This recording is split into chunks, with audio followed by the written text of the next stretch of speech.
ago. So thank you to everybody for your support and for making Hawaii one of the leaders in scholastic esports. So give a hand to everybody right now. Great job. Great job. I want to say first as well, I want to say a special thanks to all our partners who are making this possible today. First, let's give a hand to HPU. What a great venue. This is a great place. Good job, HPU. Thank you. Second, want to say thank you to Zippy's. They are going to give complimentary bentos for all the players and coaches today, so thank you for Zippy's. All right. It's good. Hawaii Telecom, they're giving out the grand prize today. They're going to give out a GT Racing gaming chair along with an Xbox. So thank you, Hawaii Telecom, for giving us the fastest internet in the state. Yeah, let's go.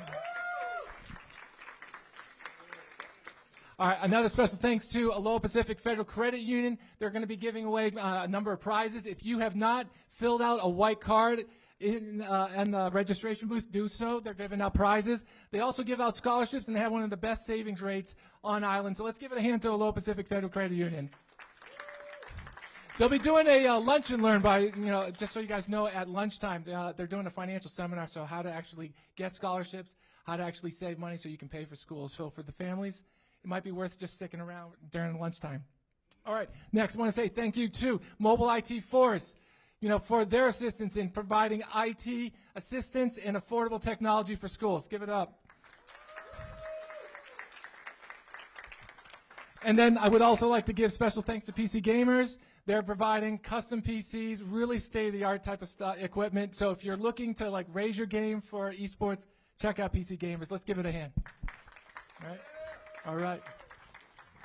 And lastly, want to give special thanks to Alelo and, of course, Esports U for the help with the production and the media today. Can't do it without you guys. Thank you so much. All right. All right. So a couple of housekeeping items today. So we're going to do a number of events, all right, like 10 game titles. In addition to that, we're having an open Tetris tournament. All ages can compete. If you don't know, Tetris is headquartered here in Hawaii. So they are actually providing exclusive prizing for the first two winners. So go on the mobile phone, find a free PC, go to Tetris.com, and just take a screenshot of your scores. We'll take it, and we'll actually put them on the leaderboard, and then around 2, 3 o'clock, we'll announce the winners. But I think you got like a Tetris flotation device and maybe some other type of cool item. Something original is worth checking it out. So, and then also we have a lunch and learn, like I said, at lunchtime. We also have a signing for HPU. So this is a really unique idea, activation. So one of the high school kids actually got a scholarship and is actually going to do official signing today. So it's really cool. It's really special for Hawaii. So really excited to see that, and that will be around lunchtime. Okay, and lastly, we're going to have a number of raffles today. So make sure you get your raffle ticket. If you would like to get more raffle tickets, go to the Hawaii Telecom booth and follow their social media app. Okay, I've talked long enough. Let's begin. Thank you all very much.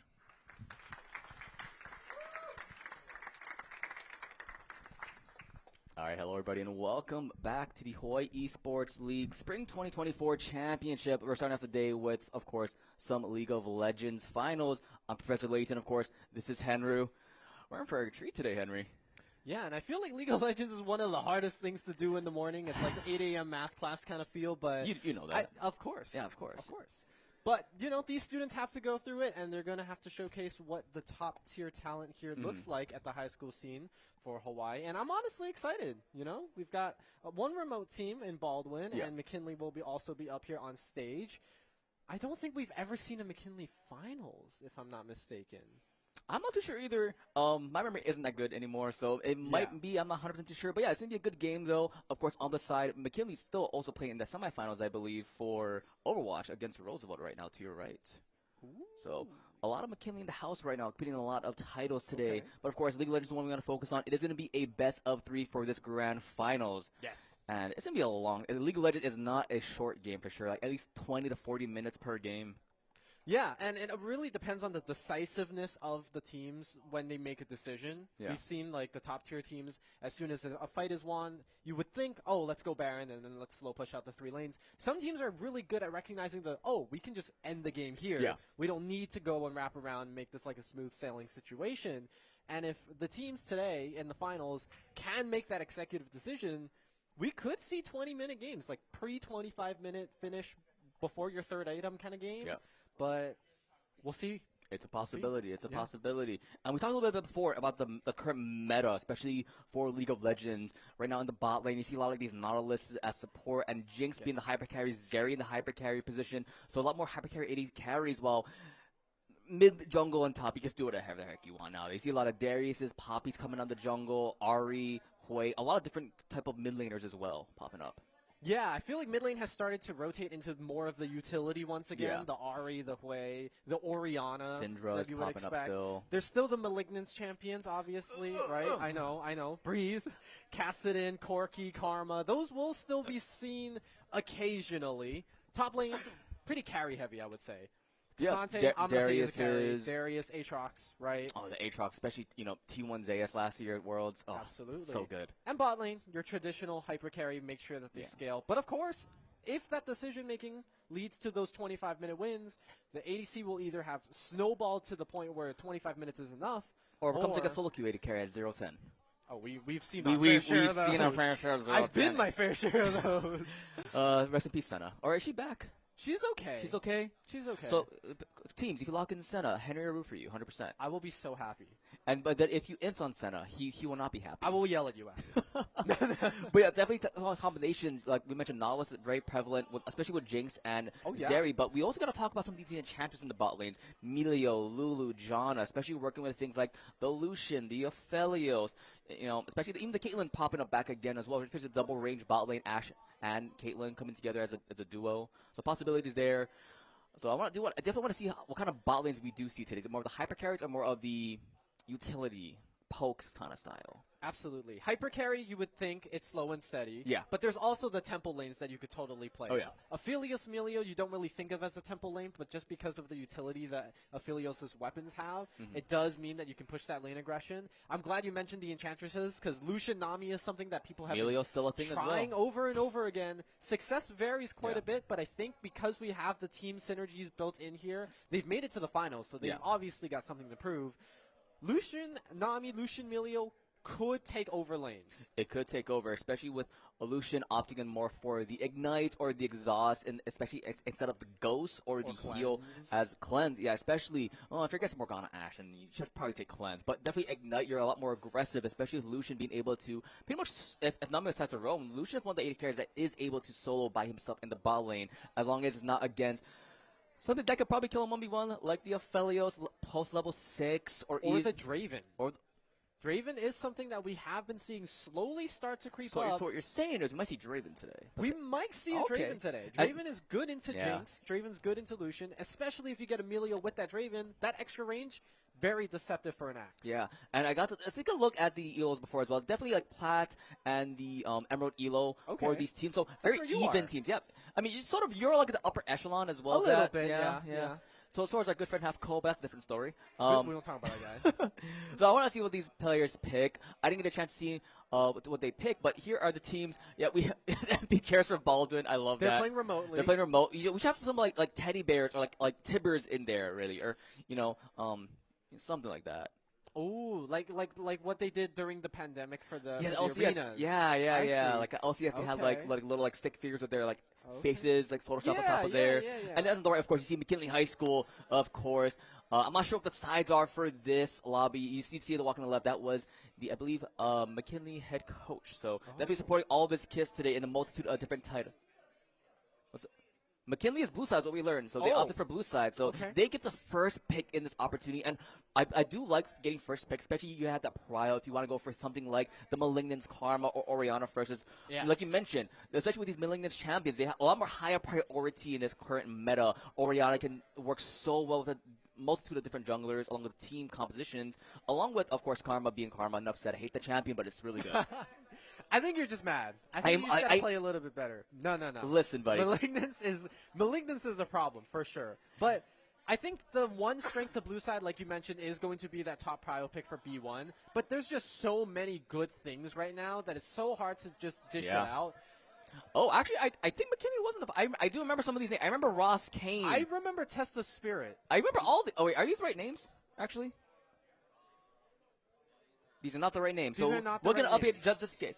Yeah, we'll change the names momentarily, but look at the But picks. those are the right schools. Those are the right schools. And they're playing on but the right anyway, side. so Sion being banned out, so I'm not sure if that shows it's gonna be like top lane Sion, mid lane. Sion is a champion that can go in a multitude of different lanes and roles, while Graves, so targeting towards the jungler, especially in this current meta, carry junglers can be a threat with the Kayn, with the Graves, Viego as well being very prominent in the tier 1 scene. Yeah, and the ones that you listed, those are just the AD ones, right? We've seen Nuclear Gragas, Diana. we've seen Nuclear Diana, things like that. No, the Lulu ban. I mean, it's just so good right now. It's so good. With every hypercarry ADC. You could make it work with Lucian just because of the fact that the picks procs for both auto attacks. Would that dual name be Lulu Lucian? Lulu.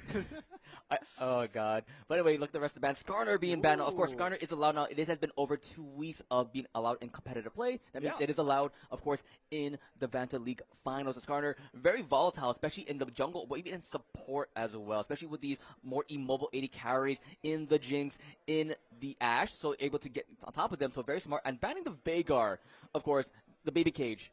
Yeah, makes it go baby rage.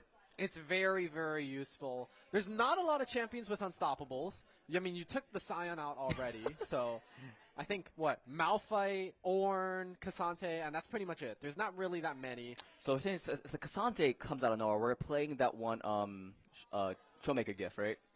I'll act it out. Oh, okay. Just don't punch the monitor, please. We need that. We need that. I gotta threaten the monitor. That's what he does, too. And, of course, first pick will be the Morgana. We're not too sure if that's going to be the jungle position or the support. We mentioned it as well. It sort of forces the 80 carries to go that cleanse route if they want to. If not, you have to hope your support goes for that instead. I will say, though, Morgana is a pretty good answer to the Malignance champions that we've been seeing, just because of that magic shield preventing so much damage from going over. Oh. But when you pick blue side, that B1 is really good, but that allows R1, R2 to be picked immediately, and that is going to be the bot lane decided here for the side of Baldwin. Jinx, Alistar, very good combination. Now it's going to be in McKinley's hands. How are they going to use this Morgana? Who's going to get the black shield when a 4-man pulverize happens? It's very interesting, especially for your laning phase. Alistar does not have a good time against Morgana, especially if you try to go for combination, instant, bind, and you can't do much, especially with a character like Varus who gets stacks, stack on and get the W passive on, and you use the piercing arrow. That's gonna go like half your health rate, especially early on before you get armor. So very interesting pick on the Alistar. While we do see the Yone and Katarina getting picked, not too sure if that is gonna be a Yone top lane or mid. I'm assuming it's gonna be a Katarina versus Yone matchup, which battles sort of the assassin champions in mid lane potentially. Yeah, and Katarina Shunpo can make it so you can sneakily dodge the Yone ult right before they cast it if you E right behind them. Something to keep in mind. I do want to point out, Varus is a very good pick early on just because you have so many options on how to build that AP or AD. Or you can build AP, AD, lethality on hit. There's a lot of, So it really depends on what you want the rest of your team to look like. If you...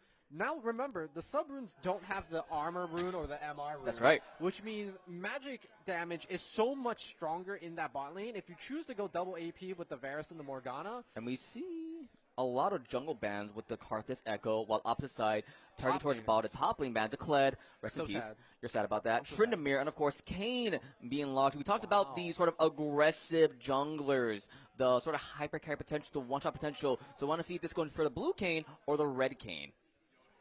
So, actually, I have a question for you. Is the 80 Katarina build still a thing, or did they nerf it yet? Yes, it's still very good. Still very good. I know Colin can do it, Katarina can do it, so that's still going to be probably. So, is it possible we might see that, but probably not, especially with how we see double 80s already locked in for Baldwin. Upside, though, Mordekaiser and Kha'Zix. We talk about the hyper-aggressive junglers. We didn't mention Kha'Zix, who is the OG hyper-aggressive. Absolutely. Kha'Zix Rengar, the pair releases from way back when.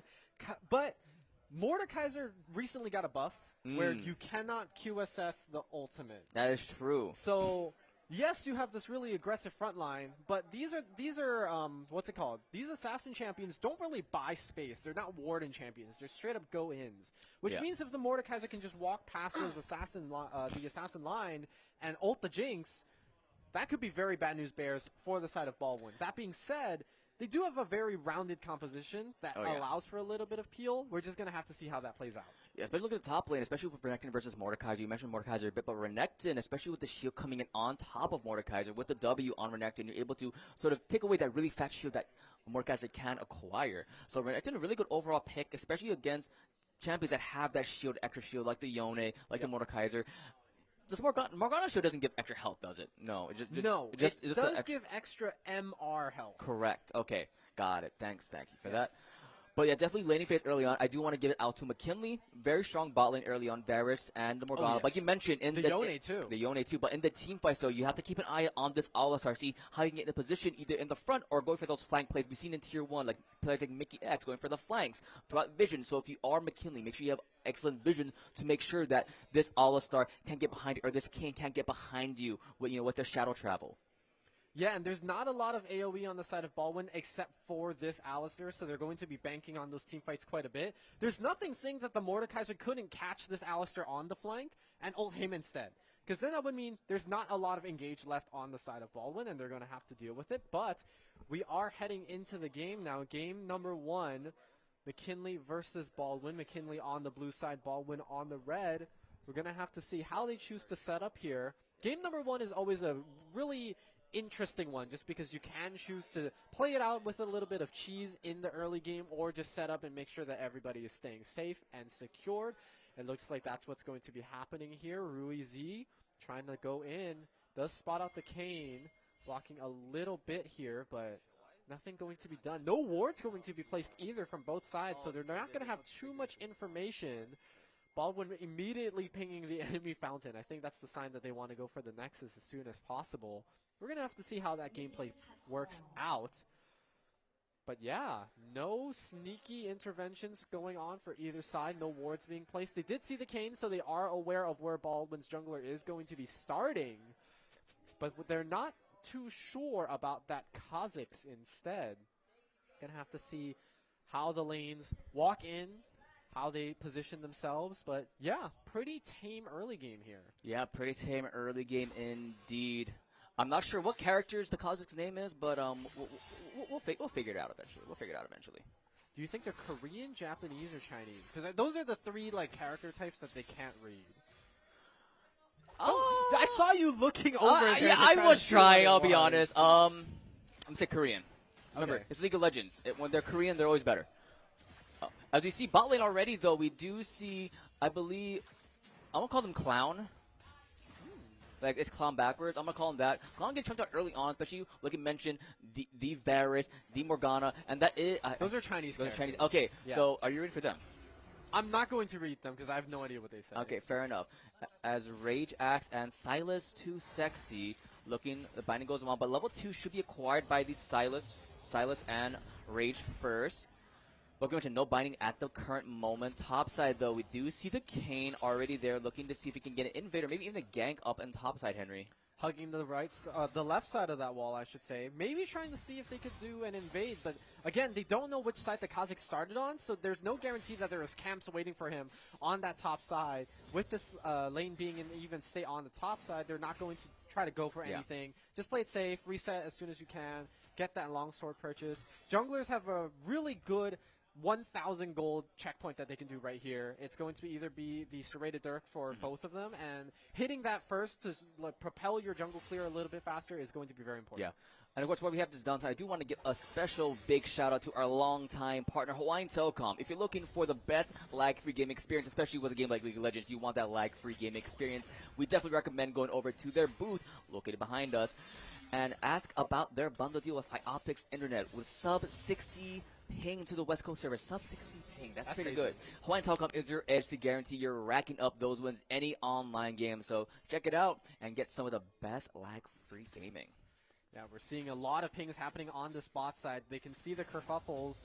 Katarina gone missing for a little bit. Both junglers now going to encounter each other. Yeah, go ahead. McKinley's going to have first roam, but it doesn't matter because Tryhard already took the Scuttle Crab. So they're saying they're going to battle for top scuttle now. That is the next point of contention, though. But yeah, it's just a slow, steady farming game. They know it's the finals, so they want to make sure that they are able to get as much momentum as possible. If you win game one, there's a lot of, relief in you as well as momentum gain, a lot of adrenaline in you. Finding this line on top of this and a lot of root coming into place. The traps weren't, or that wasn't a trap, sorry, I think wrong sides, but definitely a lot of damage early on, but Yes. a lot of mana being used by Rage early on with these puddles. And top lane is just a farm test as always. Yeah, I think Rager took Mana Flow Band. You usually see Morganas, they can either go for the Glacial or they can go for the Comet. This one opted in for the Comet, probably just to cycle that mana. Very good steal from Tryhard there, making sure that he defends his own territory. Yone coming in, but it's just going to be a little bit of poke damage. No level 6 is available. Actually, I think, yeah, Tryhard did get that, right? Yes. Because I believe... He got the big one. Yeah, it's because Kha'Zix, I'm not going to try to save him. Kha'Zix was, I think smited early. I think it was 14 health at the end there. I think it was 14 health. So he smited at 614.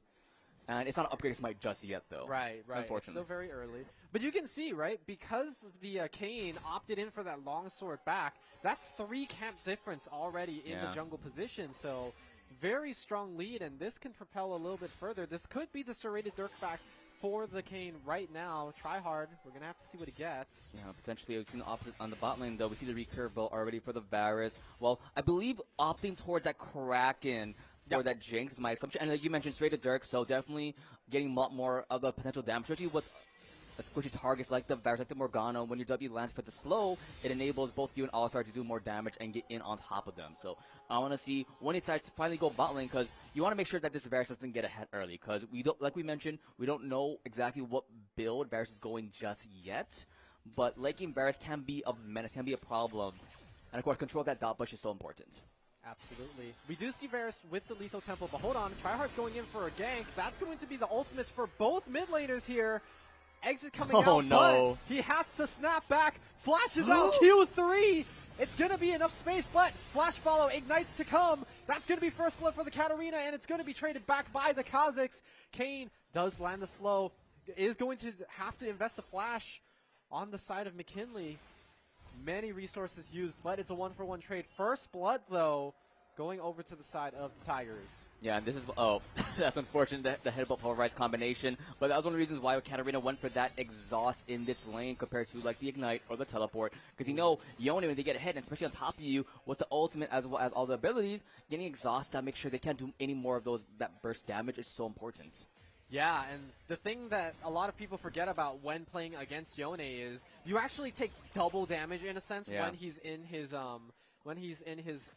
shadow form, just because you take the damage initially, and then when he snaps back, you also take another bit of damage based on the amount you took when he was not in his main form. So having that exhaust, you're really double negating the damage, which is super, super useful. I know you proposed the Kraken Slayer for the Varus. I've always... Oh, sorry, no, Kraken for Jinx. Sorry, that's what I meant. For Jinx. Okay, same thing. I have thought always that Kraken was the better item, but I've been noticing a lot of hyper carries transition to the static Shiv, actually. True, actually. Just for the wave clear priority. Nerf, by the way. Yeah. Nerf, by the way. Still a thing. But yeah, definitely I agree with you, especially characters like the Zera, like the Jinx. They opt for that static shift just because, like you mentioned, better wave clear, especially with characters that, in order to wave clear more, you have to use your abilities. So having to just auto-attack to wave clear is so much better for them, especially with Jinx, and you want to have enough mana for your rocket form just because it will do so much more damage in these critical team fights, as we do see the Kayn behind Tryhard. Got level 6, this spot out by the ward. Spotted by the Tribush. Already took down the Alistar, though, so going into a numbers disadvantage. Silas Too Sexy is going to get tagged by the Zap. Has to flash away from the Kayn, who has his ultimate available. Umbo Trespass is going to be enough. 550 gold over to the jungler. Make that a double kill on the side of Baldwin. Double kill indeed. It looks like a lot of utility was used by Silas Too Sexy, using that ghost early on along with the chains to try and get them down, double root bot lane pretty much. But on the top side though, since he did get that dragon, now they're getting dragon along with that double kill, it's gonna be Kha'Zix as well as Dark Ghost getting, Edit and Eddie. Yep. I don't know if these kids are old enough to know what Edit and Eddie is. I don't think so. Should we say Powerpuff Girls maybe? They might not know that one either. Huh? We'll think about this as we progress, but I know you're going through your 90s trauma right about now. What would kids know? That's a trio that's a good trio that they would know. I'll have to get back to you. Okay. I'll actively be thinking about Okay, but this. a pulverize, and this should just be a dead rage here. They do flash out. Actually, they get out. The Superman Death Rocket goes wide.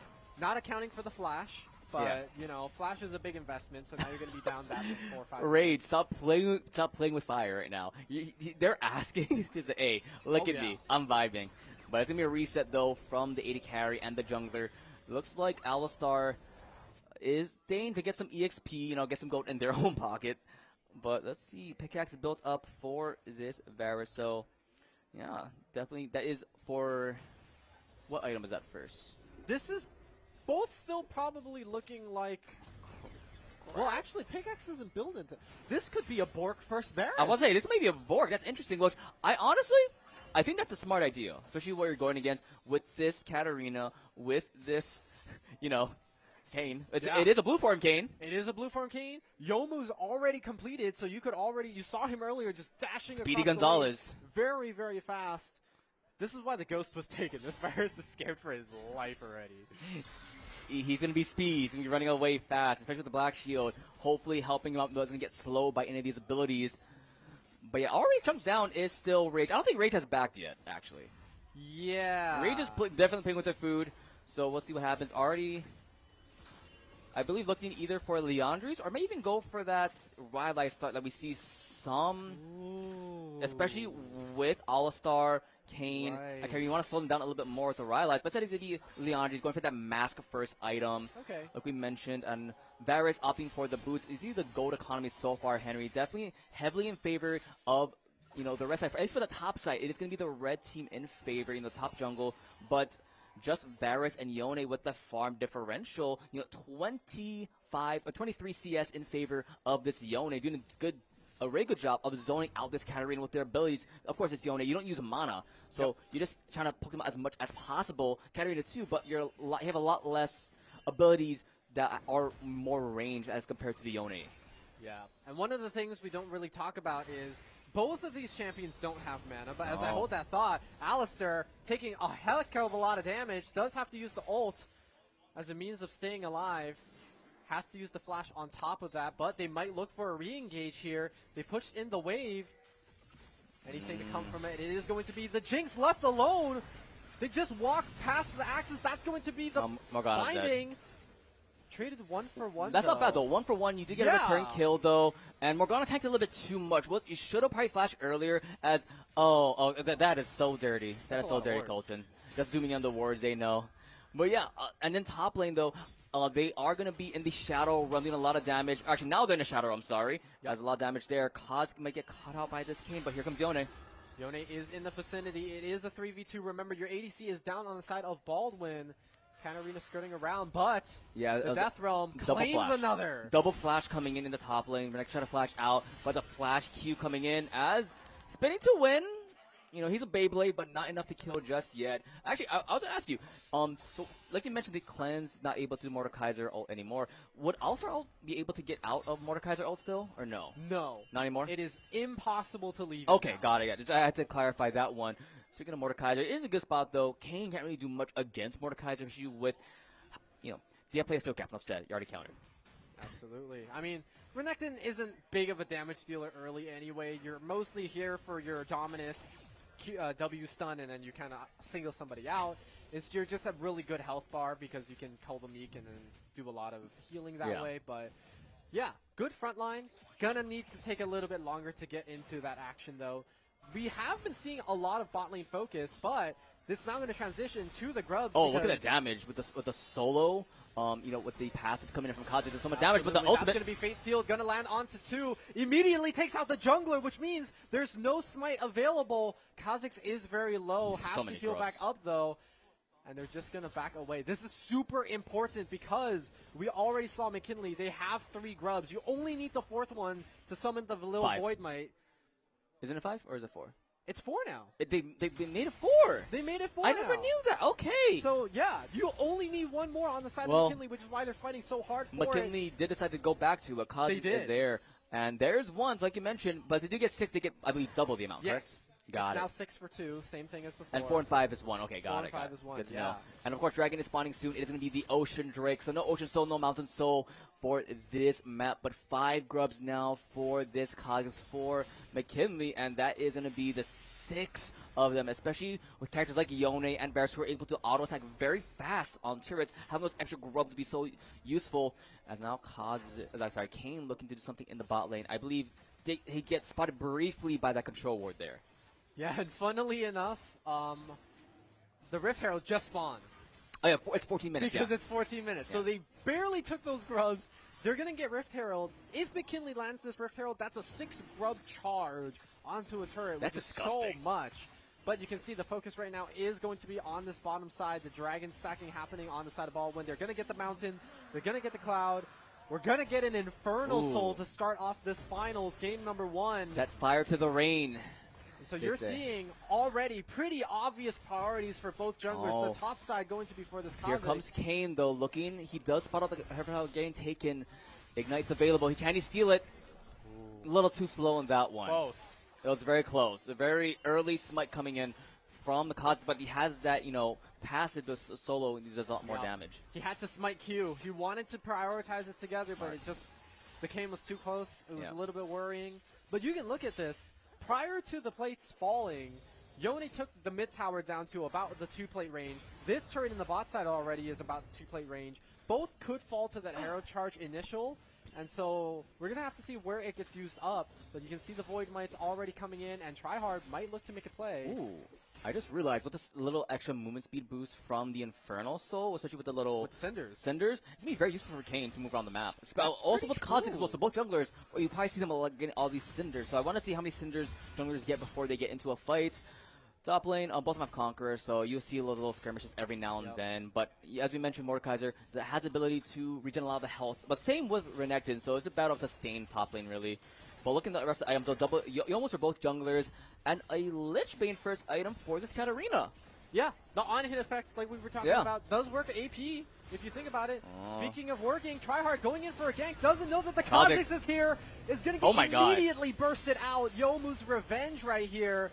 And the Alistar has to proc the ult just to stay alive. Is it even going to be enough? That's going to be the arrow coming, piercing, true to his name. Double kill, though, but the clear here is going to be beautiful.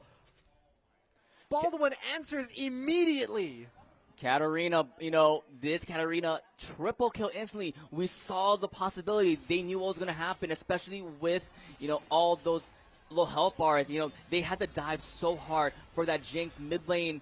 Maybe potential another 1v1. Fate Seal coming in. Katarina should be fine.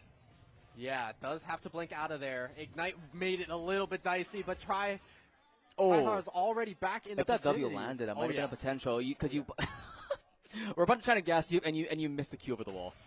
But anyway, and it might be a possibility of Katarina jumping back on top of Kane to try and get another kill, especially Ultimate being such a low cooldown. Exhaust is up as well for Katarina. Look what he bought. He bought he's already getting so much AP in his pocket. I want to see, once the item's complete, how much AP he'll have already, especially with 6 stacks on his Dark Seal. This is building up more and more. I will say, obviously you can go, because you're an assassin, you can go for the Shadow Flame, you can go for the Void Staff. I wouldn't be opposed to seeing a Riftmaker on this Katarina, just because when you're going in frontline kind of all by yourself, if the Renekton's not, looking for a flank or something, you kind of want to stay a little bit healthy. Riftmaker gives you health, but also gives you Omnibound. You remember back in the day when it was Heartsteel Katarina? Oh my goodness. Yeah. We still see Heartsteel Akalis in our ARAMs, man. True. Actually, funny enough, I got this one arena, I got this one augment where you get quadruple the amount of Heartsteel you have. So I had almost a 50k health Swain. I'm going to do that on Senna. All right, anyway, top lane, the turret gets taken. Shadow Realm for this guy. Here comes Tokyo Drift. Okay, yeah, uses the Rift Herald to enter the fight a little bit early, but that's going to waste the charge. Good flash away from Cash, going to stay alive for the time being. He does have one slice, no dice.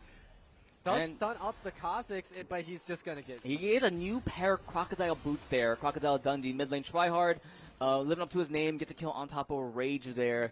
The crab. That's crab. As somehow, someway, bot lane, Yone beats Katarina. The 4-1-0 now 4-2-0. And this It's a 60 CS lead for this Yone. Has a Kraken, has been sitting on that Crit Cloak and the pickaxe for a while.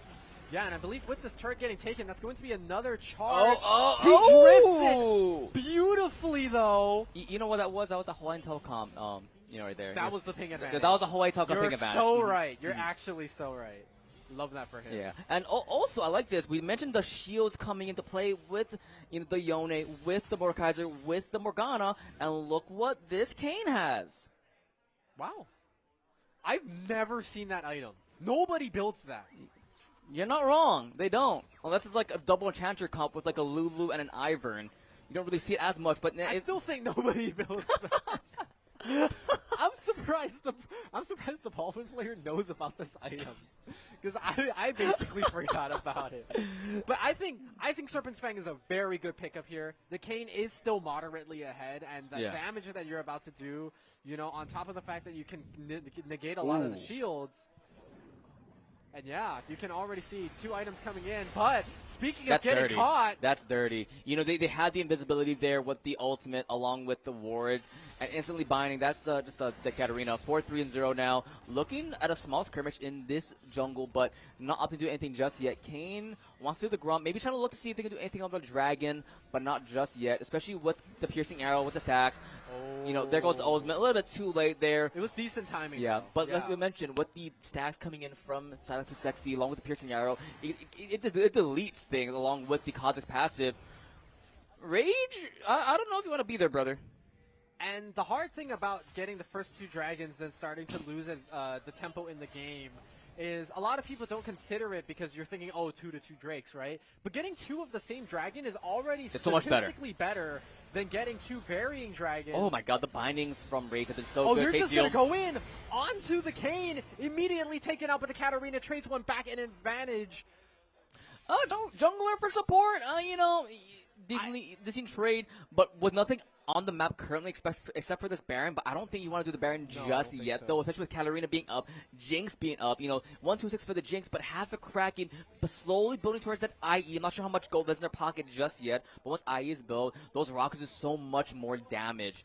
Of course, TP is still available for this Renekton, so once you see Search in the team fights, I want to see how they play it out, especially with, like you mentioned, Slice and Dice can be so crucial, especially with a comp like McKinley's. A lot of frontline units with this Morgana trying to get in there to get the chains on top of everyone. The Yone with the Fate Steel, Kha'Zix and Mordekaiser. So Renekton can be very useful in these team fights, especially if it's able to get in the middle of everyone or dash on top of this target with the Varus once the Black Shield is removed. And if you look on the side of McKinley, it's a very short-range comp. The top half of the map is 3 melees. Morgana and Varus have about the same range, which Morgana's is pretty much a melee at this not point. even close to Jinx's range. And you look on the side of Baldwin, we have the Call the Meek, an AoE ability in the shape of a circle. We have Katarina's ultimate, AoE ability in the shape Alistar's ultimate. And look at the shape of the Baron Pit. It is just prime time here, but... Assassins! And that's the jungler, too. It's a jungler. The flash was blown by this Kha'Zix. It looks like the Baron might be started, interestingly enough, by himself, of trying to make his team come to him. You do see Yone trying to gather the horde in the bot lane, sort of distract them just maybe, but instead we channel the recall. Baron, though, being taken by this. Rui, though, doesn't land any slow. He's fishing. Yep. No bait just yet, not catching anything on his rod. Now to see what happens. We make a death rocket. Getting a little low there, but a little bit too early, I believe. A little bit more up, and maybe at least 2 more seconds. Possibility, Vasile. Possibility. It might have been a try to kill the Kha'Zix angle, but I don't know what would have resulted from that. That's an opportunity. Oh. I don't see that item either a lot. Really? Yeah, I don't see a lot of assassins. That's Senna's first item. Really? Yeah. Huh. Yeah. Huh. It's weird. It is weird. It's weird. So, anyway, I won't go into it. Once you see Senna, you can go into it. Yeah, all you need to know is that it is really good for giving Kha'Zix extra lethality, and I believe as soon as you kill somebody, you get extra move speed on top of that. So, Youmuu's opportunity, very good combination for just poking, getting in, getting out.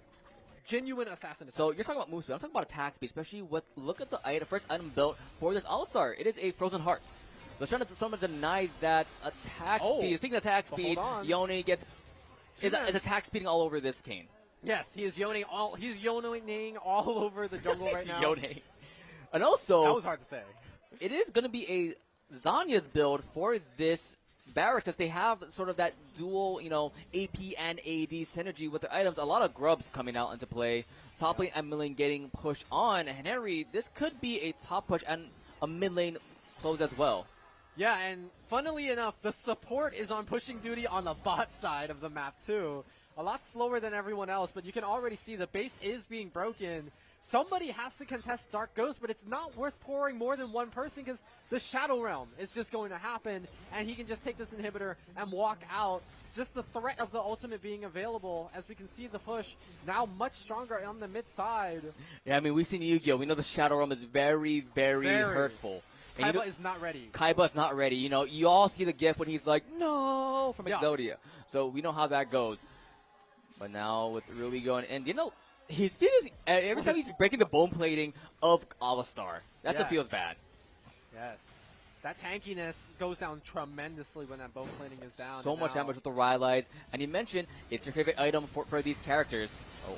Okay, they're going to try to push onto the Mordekaiser. C sees him before he can even use his ultimate. That is the Katarina ult down, though. Oh, my God. Three-man ultimate. Oh, my God. Is the chain CC going to be enough?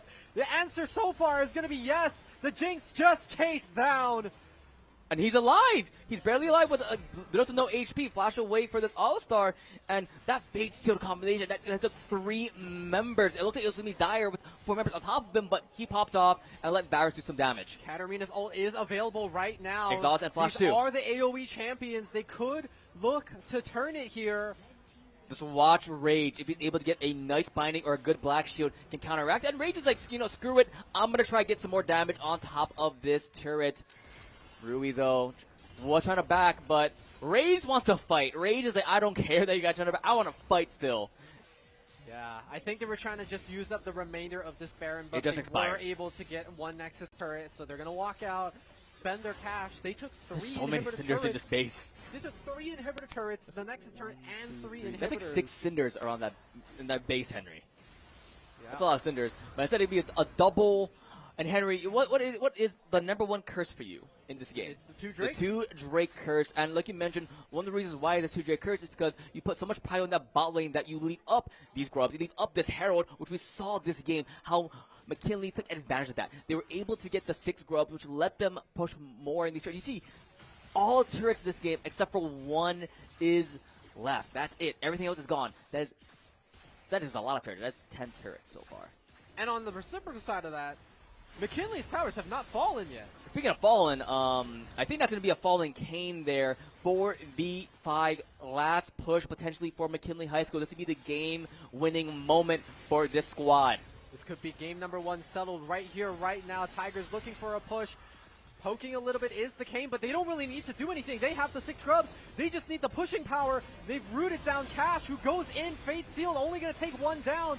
Katarina, you've got to enter now. Not going to be able to do anything. That's going to be the Death Lotus, but it's too little. It's too late. McKinley, they're going to take game 1 in this best of 3 finals. Tigers roaring to victory. The last second kill because of Cinders. That's amazing there. Pretty good game, though. Pretty clean gameplay coming in from McKinley, though. Able to, play to their strengths. Having that top side pressure very early on, getting these grubs, getting this Herald, and the bot lane, just making sure they stay alive, especially against this Jinx All-Star combination. Absolutely. So it was a beautiful showing. You could tell at first that it was a little bit wavy. There were advantages in both lanes for both sides. Yep. But eventually, the Katarina was not able to snowball that lead. The Kane was not able to take too much of an advantage. And that Kha'Zix just slowly but surely took over that game. Assassins. Yes. You might have went Blue King, but we have the OG assassin jungler Kha'Zix. You have to see, we saw the Graves target towards this jungler, but they left the Kha'Zix open, so you might see more priority towards this junglers, maybe even towards the mid lane. The Yone, very strong early on, well, especially able to, I believe 20 CS at one point, and then it's just growed stronger and stronger. So right now, McKinley, they're the ones currently at HPU Esports Arena, so they're the ones that technically has the home field advantage. They have the home field. Okay. But yeah, Definitely an amazing game, but we're going to take a short break while we prep for game number 2. And while we're on this break, if you are here at the HPU Esports Arena, be sure to check out the Tetris Open tournament. Like Ed mentioned earlier, it's open for all ages. So if you want an opportunity to win some prizes from Tetris, so check it out. I believe it is in the back room over there. You could also play it on your phone. Play it on your phone as well, Tetris.com, and just make sure you show. I believe there is a table in the back as well for Vanta. You just go up there, tell them your score, what your name is, and you're able to win some prizes if you get the top 2 today. So check it out. But we'll be right back with more Hawaii Esports League Spring 24 Championship Finals. What people say, well, how come they don't ever write anything good in the news, right? This is the good news. I wanted to share all the wonderful things that life has given to me. I thought, what better way to give back to humanity than to just share from the heart? Because it's us, it's the community stepping up and grasping onto their own show. I connect my culture by myself, but Oʻahu provide a facility for me. And that's how I learned the value of being a producer, because you touched one life and a family that was sitting there, brought them together at that time. I really enjoyed that. Oʻahu is unique in that it is offered to everyone who lives on this island. What my ancestors and my kupuna and my parents and family have done, I get to do it in my own way. Growing up, they've instilled a sense of deep responsibility as being able to keep the stories alive. Without this opportunity, we might lose it one day. It gives us an avenue in which we can be heard and also be seen.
Hello, everybody, and welcome back to the Hawaii Esports League Spring 24 Championship Finals here at the HPU Esports Arena. We saw Game 1 McKinley High School. A pretty well thought out victory against Baldwin High School. But that was just game number 1. It is a best of 3. So now, we'll see how Baldwin can counteract that, or if it'll be a 2-0 sweep by McKinley. Yeah, and they're already making the decision. We have information that their sides have been swapped. Baldwin will now be on that blue side. They think that first pick priority is just so valuable. And honestly, it wasn't a typical B1 pick that we saw coming out from McKinley. It was a Morgana. But I would say the Morgana did pay dividends. You could see that was a very aggressive Morgana. Yeah, the Alistair was just unable to do anything in lane, which is what you attested to. The Morgana poke, the Morgana pressure, right? The range versus melee support matchup. So I want to see what Baldwin are going to do with this priority pick now, because they do lose the counter pick on R5 now by going blue side. Yeah, that is a fact. And counter pick, like you mentioned, is a really good one, especially in the top lane, mid lane, what you want to do for your hyper carries potentially. So we'll see what McKinley has to play out. And of course, right now as well with the OverWatch semifinals, McKinley versus Roosevelt. Currently, it is 1-1 at the moment. You see behind us, all the McKinley fans and students. They're very tense watching pretty much both games happen for McKinley. Absolutely. I mean, we know about the middle school dominance that always happens in that scene. McKinley could look to do a little bit of that today. Yeah, and actually, speaking of which, for the middle school side, yesterday in the middle school portion for League of Legends, it was an Evan Mackay blowout. Evan Mackay Middle School, of course, the grand final, they won it all, and they also these finalists as well. So back, Evan Mackay versus Evan Mackay, it was a scrim battle pretty much. Oh, it was an in-house. It was an in-house. Yes. Yeah, it was an in-house. It is. Evan Mackay won, Evan Mackay lost. So they have a 50% win rate. They do 50% win rate in the finals. That is a fact. That sounds like the worst version of the Prisoner's Dilemma I've ever heard. Yeah, they won a lot. You play yourself, so you have to lose and win. I think they won Smash singles as well, so they won a decent amount yesterday. Yeah, okay. They're in a lot of finals and semifinals. So Mackay doing a good job, and see if McKinley will be imitate that success, but in the high school portion, winning a lot of finals. So they're trying to do it for Overwatch right now. See if they make it to the finals. Question is, will they be able to do it against Roosevelt? We have to wait and see. Yeah, the sooner one is going to be this League of Legends match that we have on our stream right now. Baldwin is standing in their way. Baldwin does have the potential to still win this. It would take a reverse sweep of the next 2 games in order for them to take this title out of the Tigers' hands. But we're going to have to see, right? Draft, I feel like, played such a big role. It was a lot of champions that we weren't expecting to see. The Katarina, the Yone, the Kane, the Kazakhs. A lot of variety, I would say, in the roles that we expected the variety to be in. So we're going to have to see. I think, Jinx Alistair, on paper, really good matchup. Really good matchup. Just absolutely stifled. So hopefully, I don't know if Baldwin have a second rendition ready for us in that bot lane, but I think if Jinx Alistair were to work, you're going to have to ban out a little bit more of the counters. Yeah, ban out something that can, negate the engage potential from your squad, especially like you mentioned, Alistar. If you're stopped early on in the headbutt pulverized combination, that's all you're pretty much useful for in these team fights. Headbutt pulverized, and a lot of times it was negated by either the slows coming in from the Yone, from the Kazakhs, or the binding coming in from. Or you were just poked out. That too, and it happened a decent amount, especially against these champions, the Yone, Varus. They're able to poke you out so fast. We then see, once we do get into this strap, like you mentioned. Blue side for Baldwin, red side for McKinley. Yeah.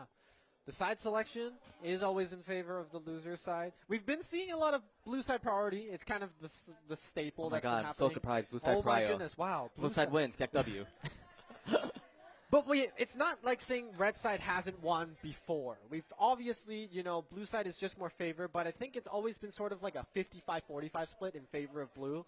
So we're going to have to see if the blue does take advantage. We have names. We do have names. The correct names. Yeah. And let's say there's a sub or a swap as well. The jungler from McKinley, Z will be going over to the top side while Solomon, we'll call him Solomon. Solomon in the jungle now.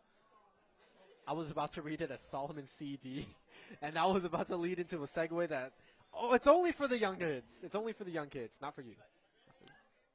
Yasuo banned out, Yone banned out, the brothers going to be taken off the table immediately. Yes, the Win brothers in TFT, the iconic duo. Oh my goodness! Remember when they were exiles trade? Anyway, a more Yordle ban. So it looks like McKinnon does not like Yordles. That is some Yordleism. I think they were the ones that banned the Kled. last time too. Yeah, they just don't like Yordles. I don't know. SMH my head. I I don't think know. Senna's not a Yordle. If they ban Senna, I'm gonna lapse.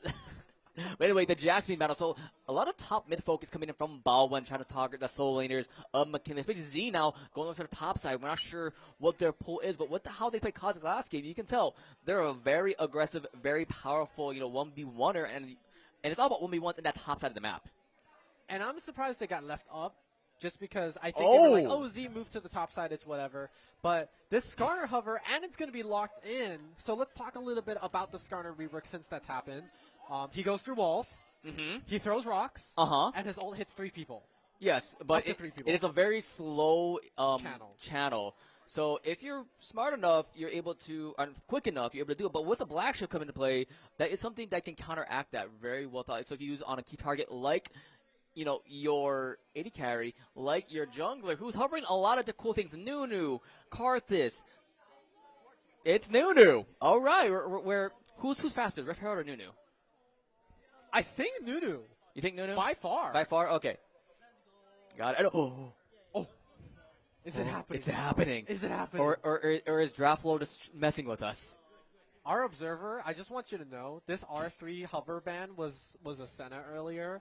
And then I saw him make eye contact with me. He made sure I watched. It's locked in.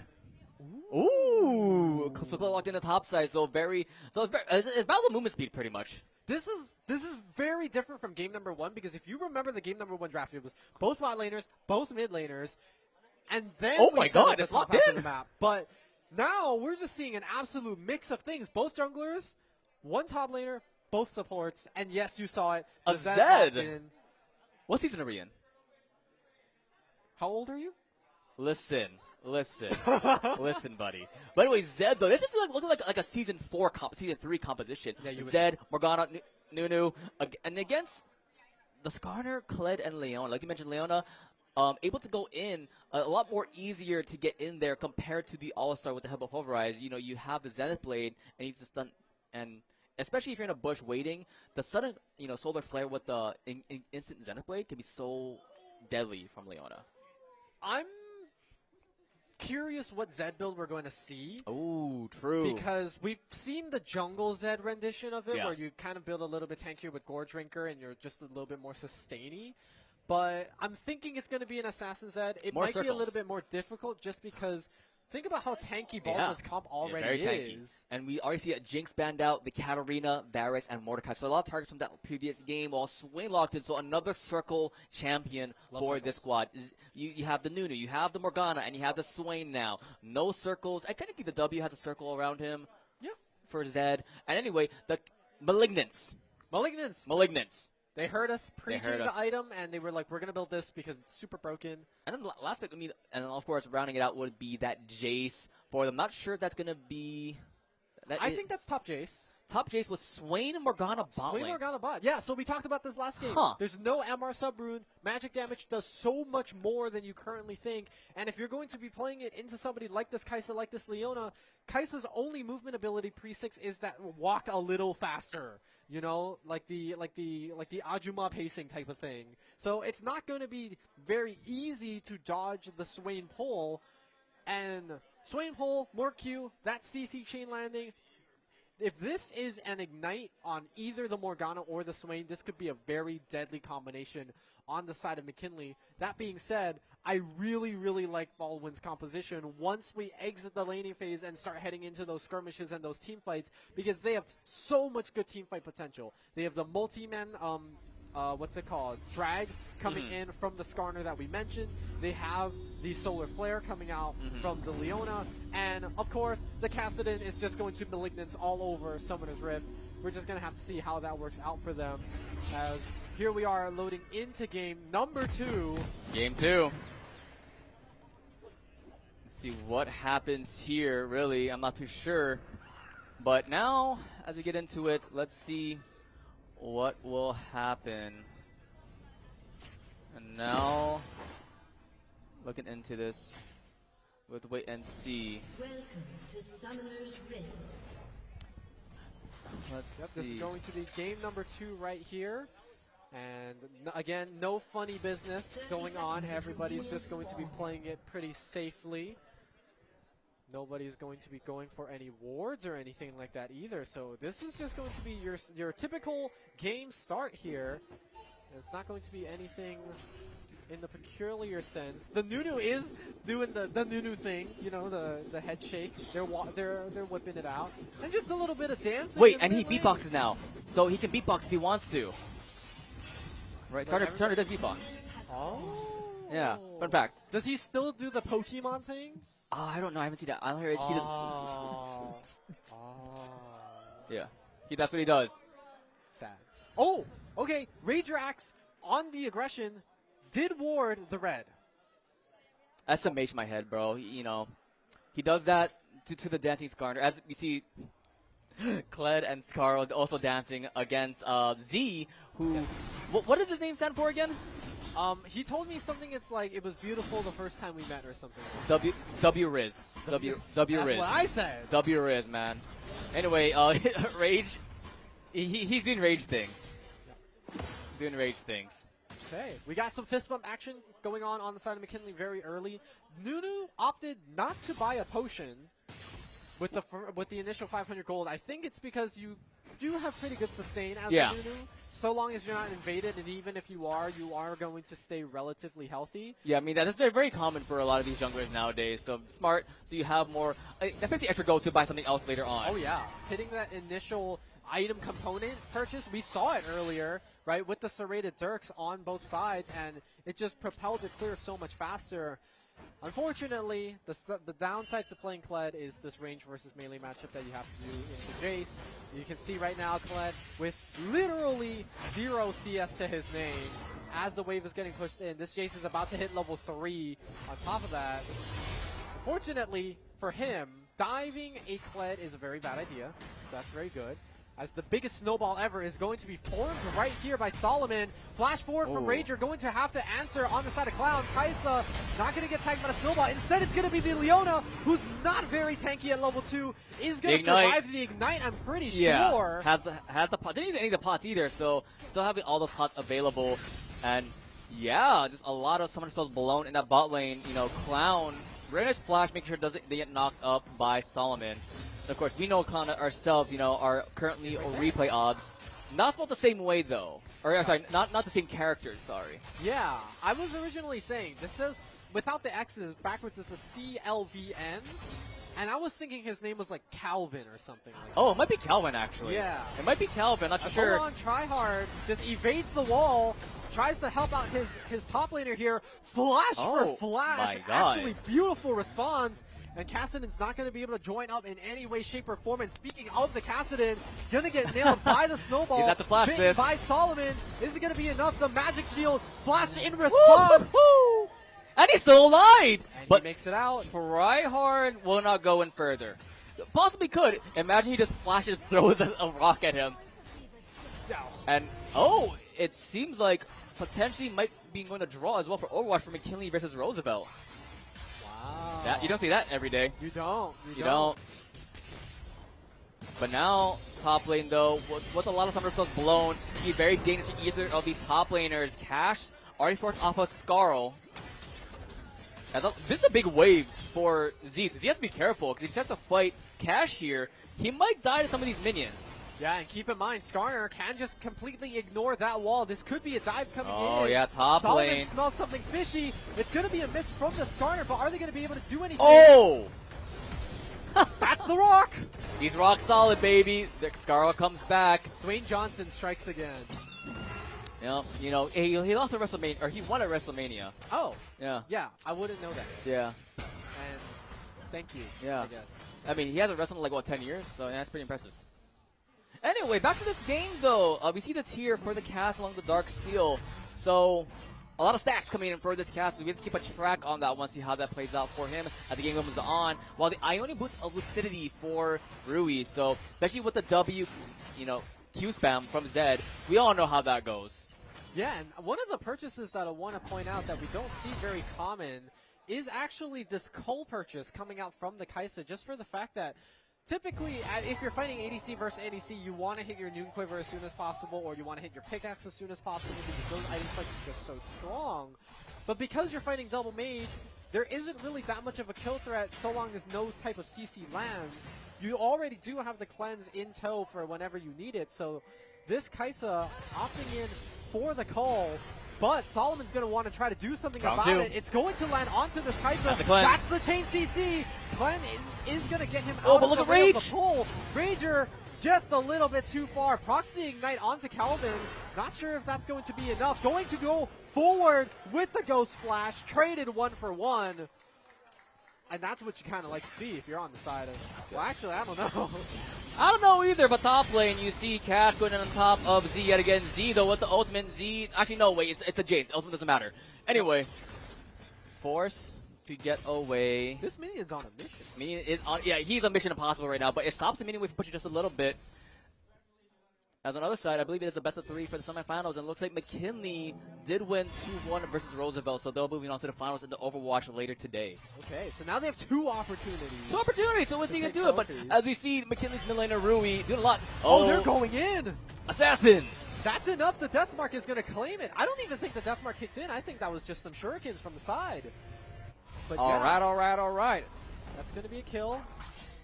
And that's going to be another one in the name... In the McKinley column, I should say. The McKinley column indeed. Solomon, though, on top of that. Dragon, we saw last game, red side, prioritizing the bot lane, prioritizing the Dragon. The last time, that was Baldwin. And now, Baldwin. They're on the Krugs. They're on the, what do we call them? Grubs. The Wee Bear Bears. Wee Bear Bears. Wee Bear Bears. What are their names? I don't know. I think they're just named after what they are. Like one of them Panda, one of them's Grizzly, Ice Bear. Ice Bear. I know that one. Oh, I also know another one. Of course, our production team knows what their names are. No, he's Googling. Oh, he's Google. Oh, okay. Yeah, there we go. There we go. Okay, but Grubs are taken. 3 now in Baldwin's hands, which is really good because again, you only need that 1 extra to summon that Grub Void Might. And we see both mid laners now. They're starting to push out their lanes. They want to impact these side lanes as much as possible because as you can see, the action is really just on the sides right now. The ganks have been prioritizing top and on that bottom. We had the initial little bit with the Nunu First Blood in the mid lane, but since then, not a lot of mid lane action. Yeah, it's Nunu going consistently towards that bot side. Top side right now, we see Cash and Z duking out, and we see Z using the range to their advantage. Already almost a 30 CS lead, and still poking Cash out of this lane, consistently getting rid of Scarl. So this is actually very dangerous for the side of Cash because if you're at a long range distance and you're dismounted, you're pretty much useless. But hold on, Tryhard's going to try to make a play out of it. Just going to use it to zone. Oh my god. Out. That's a lot of poke damage coming in from Z, though. Very beautiful poke, if you will. Yeah, with the bone plating now down, that's going to be really hard to sustain here as the Kled. Oh, and speaking of, you said Nunu going down mid lane. Nunu's back in the mid lane. Snowball does not land. Oh, played around the turret beautifully there. That was a good dodge. Good dodge indeed. Look, but see? No Let's Cute, though, coming in from this. As the Swain bot lane, using the R twice to do the damage, didn't land on anyone just yet, so it did look like nothing was blown, actually, by the bot lane of Baldwin, but some nice poke, a root in place, more damage, flash going in, and it's going to 1-for-1 trade. Yes, it will. Meanwhile, top lane. I don't think you understand. That cleanse was on 3 seconds. Oh, that's salty. Meanwhile, top lane, Jace kills one at mid lane. Oh. Okay, everything's off screen, sadly. Observer moment. Yeah. Can I fault him for that? No. It happens, especially with a game like League of Legends. It gets so chaotic, especially with champions like Jace, like Kled, like Casson, like Zed. At any moment, they could go all in. Yeah. I mean, we just saw it. We just saw, yeah, well, we didn't see it. What do you mean? Oh, right. We didn't see it. Anyway, speaking of which, though, 0-3-0 on this cast is still stacking up on the tier. Not stacking up on the dark test. That's a different story. But anyway, look at the item build up for Swain. Yeah. Yeah? Yeah. Yeah. I don't like that item. Good talk. Same time next week? Yep. Actually, I won't be here next week. Sorry. I think it's a good idea. Because you already knew that the Kassadin was going to go Malignance. There's just So no... counter here with your own Malignance. But here's the thing. Malignance procs on an interval timer, like there's an internal clock for it, or there's cooldown. But every enemy champion in the range of your ultimate when Malignance procs makes another pool. Oh, that's disgusting. Which is why Kassadin is so good, because if you are onto 3 people, it summons 3 pools of Malignance, and that damage overlaps with each here other. comes the Kled, dodges the That's abilities. But the Sneak still lands with the snowball. That was not as far as they wanted it to go. Nope. Circles. Yeah. Oh, but here comes Tryhard. Okay, gonna go through the wall. Not see if they can find enough anything. It's a little distance. too far. Yeah, the lanes are just a bit too wide. But Zenith Blade gonna go in. Solar Flare on top of it. Chooses the black Magic Shield out the Swain. Isn't gonna be enough sustain. That's gonna be the ultimate being used. The Jace Oh my teleports God. in. The The root. never move on to Kelvin. Kaisa's got nowhere to go. And if you thought this Swain wasn't ahead enough, if you thought this Jace wasn't ahead enough, Tryhard going to be the 3rd casualty, but the suppress. He should be fine still with some Yeah, sustain he's got coming on the help. minions. Ghost going in as well to survive. Meanwhile, Rui still mid lane pushing in, has about a 2-wave lead over BQ, and BQ knows that Zed Rui can ult in him at half health with the electrocute, with the ultimate. Shurikens land, ulting in I'm now. getting deja vu, bro. It's happening one more time. But the death Oh. mark is not going to be up this time. He needs more lethality. Needs more lethality there. Top lane, you do see Cash still pushing in. Is this your Master Chef analysis? Yes. You like Chef's kiss. needs more lethality. Needs more lethality. Yeah. I'm gonna talk a little bit more about. Oh, hold on. Oh. The supports though. Yeah, support of combat. Clowns, he's not respecting the support of combat here. Yeah, Rager does not believe in restraining orders. No, what do you mean? The enemy team has a training order on him at this point. and he does not believe in it. Yeah. And also, I want to point out, look at Kaisa. Look at the rune they have. Oh yeah. They have the pots one. I forget what it's called. Oh, the elixir. Yes. No.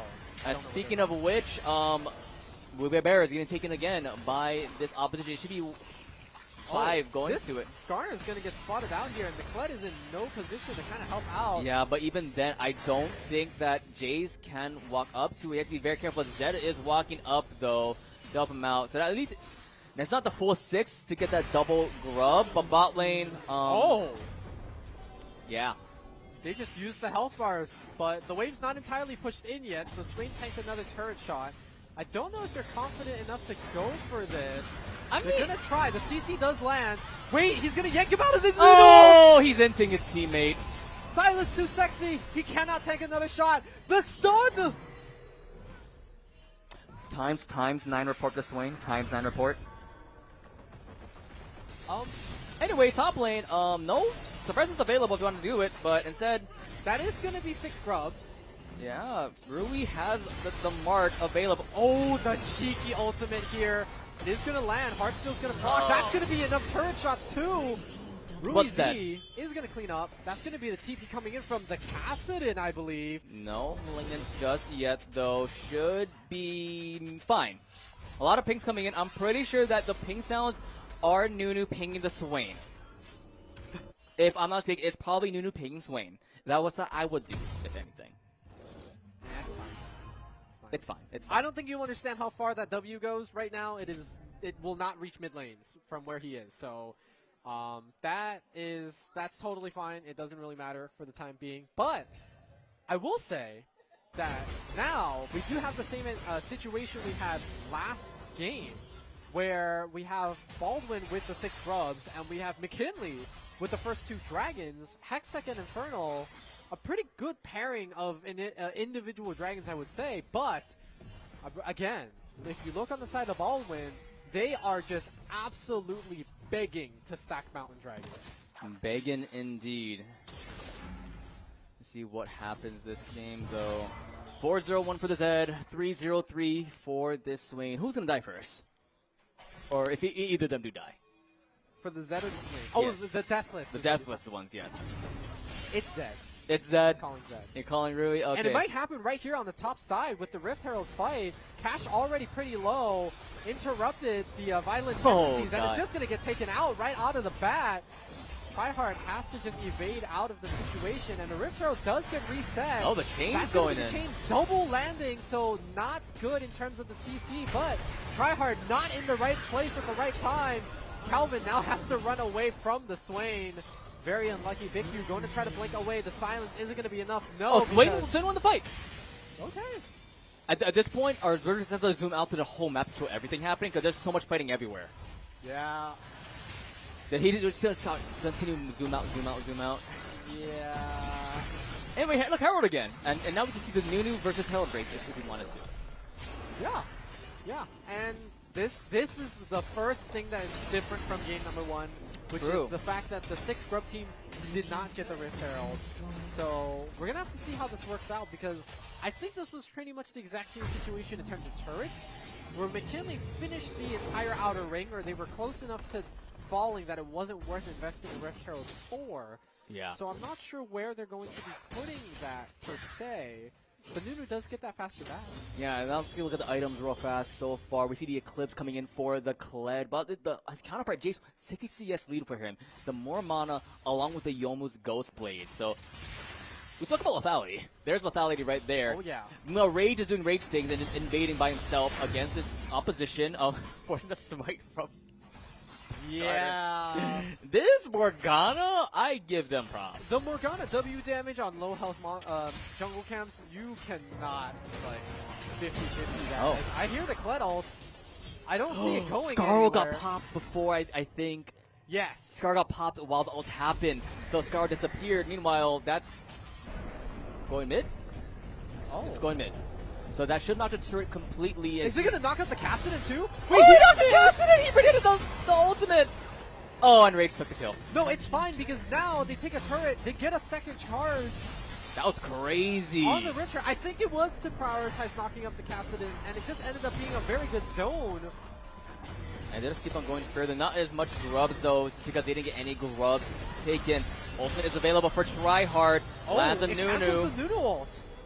And Zenith Blade not going to land, Solar Flare not going to be invested. Actually, it was already used, so there's no more abilities to try to go and capitalize on this. They didn't prioritize the minions, and the mid turret fell. Bot lane swings to push, and actually be the bot outer falling. That's a lot of gold immediately coming to the pocket of McKinley High School. Meanwhile, Z's hiding in a bush. He is hide up. He is Faker.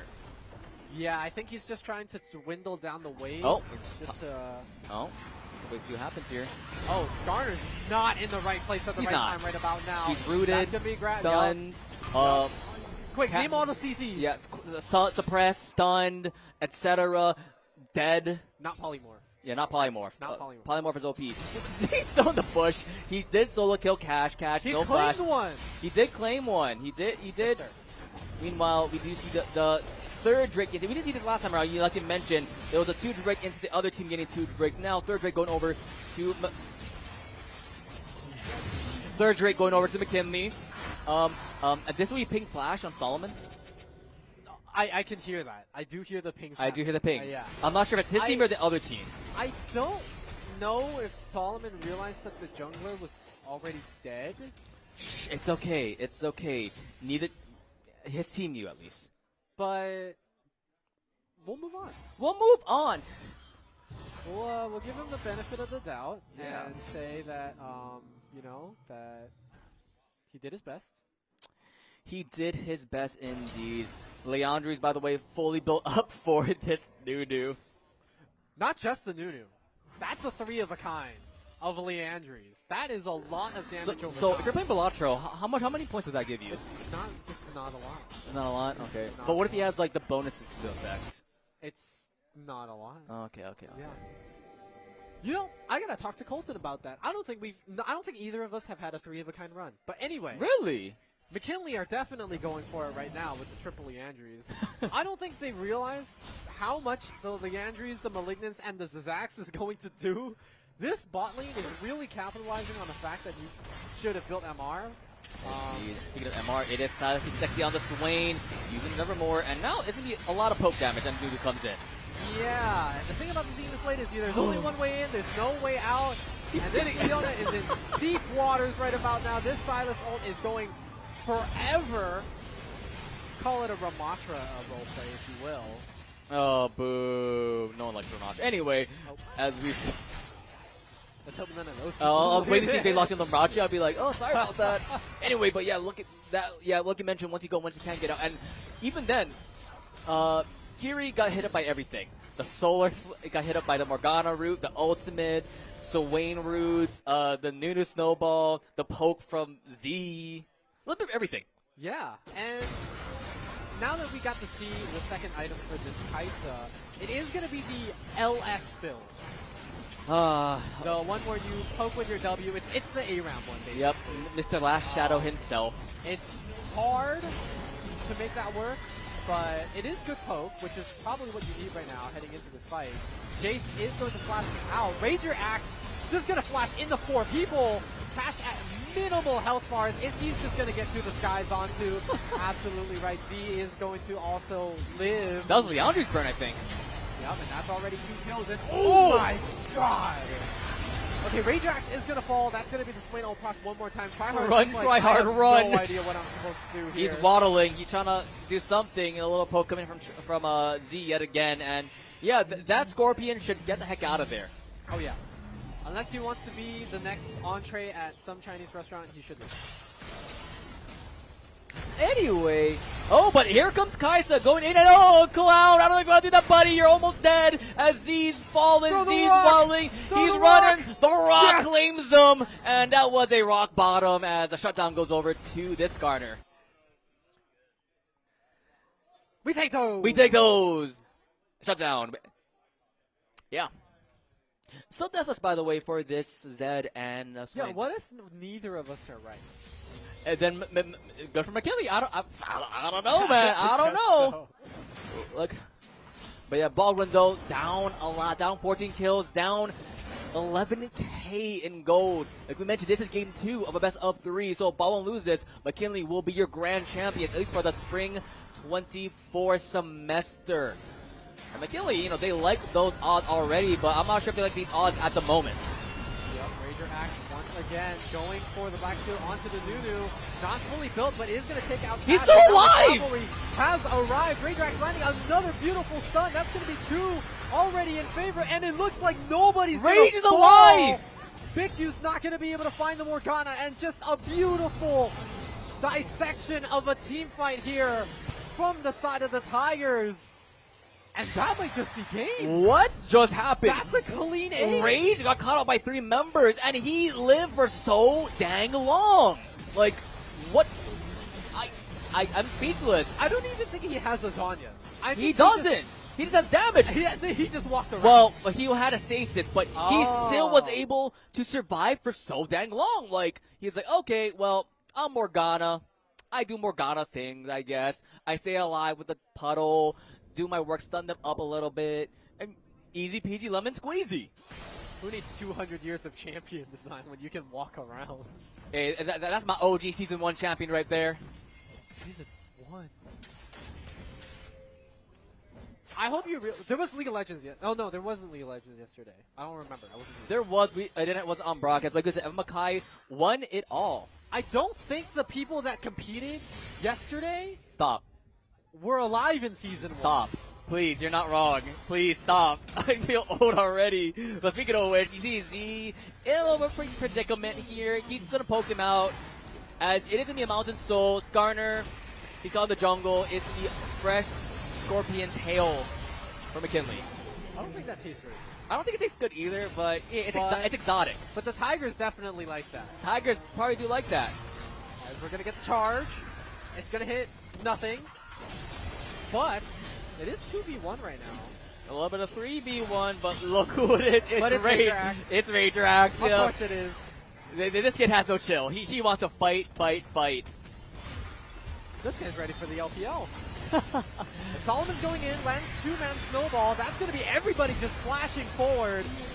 They know that the game's in their hands. They know that they could close it out right here. 25 minutes. We called it at the beginning of the day.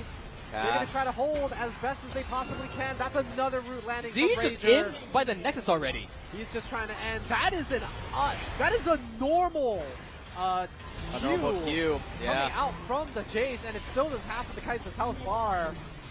5v2 left standing. And all we Molten, have is get Ranger, dude.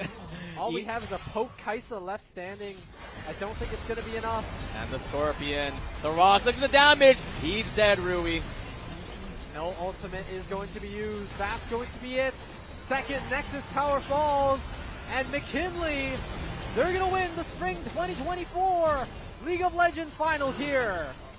Yep, they are your champions. There they are. They win it all over Baldwin 2-0. Very clean performance. I feel like their game one, we saw it was a little iffy in the beginning of game one, and then they started taking over, and they just never let go of that momentum. No brakes. They just cut the brake pedals. Only gas. Yes. Especially the Nunu just running it everywhere. Nunu was everywhere in this game, honestly. Do you want to point out the Nunu? The Morgana. Okay, yeah. Like we said, Ranger has no chill. They just want to fight everything and everyone. They had someone to be. Yeah, he has someone to be. You know, he probably plays fighting games too. He probably plays like Street Fighter or something. You know, consistently fighting. Yeah, we should probably ask him. Yeah. But anyway, a very good gameplay from McKinley overall, showing their worth. You know, getting their first title of the day. Like we mentioned, McKinley.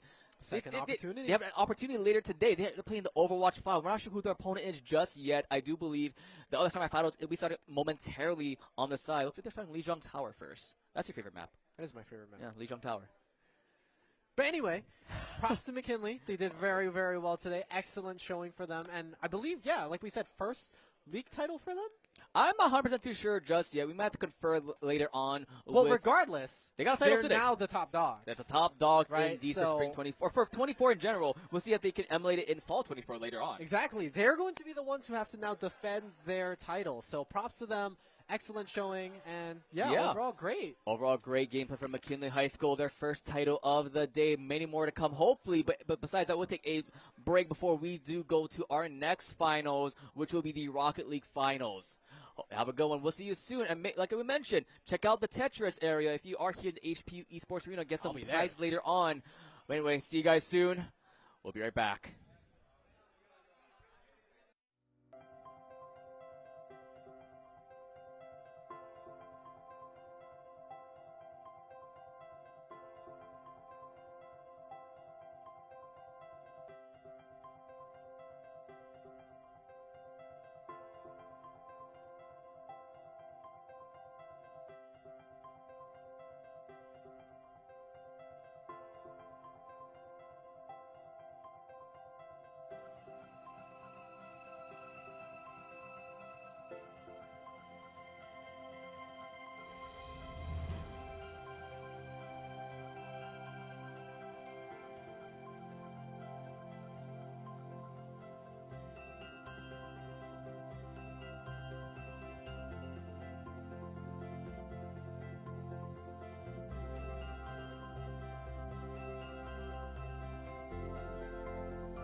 Community media, from my point of view, is organic. It's power. Public access to me gives me an opportunity to get my word out to the larger community of the town that I can't get to on my own. This is good programming. This is what people say, well, how come they don't ever write anything good in the news, right? This is the good news. What we're doing is critical, it's important. We have to stay energized and motivated to do this work in our community, but understand that our real mission is to hold up our part as we encourage others to hold up their part around the planet. So I was 14, I joined SPN, a Set It Up program, which is an after-school program. We created our own TV show that was put out in the public, and I went along, did that till I graduated high school. Currently, I work with Youth Prize. I'm their youth storyteller. I create all their media and content having to do with telling stories. It seems like there's been an incessant attack on Black leaders and on Black interest. And we believe we have a right and a duty to respond. Too often we are encouraged to think of ourselves as insignificant and as meaningless. Getting involved in a way is telling the world no. And we need more people to say no. People in neighborhoods can now do what only corporations could do a generation ago. I'm here live from the mud pit. Disability Viewpoints can cover disability issues at a little longer length, which the local news hasn't been able to do. I wanted to share all the wonderful things that life has given to me. I thought, what better way to give back to humanity than to just share from the heart. Conscious programming to me feels like where we want to go as human beings, where we want to feel alive. It gives me an opportunity to talk about theater, the arts, writing, directing. Because it's us, it's the community stepping up and grasping onto their own show. I connect my culture by myself, but Oʻahu provide a facility for me. And that gave me the opportunity to go out in the field and actually use the equipment and get more hands-on experience with it. If it wasn't for that, I wouldn't be where I am doing what I'm doing today. Not only did people come up to me and say, I saw you on TV talking about your organization, they asked about it. And that's how I learned the value of being a producer, because you touched one life and a family that was sitting there, brought them together at that time. I really enjoyed them. This station broadcasts a lot of different things. Oʻahu is unique in that it is offered to everyone who lives on this island. What my ancestors and my kupuna and my parents and family have done, I get to do it in my own way. Growing up, they've instilled a sense of deep responsibility as being able to keep the stories alive. Without this opportunity, we might lose it one day. It gives us an avenue in which we can be heard and also be seen. And I think public access allows that. It's given me a chance that I wouldn't have had at the bigger markets or the bigger studios. It's a powerful mechanism that actually makes people think about things. There's news shows, there's entertainment, there's dialogue, there's debate, and that's all healthy. And I think public access gives that opportunity to everyone. I think without it, we'd be less fulfilled, I think, as a community.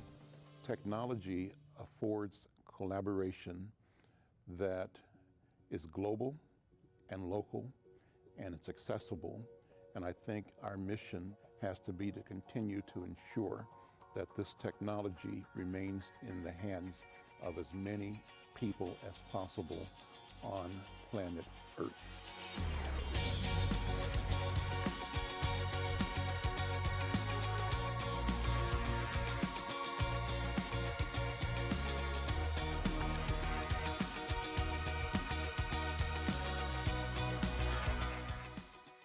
This is good programming.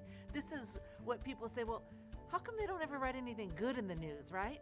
This is the good news. I wanted to share all the wonderful things that life has given to me. I thought, what better way to give back to humanity than to just share from the heart.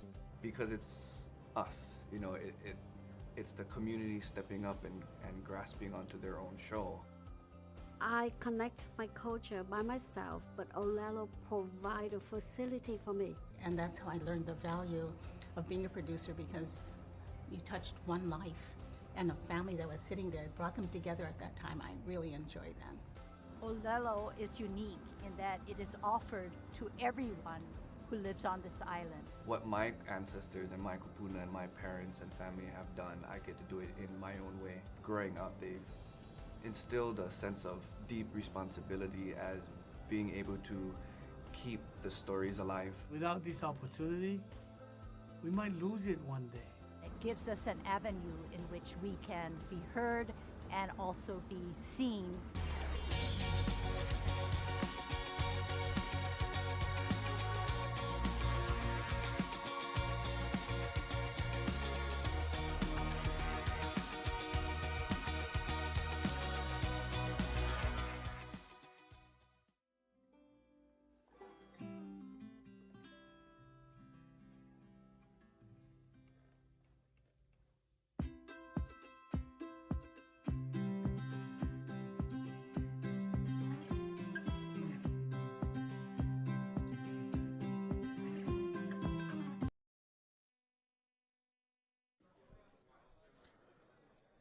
All right, and now we're going to present the runner-up for the League of Legends tournament, Baldwin High School. Now, they were playing remote, but still played well, put up a good fight. And so we'll be sure to ship this trophy over to them.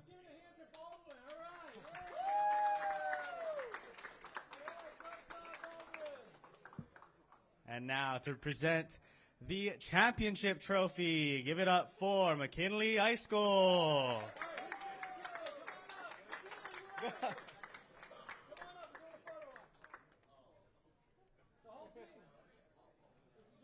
This is your trophy, guys. Take it in.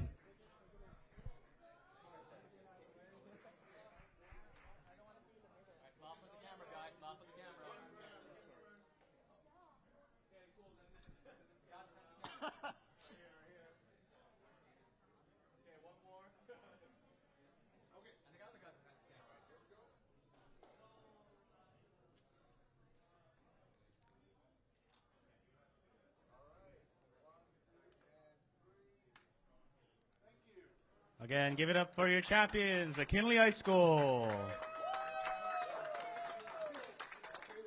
And now to pass it over to Ed for the first round of raffles today. All right, thank you so much. All right, everybody, we're doing the first round of raffles. All right, everyone, take out your red ticket. Let's get going. All right, for this first round, we're going to be doing a Razer Black Shark V2 wired headset and a SteelSeries wireless mouse.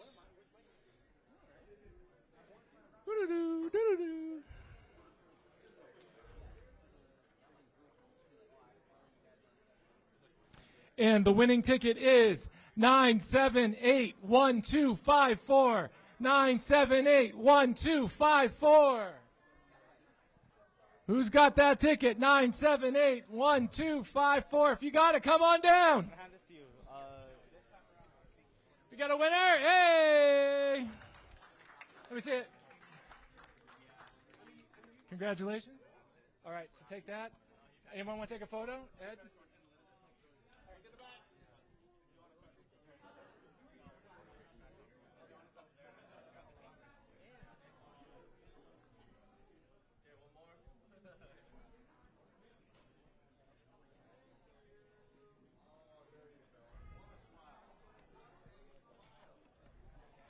All right, good job. All right, next, we're giving away a Razer Huntsman Mini keyboard and a Corsair mousepad.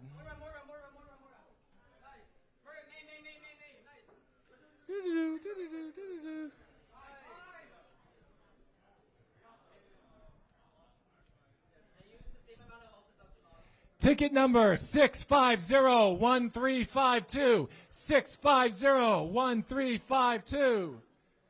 And the person in the back, his name is Jonah Asto, or I forget. Is there a Jonah here?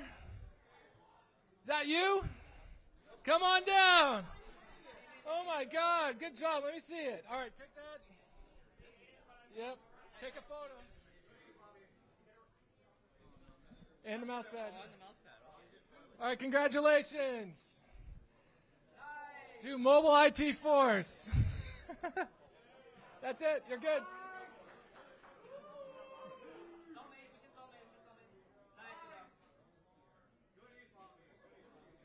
Okay, we're going to be doing another raffle around the 1 o'clock time. 12 o'clock time. And we're going to be doing 2 sets of raffles. We'll have one for Aloha Pacific Federal Credit Union, and we're going to do another one. We've got a HyperX headset, another keyboard, mouse, and a whole bunch of other stuff. In the meantime, if you're interested in getting an exclusive Tetris prize, I ask everyone to go on to Tetris.com or play at any free PC and take a snapshot of your score and meet me at the Vanta booth so I can put you on the leaderboard. We will be awarding the top 2 scores exclusive prizing. So go play. Thank you.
An absolutely exciting matchup here, and I had the privilege of being front row seat for it. So now joining me are your current Spring 2024 League of Legends champions, McKinley High School.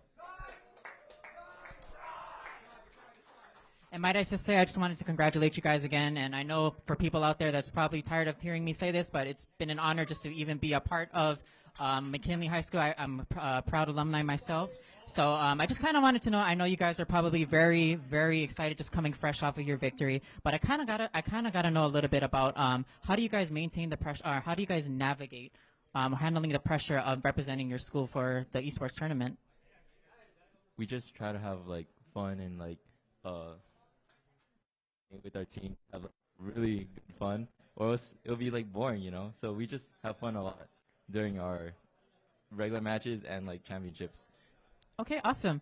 And then what about for the rest of you guys? Do you guys have anything that you guys wanted to share as well? Pretty much the same? Okay, awesome. So in a game like League, of course, you guys need to have a high sense of environmental awareness as well as a reliance on individual and team-based skills. So during gameplays, how do you guys balance individual skill development as well as team cohesion? We try to place people where they usually are. Like if my teammates play like top, we'll try to place them top, but then if we have to, we'll switch them around. But then we usually try to keep them around in their same position. It'll be good for the team. Okay, awesome. So just one last question. So this is just a little bit more about you guys as a team as well as for the future of esports. So where do you see the McKinley High School esports from here on now, and how do you guys hope to promote esports within the school? I hope that this championship will like let the esports at our school grow, because after we leave, hopefully there will be more people coming in. All right. Thank you guys so much again, and once again, congratulations. Go Tigers.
Community media, from my point of view, is organic. It's power. Public access to me gives me an opportunity to get my word out to the larger community of the town that I can't get to on my own. This is good programming. This is what people say, well, how come they don't ever write anything good in the news, right? This is the good news. What we're doing is critical, it's important. We have to stay energized and motivated to do this work in our community, but understand that our real mission is to hold up our part as we encourage others to hold up their part around the planet. So I was 14, I joined Esports, Set It Up program, which is an after-school program. We created our own TV show that was put out in the public, and I went along, did that till I graduated high school. Currently, I work with Youth-Prize. I'm their youth storyteller. I create all their media and content having to do with like telling stories. It seems like there's been an incessant attack on Black leaders and on Black interest. And we believe we have a right and a duty to respond. Too often we are encouraged to think of ourselves as insignificant and as meaningless. Getting involved in a way is telling the world no. And we need more people to say no. People in neighborhoods can now do what only corporations could do a generation ago. I'm here live from the mud pit. Disability Viewpoints can cover disability issues at a little longer length, which the local news hasn't been able to do. I wanted to share all the wonderful things that life has given to me. I thought, what better way to give back to humanity than to just share from the heart. Conscious programming to me feels like where we want to go as human beings, where we want to feel alive. It gives me an opportunity to talk about theater, the arts, writing, directing. Because it's us, you know, it's the community stepping up and grasping onto their own show. I connect my culture by myself, but Oʻahu provide a facility for me. And that gave me the opportunity to go out in the field and actually use the equipment and get more hands-on experience with it. If it wasn't for that, you know, I wouldn't be where I am doing what I'm doing today. Not only did people come up to me and say, I saw you on TV talking about your organization, they asked about it. And that's how I learned the value of being a producer, because you touched one life and a family that was sitting there, brought them together at that time. I really enjoyed them. This station broadcasts a lot of different things. Oʻahu is unique in that it is offered to everyone who lives on this island. What my ancestors and my kupuna and my parents and family have done, I get to do it in my own way. Growing up, they've instilled a sense of deep responsibility as being able to keep the stories alive. Without this opportunity, we might lose it one day. It gives us an avenue in which we can be heard and also be seen. And I think public access allows that. It's given me a chance that I wouldn't have had at the bigger markets or the bigger studios. It's a powerful mechanism that actually makes people think about things. There's news shows, there's entertainment, there's dialogue, there's debate, and that's all healthy. And I think public access gives that opportunity to everyone. I think without it, we'd be less fulfilled, I think, as a community. Technology affords collaboration that is global and local, and it's accessible. And I think our mission has to be to continue to ensure that this technology remains in the hands of as many people as possible on planet Earth.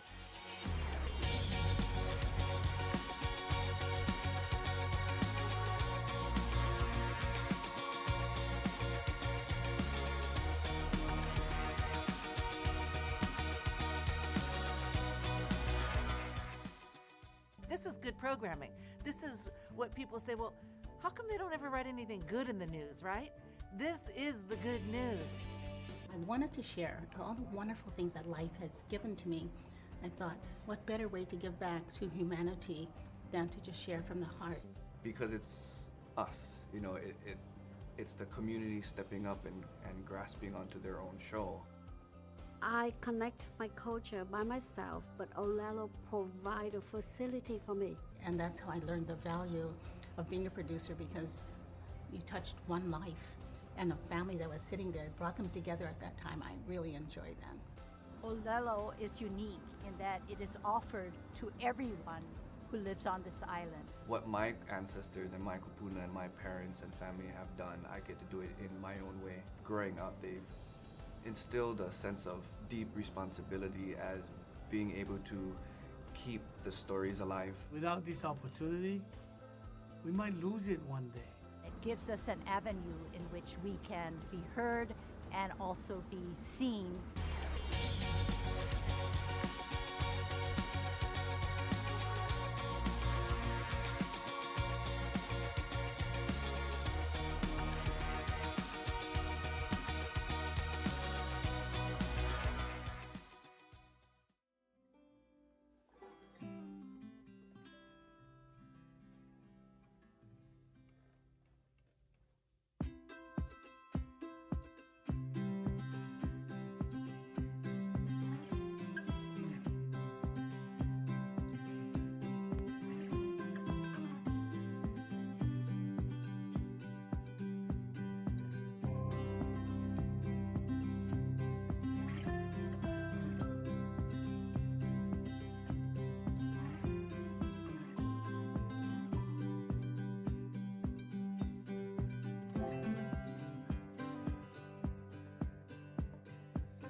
All right, welcome back. We are here, but not with League of Legends this time around. We are coming in with Rocket League. So joining us is, it's a different type of league. It is a right? league, yeah.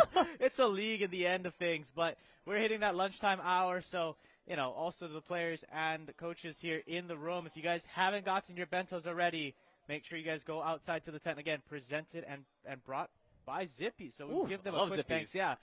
Sometimes, you think of an esports event, you go, it's pizza for lunch, right? They're gonna bring us pizza, and it's casual. You think of that every single time. But Zippy's, We get a delicious bento now. We had the fish inside, there's some chicken, some beef, of course the rice. Enough said. Yeah.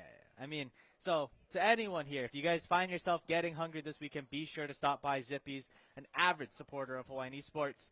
Their app has tons of promotions and way to earn rewards and prizes. Zippy's is also on the cutting edge of tech, and as part of that process, is always looking to expand their team. As we heard from yesterday, Kyler has his whole family that used to work there, right? So he had the shirt yesterday. He's not wearing it today, sadly. So be sure to check out their website for more details about a career in Zippy's. But as we, I believe, get slowly loaded into this match, this Rocket League match is going to be, I believe, between McKinley and Mililani High School. Mililani High School. Yeah, if we can have them on the screens, maybe show both squads. I believe McKinley only has one player here, while Mililani has the whole squad. And yeah, we'll see how that plays out. The rest is playing remote, but it happens. Yeah, we had the team cams though, but the team cams just show one player for them. But our last finals we had no players for Baldwin, so hey, that's a far ways away, man. Hey, McKinney's right down the road. As we're getting into the game shortly. As you see on the cams, on the left, of course, is Mililani High School. On the right is McKinley High School. We're slowly getting in. And like you can see at the bottom is a best of 7. We saw it yesterday. Went almost the distance. So we'll see how it happens today. Yeah, almost the distance. But as we load into the pitch here and get started, kickoff going to happen. Mililani versus McKinley starting us off for the Rocket League match, best of 7. Now, you have to remember a little bit. And I don't mention to you, the HP Esports talent, his name is Hypa Sniper for Mililani High School. So you keep note of that. Some login things, just making sure we have someone playing in the game. But as long as we have the player in, it's not a problem at all. Starting up the game very strong. Again, both sides looking for the dribble across the way, but not going to be able to find it. Instead, playing through the McKinley side, trying to find the back of net. Nothing to come up at HP Esports.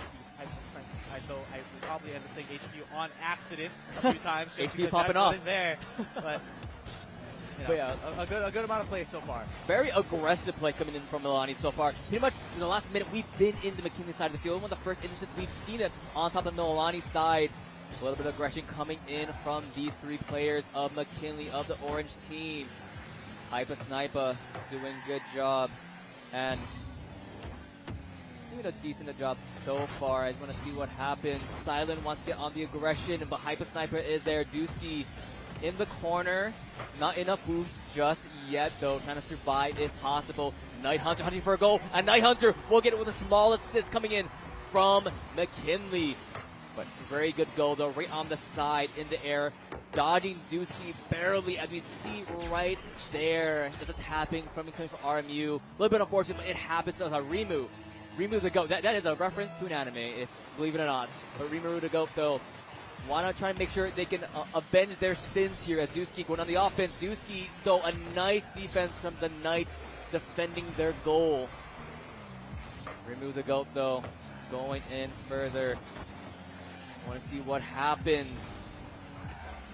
Now back on the mid side of the field, Colton. And now Night Hunter is trying to hunt in for another goal. Yeah, trying to see if they can find anything, but instead this ball's going to go out to the opposite side. Ooh, nice Nothing defense. to follow up, but Rimu the GOATs. Yeah, I did read that wrong the first time. Yep. Shout out to Slime Hachin. People love anime. But anyway, very nice goal. Very nice follow-up for McKinley's team. You know, one person was able to do it, but you have the backup from the team potential. That's what Rocket League's about. The teamwork. Of course, a little bit showing off as well, but always the teamwork and the team plays in a game like this. Yeah, teamwork comes to be the greatest enemy and your greatest friend in the game of Rocket League, trying to just get those passes across. See who's going to be able to follow up this ball again on that McKinley side. This time around, able to get it across. Ball playing in that neutral zone. Night Hunter looking for that long goal, will not be able to find it. Instead, trying to just lock in a goal here. Continuously finding the center, but no one there to follow it up, or just going to be saved out from the McKinley end each and every time. See if they can make anything of it this time around, though. Ball going to get 50 up in the air, but no one there to take it into the goal. And again, we sit on the McKinley side, but nothing coming of it. Not just yet, but now Dusky on a little bit on the offense, but Knight is there to follow up immediately for Rimu to go. We saw him last time, and Rimu just barely taps overhead by Corvette there. Very nice, clean defense from Milani. But McKinley is not stopping their offense just at Dusky. Trying to do something. You see Hyper Sniper on the side, in the air. Getting that. And now back on the McKinley side of the field. Back on the McKinley side of the field, but quickly going to get at least brought to midfield. The control needs to be there for either of these teams. Milani has the pressure, but it just doesn't seem like they can finish it out. McKinley just can't get the ball out of their own half, but they've been able to do well once it is out of their half. So we'll see if they can make anything come of it, but this ball is just continuously finding that middle of the pitch, trying to see if there's anything more than just a few back and forth hits to come through, but we're not seeing anything spectacular just as of yet. One of these cars has a really high pitch sound. It is bothering me just a little. You can customize the sound of your car, and it's one of the things that I feel like I'm hearing things. Would you rather have this or a ka-chow every single time a go happens? Probably a ka-chow. All right, fair enough, fair enough. But back on the McKinney side of the field, though, Dusky in the air on the ceiling, trying to get it out of their side. But Corvette is there, speeding through. Night Hunter makes it out of the midfield. Night Hunter's trying to go for a goal. Night Hunter, but on the side is Rimudu, the goat of McKinley indeed. Yeah, I feel like we're saying Rimudu's name a lot here. Just constantly being in multiple different locations. Nice demo. A demo coming on out. Will it be able to find anything more, though? That advantage of a singular player. Ball going to go over the middle, but nothing to come of it. Now, again, we're in this spot. Ball just remains there. But Dusky able to clean it up and able to find the back of the net, giving McKinley the 1-goal lead with 44 seconds left to go.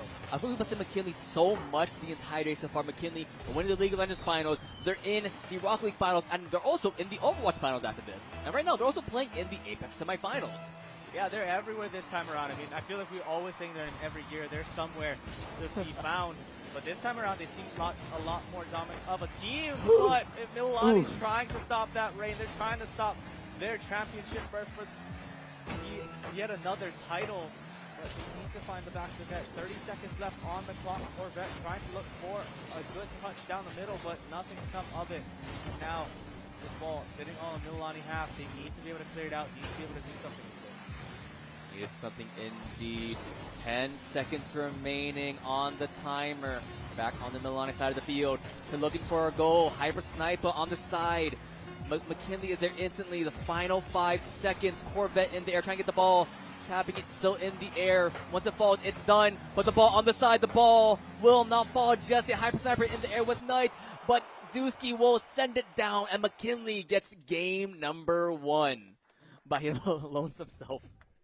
Yeah, it's a little weird, you know, going over to the camera celebratory and you just see one person So, to celebrate with. But I promise you, they're in team comms. They have that all sorted. So they're celebrating in a call. They're just not able to be here today. But again, a clean game. It was close. You got to be able to see a lot of these back and forth type of plays, right? The ball is sitting in midfield a lot of those times, and even when it goes over to a side, especially on McKinley's side, it just felt like the ball could never find the back of the net.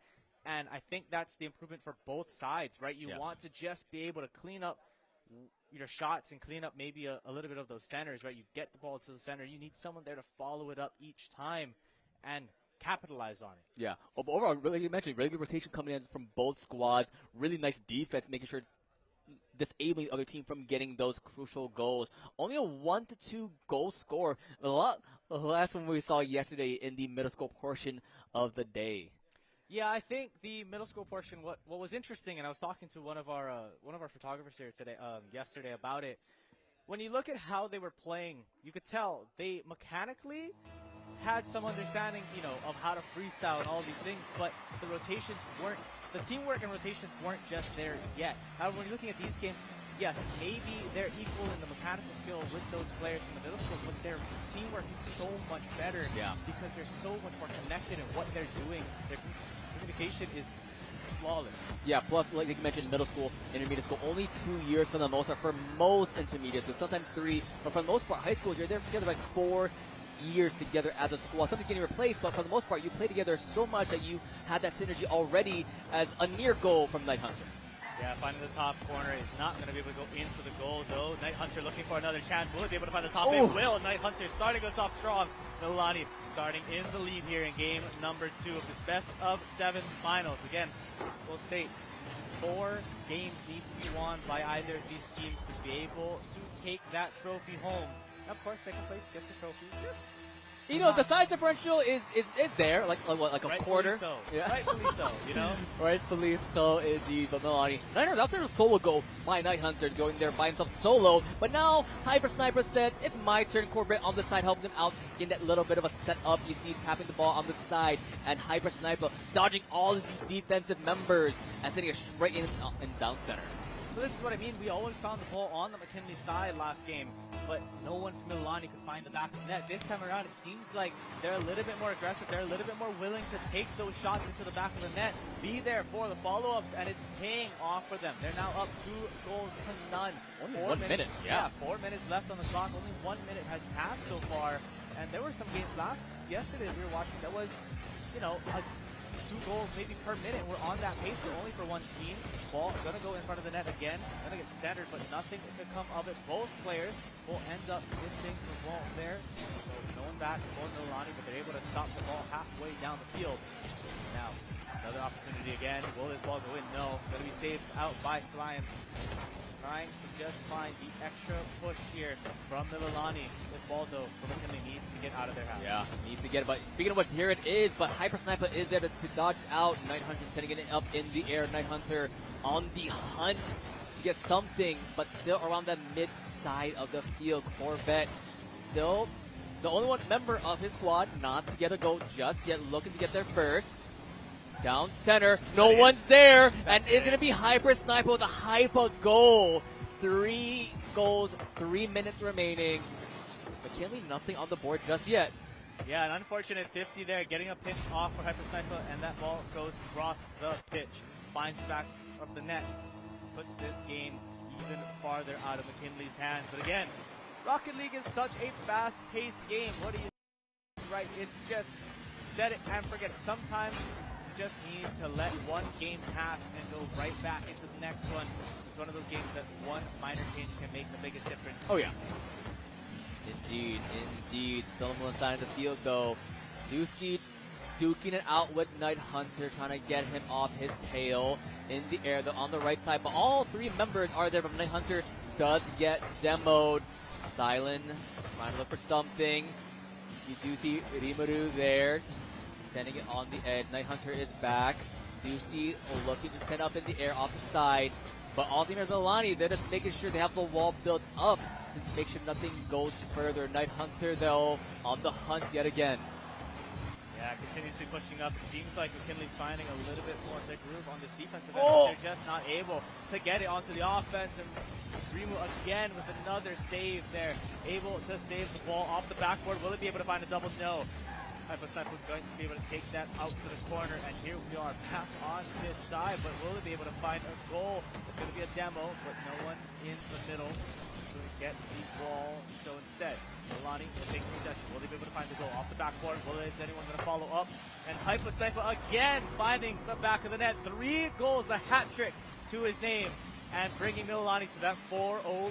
Yeah, it's super hard for McKinley to do this because you see two members, both Corvette and Hyper Sniper, going for that ball. So even though if you bump one out of the way, you still get bumped by the other member. So difficult for McKinley to stop that offensive play from Mililani.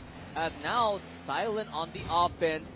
No backup from the team just yet. Rimuru does get a tap in, but enough. But Dusky will get McKinley's first goal of game number 2. Yeah, a little bit more aggression there. Able to find it Silent just barely missing the ball, but it ends up working out in their favor. A double commit on that challenge, not going to be able to do anything more. And finding the back of the net. The lead comes a little less now for Mililani, but still 3 goals is a big hill to overcome. And with a minute and 30 seconds left to go, that's averaging about, you know, a goal per 30 seconds, which that's what Mililani scored in the first minute of the game. So it's definitely not out of their hands yet. Out of their hands indeed. Down center in the midfield, it's still going in. But Mililani still not stepping off the gas pedal. Still trying to do more. Back on this side of the field though. Night Hunter trying to get the ball away from Dusky. Rimuru has the ball yet again. Off the side, off the back wall, but no follow from the team. Going back for the boost. They're running out slowly. 900 dodges one. Now dodge another, but Silent gets the ball instead. Final minute of gameplay. Can McKinley get more goals to tie it up to equalize this game too? Or will it be a tied game? But Rimuru, the GOAT, instead gets one in the top right corner with the help from a demo from Silent at the end. Yeah, finds the 50 into the net. That demo not really doing too much for the goal there, but that 50 being a little unfortunate for the Mililani side. McKinley again, 1 goal closer to bringing this lead to none. 2 goals between Mililani and McKinley, and just 50 seconds. This next goal needs to come quick. They're able to take possession of this ball, but not before Night Hunter can take away that ball, that aggression, and now looking to get a little bit more of the advantage. Yeah, a little more advantage indeed. Whoa, zooming pass, I believe it was Corbett trying to get his first goal of the game, but Sally misses the ball there. Still looking for the final 30 seconds. A long shot indeed, but right on the right side. Instead, Night Hunter going for one more, but Dusky, and I believe Rimuru was there to make sure the goal did not go in. Corvette just duking out with everyone possible, trying to see if he can do something. Bumps Silent out of the way in the left corner will be the ball. Final 10 seconds on the board. It looks like this should be a Mililani Game 2 victory, tying up the series 1-1. And now this best of 7 will finally become a best of 5. It's happened last time in the finals yesterday. And again, we see the first 2 games going even between the 2 schools. And now we're left with just that best of 5, as you mentioned. 3 games to win. You can only win 3. You can only lose 3. There's no other way around this. This is not. There's no draws. There's no nothing. This ain't Overwatch. There's no draws. Yep. There's no nothing like that in the game of Rocket League. However, overtimes do exist. We have yet to see one on the stream. We've been very close, like final 5 seconds, but that's all you need for Rocket League. Just 5, even 3 seconds to get a goal sometimes. It's all the time you need. It's how tense these games can be. 5 minutes, but every second counts indeed with a game like Rocket League. I know, like you mentioned, we have to wait and see what happens. It's a pretty even game. Very close game to these teams. We saw game 1, 1-2 in the scoreline. But game 2, 4-1. Very dominant performance by Mililani and McKinley. We've seen how they can play. We've seen how they can dominate, and we'll see how game 3 brings us into the series. I mean, yeah, the reason why I think Mililani was able to take that game is that aggression that they had, right? At the start of the game, they were playing so much to get those goals into the back of the net, and you could see them pull off a little bit as the game continued, which, maybe let up a couple of goals here and there, but their rotations for both teams are on point. You're never really seeing no one back in the net. An open net only happened once so far. That was with a pinch, which no one really expects to play that, right? So, based on knowledge that we've seen, these teams are rotating extremely well. It's just whether or not they can take advantage of who has possession of the ball. And as we load into game 3 here on the pitch, we're looking to see if anyone's going to be able to start that off strong, or if we're going to be playing another midfield fight. Another midfield fight indeed. Right now, Mililani on the aggression. Knight is going for the ball, but will get down the center of the midfield yet again. Both squads running out. Night Hunter does get demoed. Hypa Sniper looking at the ball right now. Silent and Dusky are there on the left side, fighting for that boost. Night Hunter, down the center, looking for the ball. Hunting for the first goal of the game. 30 seconds down. Nothing happening just yet, but definitely an open goal on the left side, so nothing just yet.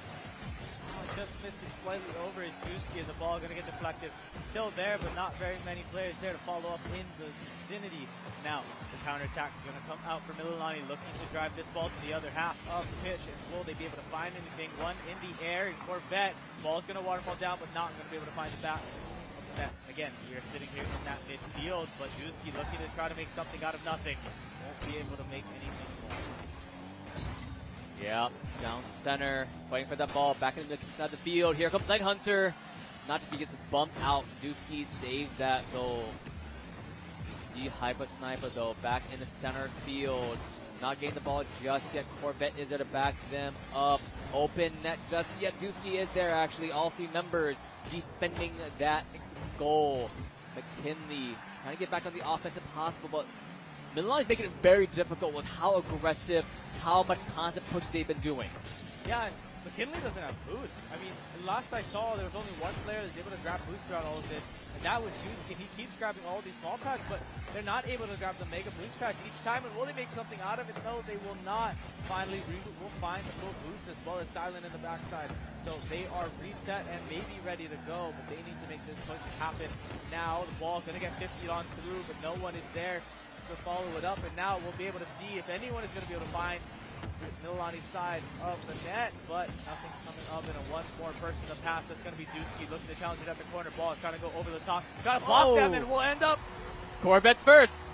Blocking them from the net on this defensive side from Night Hunter. Able to just stop them from being able to cross the net, and Corvette's goal to take. It was wide open. Yeah, even though Night Hunter hasn't gained that many goals as, Hyper Sniper, Night Hunter's been there involved with either distracting the, McKinley squad or setting up a lot of these goals along with Corvette. So Night Hunter definitely one of the ones to watch out for Milani High School. And now back on the offense, Corvette. I wonder what his favorite car is. Maybe a Mustang. Oh, yeah, sure, maybe a Mustang. But back on the McKinley side of the field, though, and now it's going to be Night Hunter. He's like, all right, I saw Corvette get a goal. Let me get one myself here. A 2-goal lead at 2-2-2 in game number 3. Wow. A lot of twos. Wow. I didn't look up at the clock recently. I didn't think that's what you... I didn't know what you were saying at first. I got you, baby. I got you. I get it now. We're, make-a-wish moment, but hoping to find just that one extra bit. I mean, you talked about it, right? Now up 2-0. They have solidified that advantage, and now they just need to maintain it. A little bit of all three players are pushed up here for the side of Milani, but to see if anyone can punish that from the team. They need to grab the ball from the other half, but won't be able to find anything more than just that midfield point. Just trying to push it on out. Night Hunter, no boost remaining, but still trying to make a push out of something here. One more person remaining in. Hyper Sniper looking to find back of the net, but Dusky there to save the ball. And now we hit the last minute and 45 seconds. 2 goals between the two teams here.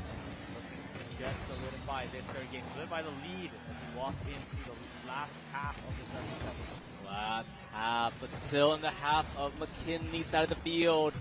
Looking to do more. Hyper Sniper been a little bit quiet this game, but still a component of the Milani squad for all this aggression coming into play. Night Hunter in the midfield trying to keep the ball out of their side of the field. Looking for more, but here comes Dusky. Pass to, and Hyper Sniper a little bit too far forward. Was able to backflip in order to save that goal. Yeah, just a little bit too much momentum going across that goal there. Ball going to get shot right down the middle, and so close. Unfortunately, not able to predict that projection.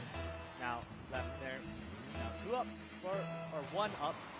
Up to the 1 for Milani here as they take the advantage. Minute left to go, but again, we've seen a lot of these goals scored in just that timeline, and we'll have to see if McKinley can be able to tie this game up, maybe bring us to the first overtime we've seen in all of the Spring 24 finals so far.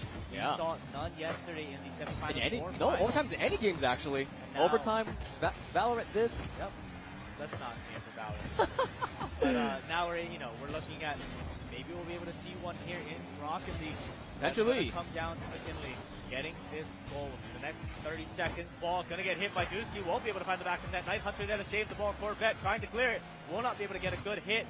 Now, Silent trying to pass this over to Dusky. Dusky with a full tank of boost. Ball's going to get stolen by Hyper Sniper and trying to just find a little bit more. Down center, won't be able to find the double. Is anyone there to follow it? No. Remu won't be able to find the back of the net. One demo's going to come out into Night Hunter. Silent up with no boost, trying to find the middle of the field for the rest of the team. 12 seconds on the clock. Will they be able to do anything with this? They don't have a lot of time, but they need this ball in the back of the net. Milani just trying to keep away and get these last few seconds out of the way. We're at 0, but the game does not end until the timer hits there. The ball hits the ground, and it will do so as Mililani will take game number 3 and bring themselves to a 2-1 series lead.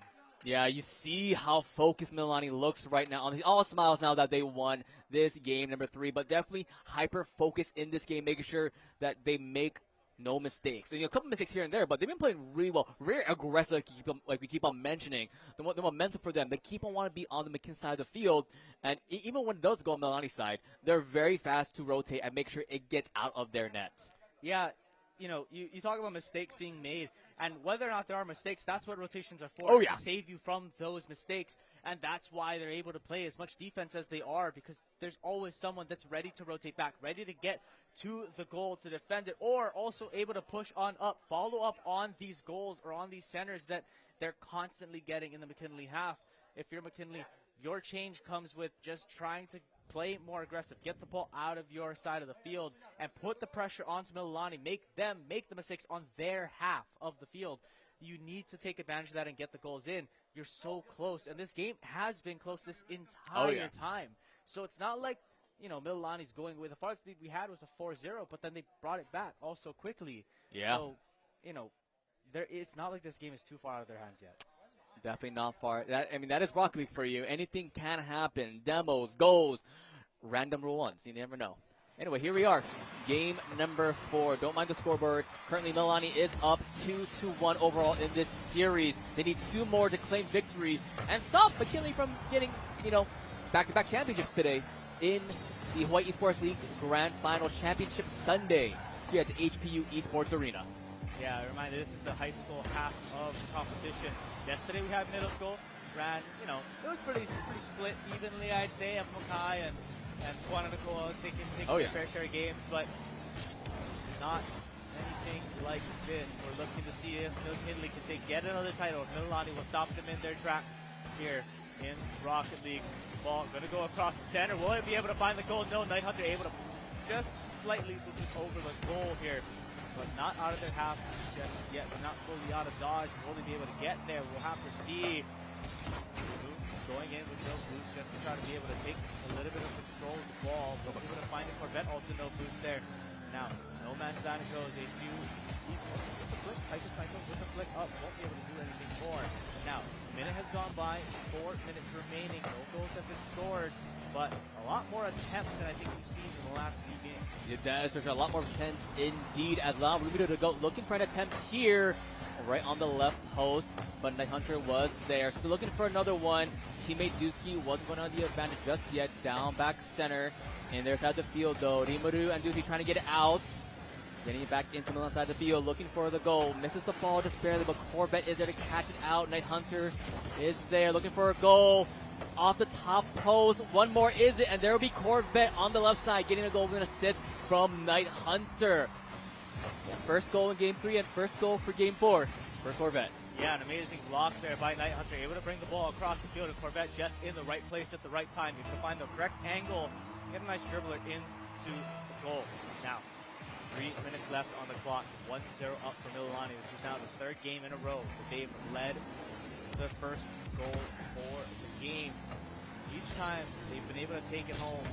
The past 2 games, and now in this one, to see if they can keep that going. McKinley needs to stop them in their tracks, though, but just find a little bit more pressure, a little bit more aggression to get this ball onto the other side of the field. Regal is trying to start that really early on. Will be able to find anything more, though. Silent, just getting to the corner, but again, Night Hunter constantly able to clear this ball to the other side of the field. Yeah, on the side of the field, though, there goes Dusky on the offense. Hyper Sniper is there, not enough boost to stop it just yet. Up in the air is the ball, going back toward the McKinney side of the field, though. Night Hunter on the hunt. Corvette looking for another goal. An opportunity has arisen, but there goes Dusky. Silent on the hunt now. Silent dodging one. Silent looking for another. Night Hunter is there, and not blocking that goal. Dusky's attempt is here, but it will be a little bit too far left, though. As now all 3 members of Mililani are on the defense, and as a demo on top of Corvette happens. Yeah, Demo coming out, just giving them that extra time to get this ball to the other side of the field. But will they be able to do anything more? We'll have to see. A little bit of time, a little bit of space. Corvette looking to get that challenge. Night Hunter to get it back to center. Will anyone be able to follow? No, and no one is back on the other side of the net. This ball's going to go slightly wide, but it bounces up in the air, and unfortunately, they're not going to be able to follow up. No one is there just yet. Silent, able to get the ball back to the middle. Corvette, no boost in hand, no boost in the tank. Will they be able to do anything? No, Dusky to find the middle of the field. Remu, it's all yours in the back, and Remu will be able to find the back of the net and tie this game up for McKinley and bring this to 1-1. 1-1. A little over a minute 30 left. Look at that. Weaving past a couple of them. Hyper Sniper not a little bit too far down with the boost there. And now, like you mentioned, tied 1-1. McKinley looking to equalize this series. Send us to pretty much a best of 3, if you will. The possibility is there. But now, as they're going for another goal, Rimuru open net. No one from Mililani has been seen. They're currently missing. Dodging past one. Hyper Sniper with a little bit of an assist there. I just mentioned 7 seconds ago. That's what they need to potentially equalize the series. Yeah, I mean, we talked about it right before the game started here. Those aggressions, they need to happen. Let Mililani make mistakes on their half of the field. I mean, we saw them using that against McKinley. And so now they need to be able to take that tactic and use it right back. Here we are in the last minute and 15 seconds in the game. Up 2-1 for McKinley. Will they be able to find another? They will not. Night Hunter barely able to make it to the goal in time and stop them from getting this go-ahead goal by just that one more. This would solidify. If McKinley can score another one, it makes this so much easier for them to defend. And if Mililani is able to find one, they tie this game back up again. And with a minute left to go, it might just be an overtime angle if that happens. Might just be looking closer and closer. The time ticks down. McKinley still going for another goal, wanting to fight for it as Dusky gets one on the right. There it is, an assist from Simon, send it back to the center for him. A tap off the side, tap straight in past Corvette, and I believe that was Night Hunter as well. Yeah, Dusky's trying to thinking of a word. Can't. I'll think of it later. Yeah, he'll do it like game 5 or something like that. Yeah. but final Dusky 40 really seconds. locking in that last goal for them, and with 30 seconds after the clock, Still a possibility. It's still a possibility, but it makes it so much harder for the side of Mililani. It's 2 goals now just to tie this game back up again. You just need to play keep away. But if this goal is going to be nearly open, you can also just take a shot there. Night Hunter forced to flip, forced to use some of that boost to get themselves there. Ball going to go down to the middle. So won't be able to find anything, but now that's a triple commit for the side of McKinley, and they won't be able to have anyone back, but luckily for them, ball not to the center. With that demo, it's going to make this rotation really hard to find. Flip going to come across, no one there to touch the ball, but with 3 seconds on the clock and a 2-goal difference, this game is over. McKinley going to take the 4th game and tie this series back up again. Here we go. We're into this best of 3. We've seen no overtimes yet. We've seen no Game 7s in Rocket League. But last time around, we got to a Game 6. And looks like we're doing it again. Doing it again. Game 5. Tied 2-2 apiece. Like you mentioned, best of 3 now. Anything can happen. It gets smaller and smaller as the games go on. And like you mentioned, they took advantage of the constant aggression from Mililani, and McKinley able to capitalize on those very small, minute mistakes and taking advantage of it and getting those, 3 goals that game. Yeah, I mean, that aggression for both sides, it's their winning factor, right? We see the coaches talking, right, to the Mililani team there, and I'm sure in the Discord doing the same for the side of McKinley, just trying to calm them down, trying to figure out maybe that slight change that they need to make going into this next game. I mean, it's all those small changes that make the biggest difference in Rocket League, right? That little bit more aggression, a little bit more pullback, rotation focus, so forth. That can make the difference. With 3 games remaining, you need to make those changes now because you want this next game. You want to be on match point. You want to be on championship point as soon as possible so that the pressure is no longer on you. The pressure is on the other team to bring it back. You just need to close it out.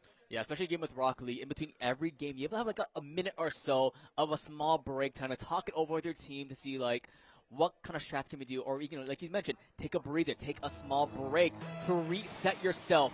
As like 2-2 in this game number 5, all tied up. A maximum of 3 games remain, minimum of 2 games left for either side. what will happen. This is a game of Rocket League as they're back in the side of Mililani. McKinney looking for a goal. Rimaru by themselves against 3 strong members of Mililani. The wall is there. The ball in the air. Night Hunter will stop it. But no one is there. Now on a boost as Dusky sends it straight in with less than 30 seconds on the clock has been spent. That was unfortunate. That was a triple commit onto the ball, and unfortunately, while triple committing, 2 of those players bounced off of the ball whilst it was being hit, and they just weren't able to get back to the goal in time. No power of friendship there. No power of friendship. They tried to maybe pinch the ball a little bit, but not able to do anything. Night Hunter looking to try to get this back, but won't be able to finish it off there. That boost running a little too low. Finley now in the lead by 1. Able to play a little more defensively. Try to just maintain this lead. Maybe try to build it up, but that's all they have. That's all they have to do. The pressure is on Mililani's side to get this next goal to tie the game back up again. The ball going to get handed over to Hypersniper. Will he be able to find the goal? No.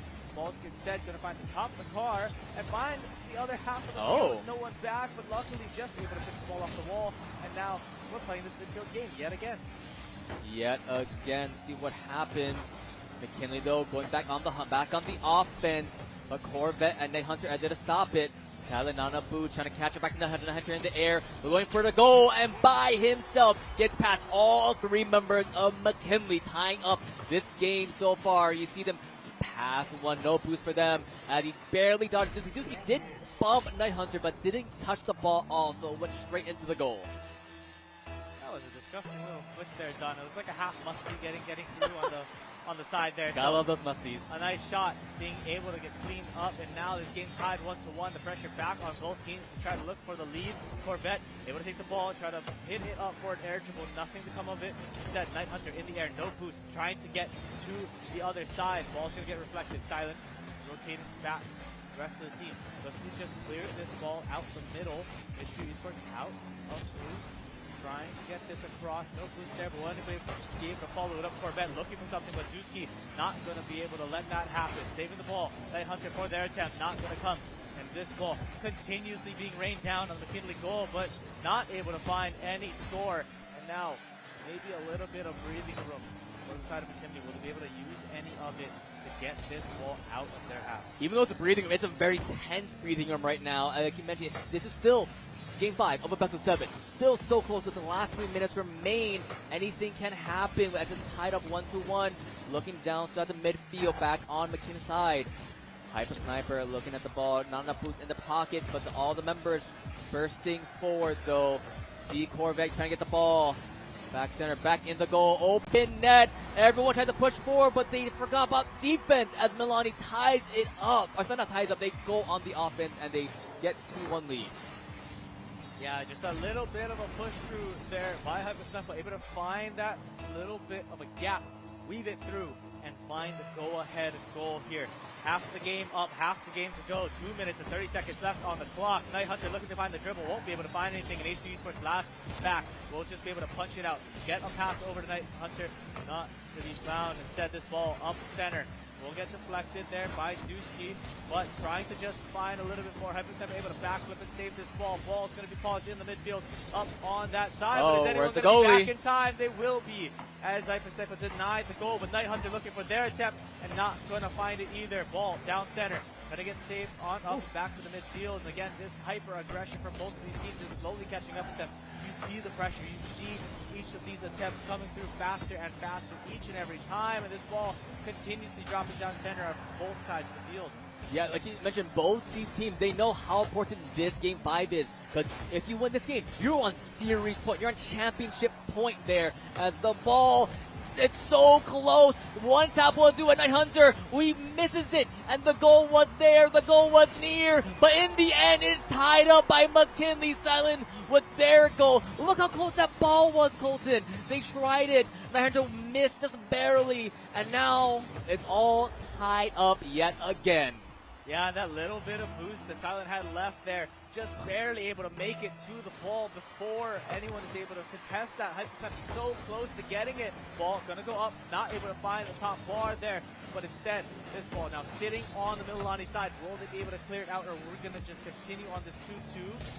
Night Hunter able to flick it over one. Will they be able to find the goal? No. Housekeeping gonna stop it from any further progression. Now, in the air, looking for progression from Housekeeping again.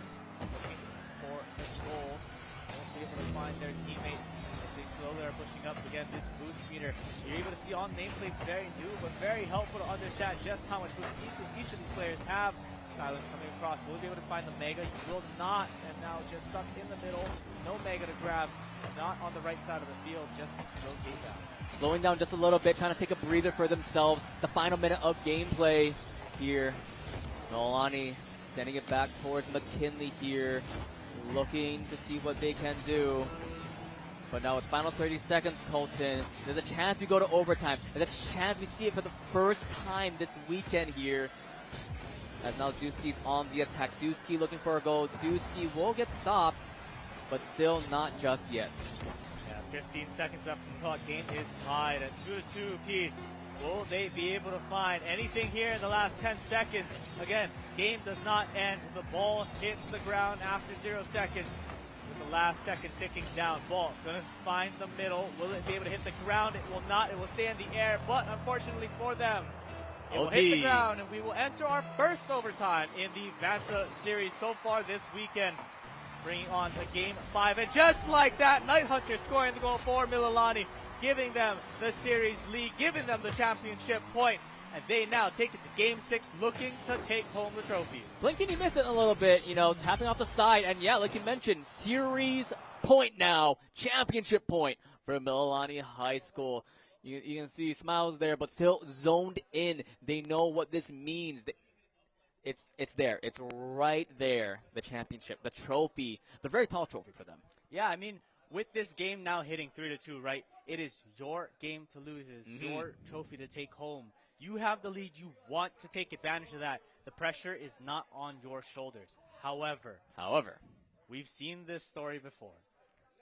Yesterday, it got close. We were at 4-4 on that last game, right, on the middle school side. Again, we were 1-1, 2-2, and 3-3, or 3-2 rather, last time around, and that's what the storyline is here today again.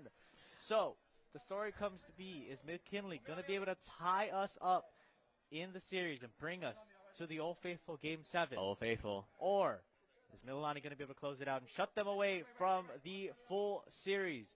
We'll have to see as we slowly load into the next game. But, I mean, what are the changes you want to see coming out of these players? There's not a lot to really change. You notice there's There's not. But what is the biggest difference? Like, both teams playing very consistently, very aggressively, but just the rotation game from both squads are really amazing, and especially for how Mililani has adapted throughout this series. They're very aggressive, but they also know when to put back that aggression and go back on the defense. The best offense is a great defense as well, and both these teams are showing it in spades, as now a near goal, but off the top right bar from Hyper Sniper. I want to be critical, but you cannot miss them. You cannot miss them in this situation. That could be the game changer. This could be the winning goal right there. You need to be able to take advantage of the ball going across the side of Mililani. McKinley trying to find back in net. Will he be able to do anything? This ball coming around fast. No one is there in the goal, but no one is there to score it. And instead, this ball's going to find the corner, go right back to the middle. Flip reset found. Another one is there. Going to find the double, and the ball not going to be able to find Night Hunter there to stop it. But Silence still there to contest it. Ball still center. Ball is still on the Mililani side. But instead, no one is back for the side of McKinley, and Mililani will find the first goal here in the championship point for themselves. And now it is all up to McKinley. They need to stop this push or it will just continue. Who else but Night Hunter there with that play? Less than 50 seconds have been spent in this game so far, back in the Milan Center field. But Corvette doesn't want to stay there too long, though. Fighting for the boost, though, back in the corner. Dusky looking for something here, but has to go a little bit farther back. Corvette Night Hunter on the hunt there. And now it is a lot of back and forth, really, on the center point of this field. But Silent is there. It was a very close one. But this has been a lot of demos from both sides so far this series alone, Colton. Yeah, these demos playing a very big part of the game. I mean, they reset you for just a couple of seconds, but that also means the rotation is reset. And it sometimes can screw up just that little bit of communication for each of the players. This ball still finding the middle. Won't be able to do much more. Mililani trying to just hold this ball off away from their goal. Dusky trying to find the center for their teammates, but no one is there. Night Hunter to clear the ball. Won't find the double off the wall, and instead will find the midfield with no boost in the tank. Gonna get demoed, reset the 33 boost, and take him back to their side. Dusky, full tank of boost, all in the air, looking for maybe a pinch off the ground, off the car. Won't be able to find it, but instead just running out of boost now, having to rotate back one player out for McKinley. As they move to the other side, looking to maybe continue this ball on target. The bump was there, but unfortunately for Mililani, just Silent able to make their push back. And again, we are here looking for another goal, but not able to find anything more. Not just yet. A little over halfway there, the halfway point of this game. Night Hunter misses the ball just, it's not Night Hunter, Corvette missed the ball just barely. Night Hunter on the defense. Up in the air, shooting forward, not a boost for the rest of McKinley, but still able to stop that ball, though. Here it is, up in the sky. There goes Night Hunter, able to not connect that double tap, unfortunately. Hyper Sniper back in the defense, along with Night Hunter, though. Make sure there's no goal opportunity for McKinley. Night Hunter, keep on saying his name, and eventually nothing will happen just yet. McKinley, though, with 2 minutes remaining. They want to have the clean sweep of the finals of this tournament, but right now they are down one game, Colton. Yeah, that demo was looking to happen there from Dusky, but not able to find it onto Night Hunter, and unfortunately that meant the goal was just going to get denied yet again. Ball going down the middle, water falling down just that little bit. Rimu not able to find the clear. Dusky just needing that boost. Will they be able to do anything with it? Dusky gonna punch this ball up. Will be able to find another touch? They will, and just barely missing this goal again and again. Rimu able to clear the ball out to the side, and now this is the time for McKinley to make this push. Dusky up in the air, not gonna be able to find it. Ball going to the corner. One more chance for Rimu. Silent there in the backside, not able to find the goal. But again, this isn't over just yet. Dusky still in the area with a full tank of boost. Ball going over the center. Corvette to clear. And again, we are reset to this midfield. Just one goal between the two teams over the course of the last 4 minutes. Ball going down the center. Ball gonna go reflected, and instead going into the goal for Mililani. 2-0 now with just a minute and 15 seconds left to go. McKinley. You know the comms must be a little tense right now, but they have to reset themselves within this final minute to make sure they're able to equalize this. If not, Mililani will take the title and become the Spring 24 champions. As right now, they keep on going. As Night Hunter says, let's add one more goal to our pockets. 3-0 right now. That was a 5-second goal there, Colton. Yeah, very quick goal coming out from the side. Mililani just looking to solidify this championship for themselves. Again, 1 minute left. 3 goals stand in the way for McKinley. And just that minute for the side of Mililani. They want to complete this run. They want to take home that trophy. And they want to be crowned the champions here for Rocket League. But the game is not over yet, as McKinley continue to make this push on through. Dusky looking to find that rebound off the backside. But again, this backside left wide open. Yeah, it's not over until it's over, as Corvette will zoom in and get one more for Team Mililani High School. With the final 45 seconds, Colton, it's looking a little dire for McKinley. Yeah, it's looking just a little bit more dire. I mean, maybe the Spirits are slowly being let down there. They want to be able to keep this game close, but slowly this game is running away from them. Unable to find anything more. They need to find these goals fast, but if they're not going to be able to, this game's just out of their hands. Yeah, final 30. You hear the clock tick. Still on the aggression. Hyper Sniper barely missing that one. Corvette kind of set up a play for Knight along with Hypa, but still trying to get one more opportunity for Dusky. 15 seconds remain. 3 goals left for McKinley. Can they equalize? Can they keep their dreams alive of one more title? I mean, you basically have 10 seconds to score 2 goals, and then you have unlimited time so long as that ball doesn't touch the ground. But we end into the last 15 seconds of this game, and Hypostypa just making it into their own hands, taking it to the back of the net, and again resetting to that 4-goal lead with just 11 seconds left on the clock. Looking a little impossible here for McKinley. Mililani, you see them on the left side, the small little box, the 3 core members of this squad looking to claim themselves a championship title, a trophy for their own. As now Mililani looking like to be your spring 2024 Hawaii Esports League Grand Champions. There they are, loud and proud. It is theirs. They are the champions.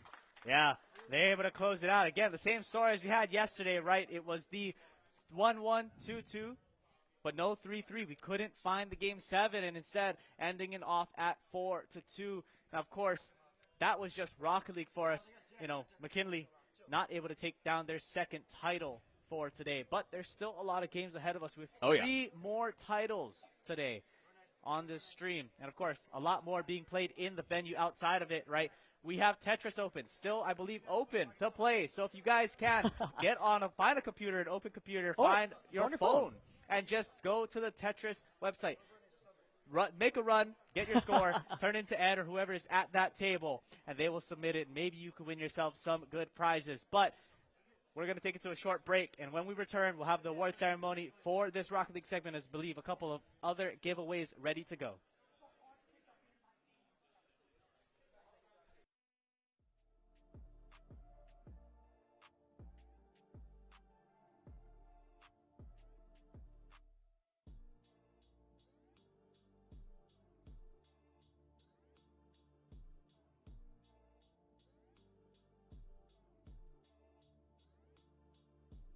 This is good programming.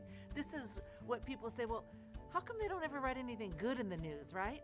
This is the good news. I wanted to share all the wonderful things that life has given to me. I thought, what better way to give back to humanity than to just share from the heart? Because it's us, you know, it's the community stepping up and grasping onto their own show. I connect my culture by myself, but Oʻahu provide a facility for me. And that's how I learned the value of being a producer, because you touched one life and a family that was sitting there, brought them together at that time. I really enjoyed them. Oʻahu is unique in that it is offered to everyone who lives on this island. What my ancestors and my kupuna and my parents and family have done, I get to do it in my own way. Growing up, they've instilled a sense of deep responsibility as being able to keep the stories alive. Without this opportunity, we might lose it one day. It gives us an avenue in which we can be heard and also be seen.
community media, from my point of view, is organic. It's power.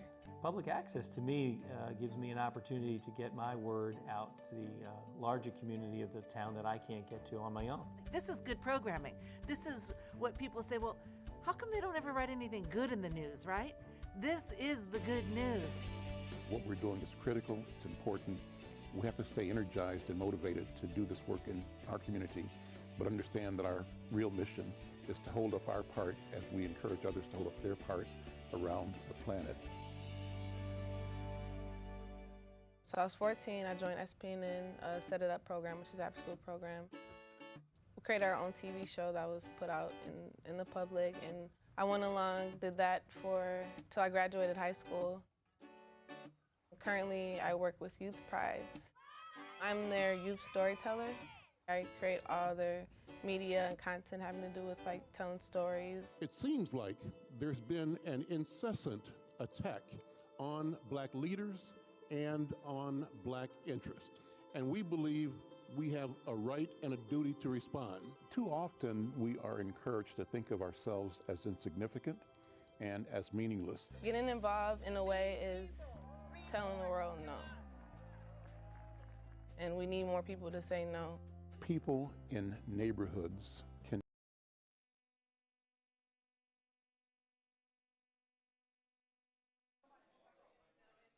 Welcome back. We're here, not with Rocket League, but with Overwatch this time around between McKinley, yet again. Yes. And Mid-Pacific Owls. So we're looking to crown yet another champion here, but in a new game and in a new finals. And I'm Colton, joined here by Henry this time around as we slowly get ready to load in to Overwatch here.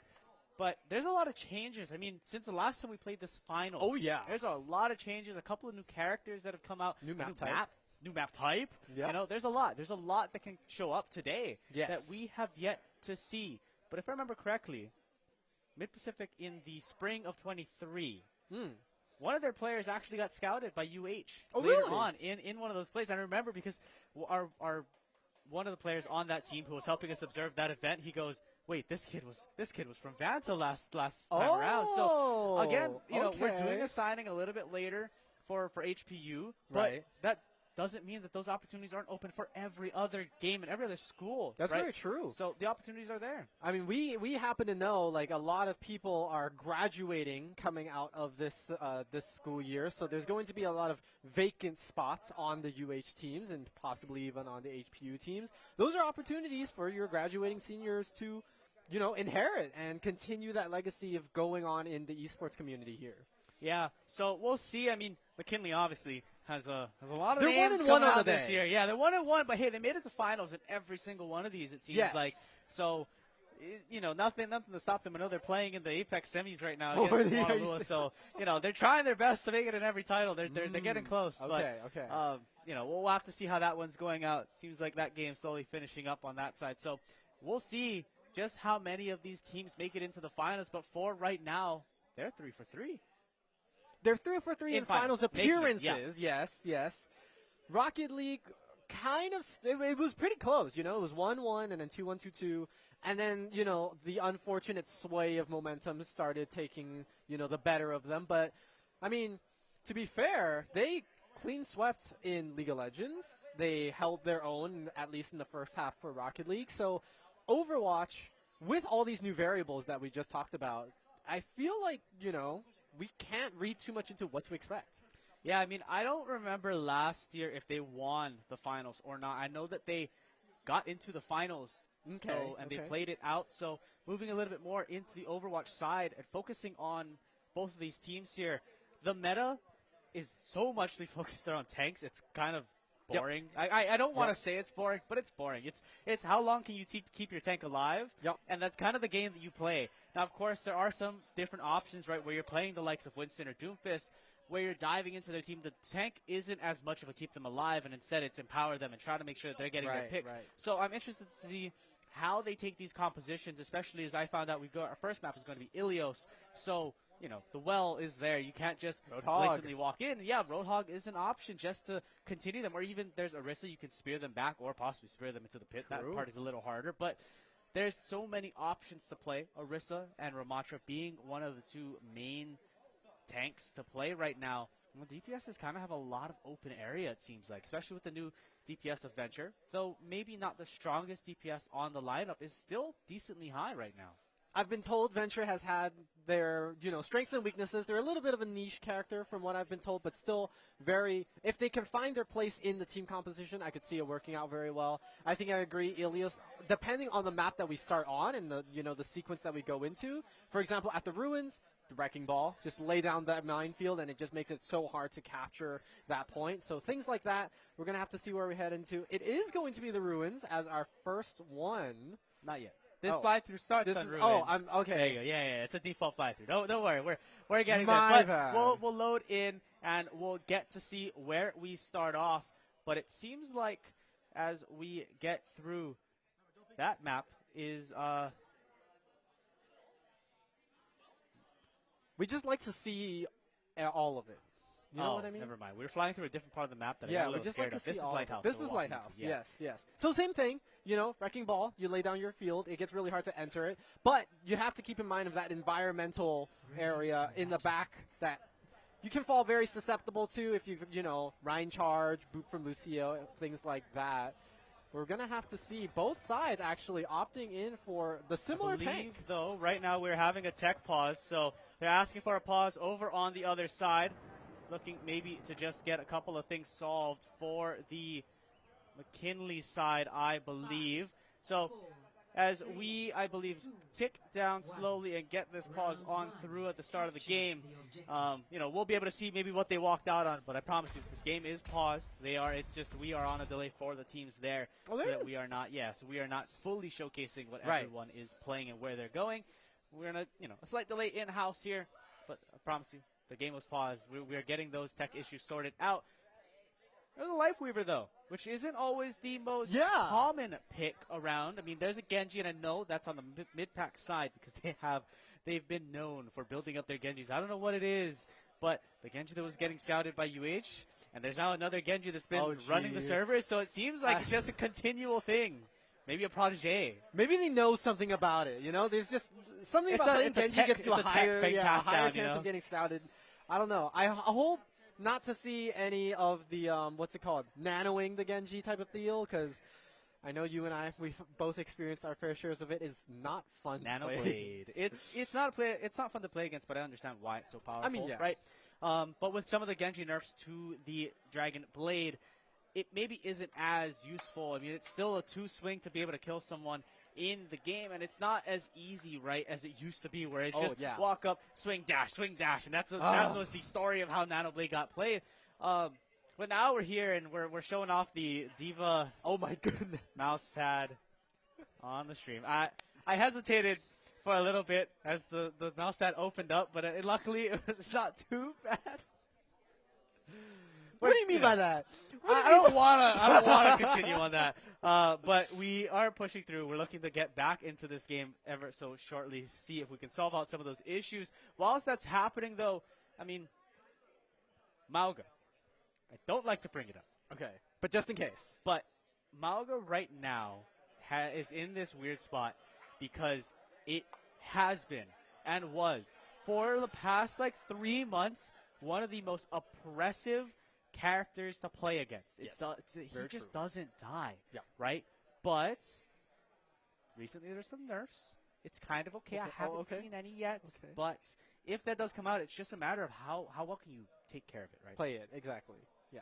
I feel like every hero has their own specific spots, and it's kind of difficult in a team environment to play what each person is comfortable with that happens to mesh into a team composition together.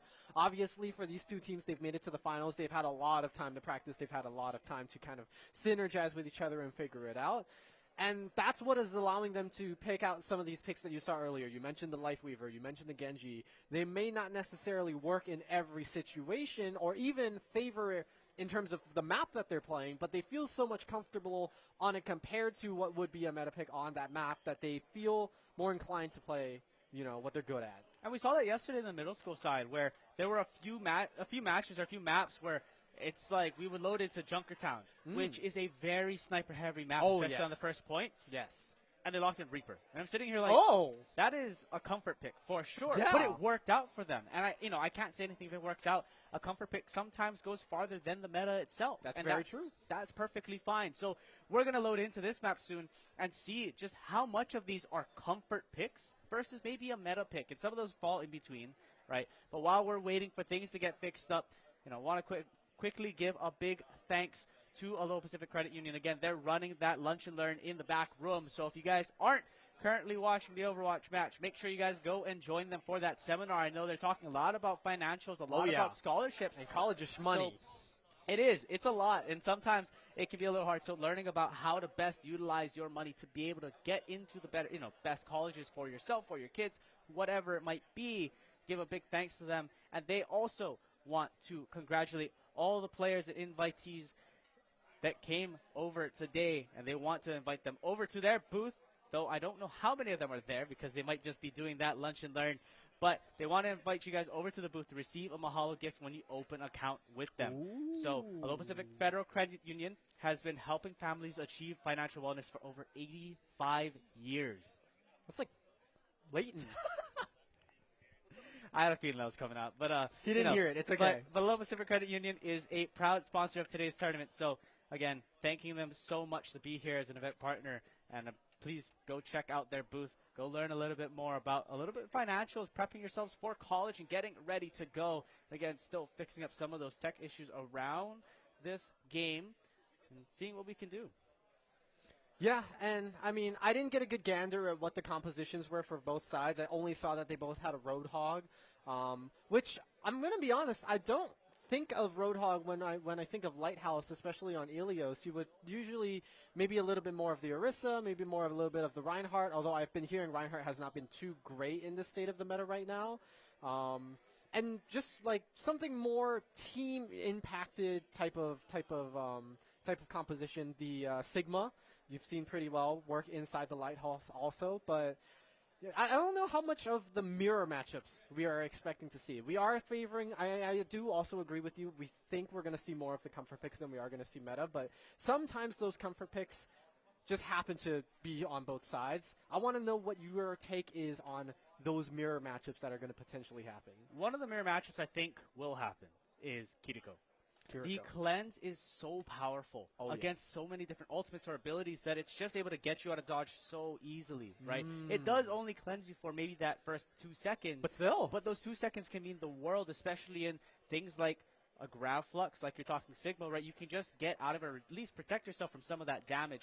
So I think that's the first character that pops into mind, the first hero that pops into mind when you're thinking of a mirror matchup throughout today's game. Okay. But other characters a lot of times goes to the tanks. I've seen so many Orisas be played over the course of both the semifinals and finals. And as much as I maybe don't want to see it or I'm tired of seeing it because it's so hard to take down,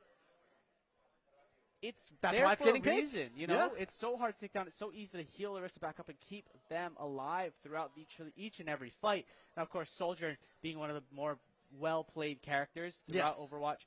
Sometimes they, rotate over to the Tracer. They'll rotate over to something like the Reaper. Reaper being able to deal just that much damage to the tanks. Bastion also able to just deal damage to the tanks, although can get picked off very easily will do that damage. So those options are available to them, and we'll see what happens. But again, still waiting on some tech issues to be solved and figured out. Loading in, though, Ilios is the map. We have 3 map types. There are 3 maps within this one map, 3 points to take. So, like we were talking about, Lighthouse being the first one that we might go to unless we possibly restart this lobby. Unsure of that. But Lighthouse, Ruins, and the Well is the 3 maps that we have to be able to go to. And each of them play differently. Very differently. Yeah, I mean, just the geography of the map altogether, if you're at Ruins, the area moving to the middle, there's really like the left and the right that you can take for both sides. If you're going into the Well, again, you can play around that left part or / right part of the map, or you can play around where the houses are. And in Lighthouse, you're kind of just conglomerating in the middle. There's usually It's usually conglomerating in the middle, or you're touching the enemy spawn point, and it's really hard to find an in-between for that type of thing. So, yeah, we are still hopping onto Ilios. Maybe we'll get an opportunity later to talk about that new game mode. It's not too different based on my experiences, it's kind of just like the one that was released recently, where you're just capturing points across a big map. I haven't played it yet, so I wouldn't have any full thoughts You're on going to it. have the best Bronze 5 description of that It's map all type good. for me, You know, it's if we get to hit it. It's not in this pool, so luckily for me, I'm not going to be too lost. We are going from Control as this first map to load into Lighthouse, and then we are shifting from Lighthouse. No, Well, we've swapped. We're loading into Well, okay. so, you know, going in from this map here on Control, we're then going over to Escort, then Hybrid, then Push, and then back to Control again. So, no Flashpoint, no new map that I don't know the name of, so we're still shifting a little bit. But as we start on this map, well, coming on out, and we're seeing these compositions come on, and we're talking about it, well, being the home for Hog, and we're seeing a mirror match on that. Yeah, Shame taking a lot of damage immediately. That's going to be a little bit of playing around on the sides here, on the side of Midpack's DPS, but Hook is going to land, and that's going to be the first victim of the Well. Yeah, but unfortunately not falling on the Well. Hooked the Lucio in that scenario and able to wall ride right back out with the Sombra being so impressive in that backline. Just able to shut them down already, getting some of these swaps coming out from McKinley, looking to try to get that pharmacy come up and running. Still, though, we're looking at the Genji building up the ultimate. That Cassidy going to have to take care of some of the far sides, but Hog going to just continue to rain the damage. Sombra going to hack up this far, take them out of the air, try to just negate some of this flight, some of this area, but no picks as of yet. That Lucio falling oh so low, but the Mercy Pocket going to be able to keep them up and alive. Hog in the middle of it. Breather won't be able to solve, and that's going to then swap this point possibly, but still ticking away for Mid-Pacific, 35% and counting. Now, trying to just find a little bit more of that point, but unfortunately for the side of McKinley, Mr. Doctor is gonna that name is gonna bother me this whole time around. But we're gonna continue to push on through as McKinley trying to just get their first tick of points.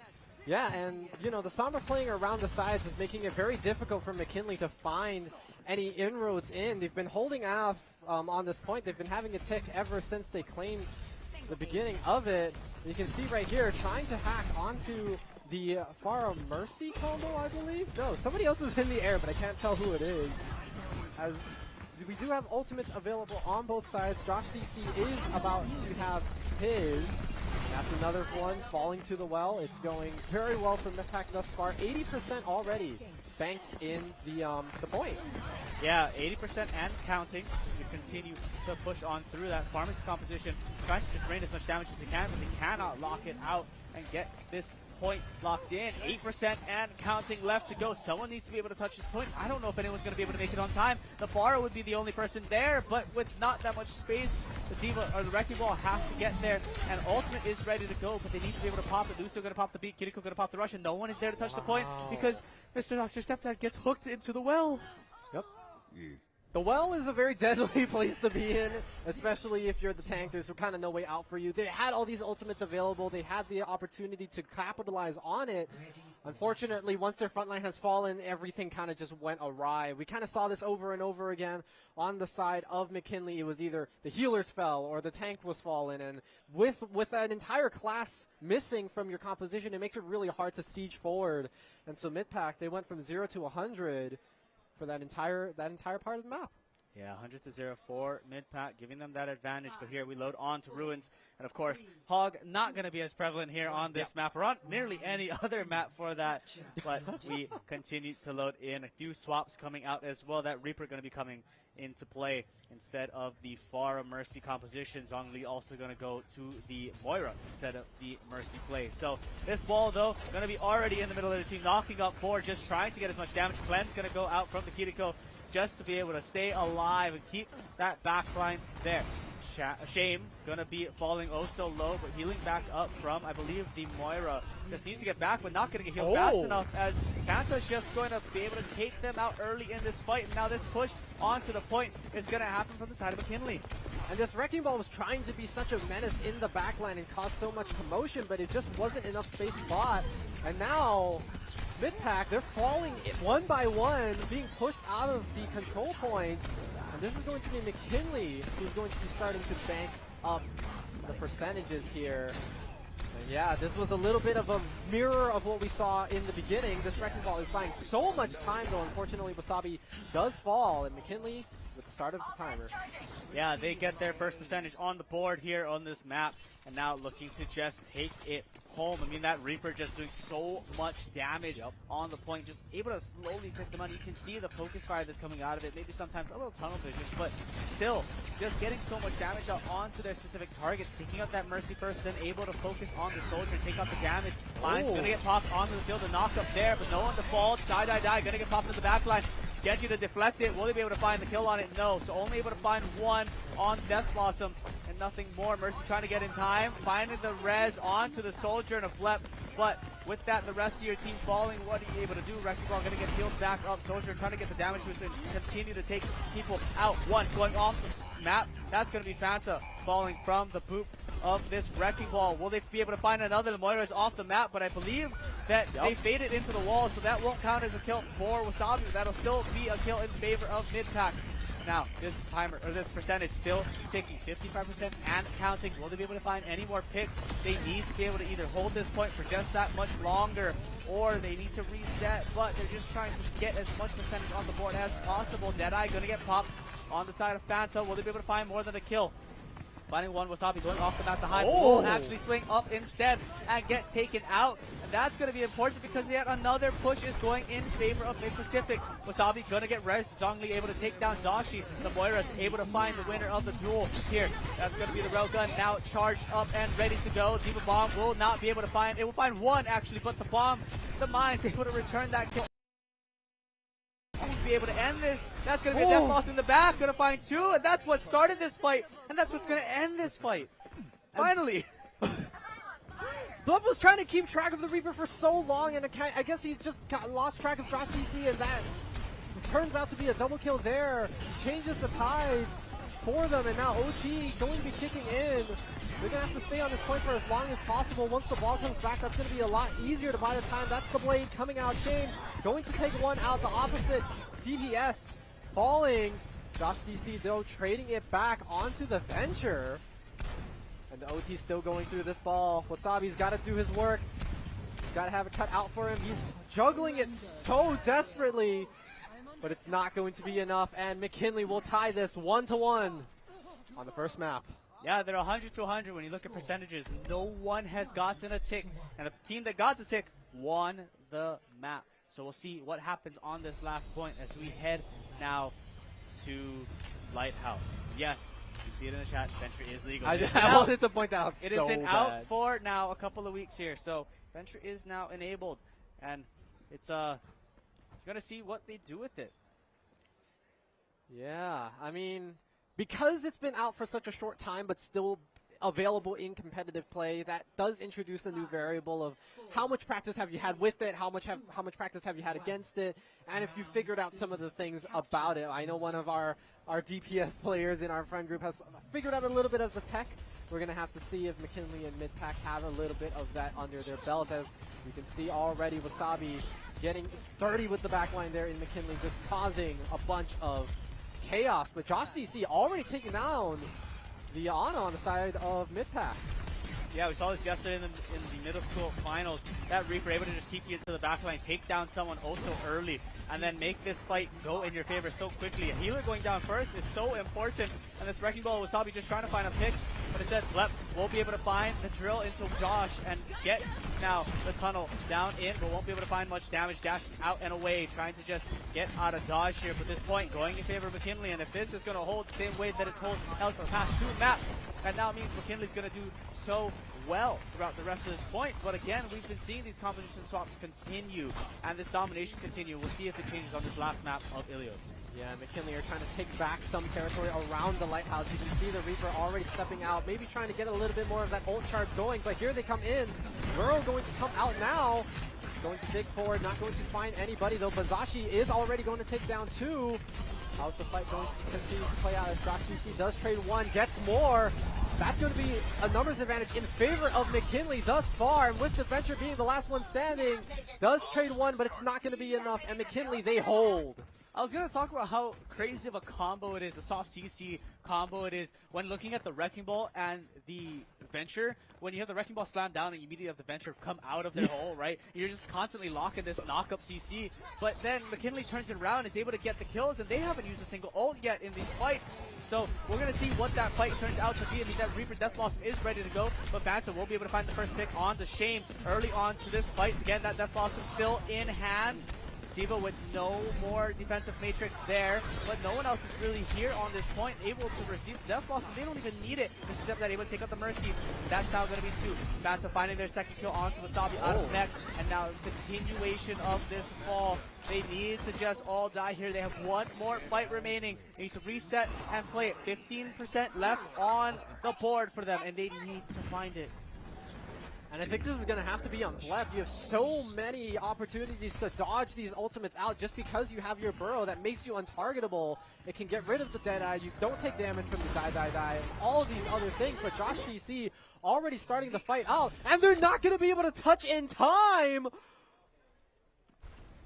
A slight miscalculation error on the side of mid-pack, but that, I mean, that's 300 zeros in a row. I mean, different sides got to score it, but McKinley, they're going to come out on top of this one. They're going to take map number one. Yeah, played it so well, by the way. Just able to block them from that point. I believe Mr. Septet barely flew in the way with their ultimate and body blocked the D.Va from getting to the point and ended up stopping them from touching it at all. So no overtime clock there. We continue into the next map, which is going to be Escort. So we'll see what we pick here. Again, we know the compositions that they like to play, but we don't know exactly what their pools are. We've seen the Divas come out, which, mind you, not a meta pick. That's a comfort pick. We've seen the Roadhogs come out. That's not a meta pick. That's a well pick. So, you know, we're seeing. We saw a ball come out. Yeah, we saw a ball come out, which again is probably a comfort pick, and also tied with Venture. Obviously, we saw what it does. Sadly, they weren't able to convert on that play, but the possibilities are there. They're open. Now I'm wondering, are these their comfort picks that they want to continue playing, or do they have other tanks in their pool? Do they have other DPSs in their pool? Because when we're heading on to now a map type like Escort, a lot more of these longer range fights exist. You're not all brawling on the same point. You have to play it from height. You have to play it from distance. And that's not going to happen in Ruins, or that's not going to happen in anywhere on Ilios. So the playstyle changes. Absolutely. And at some point, you know, if you're going to continue playing comfort picks and if the results just aren't showing, when do you deviate from your comfort and just start playing what is good for the meta anyway? Because meta is, you know, the old reliable.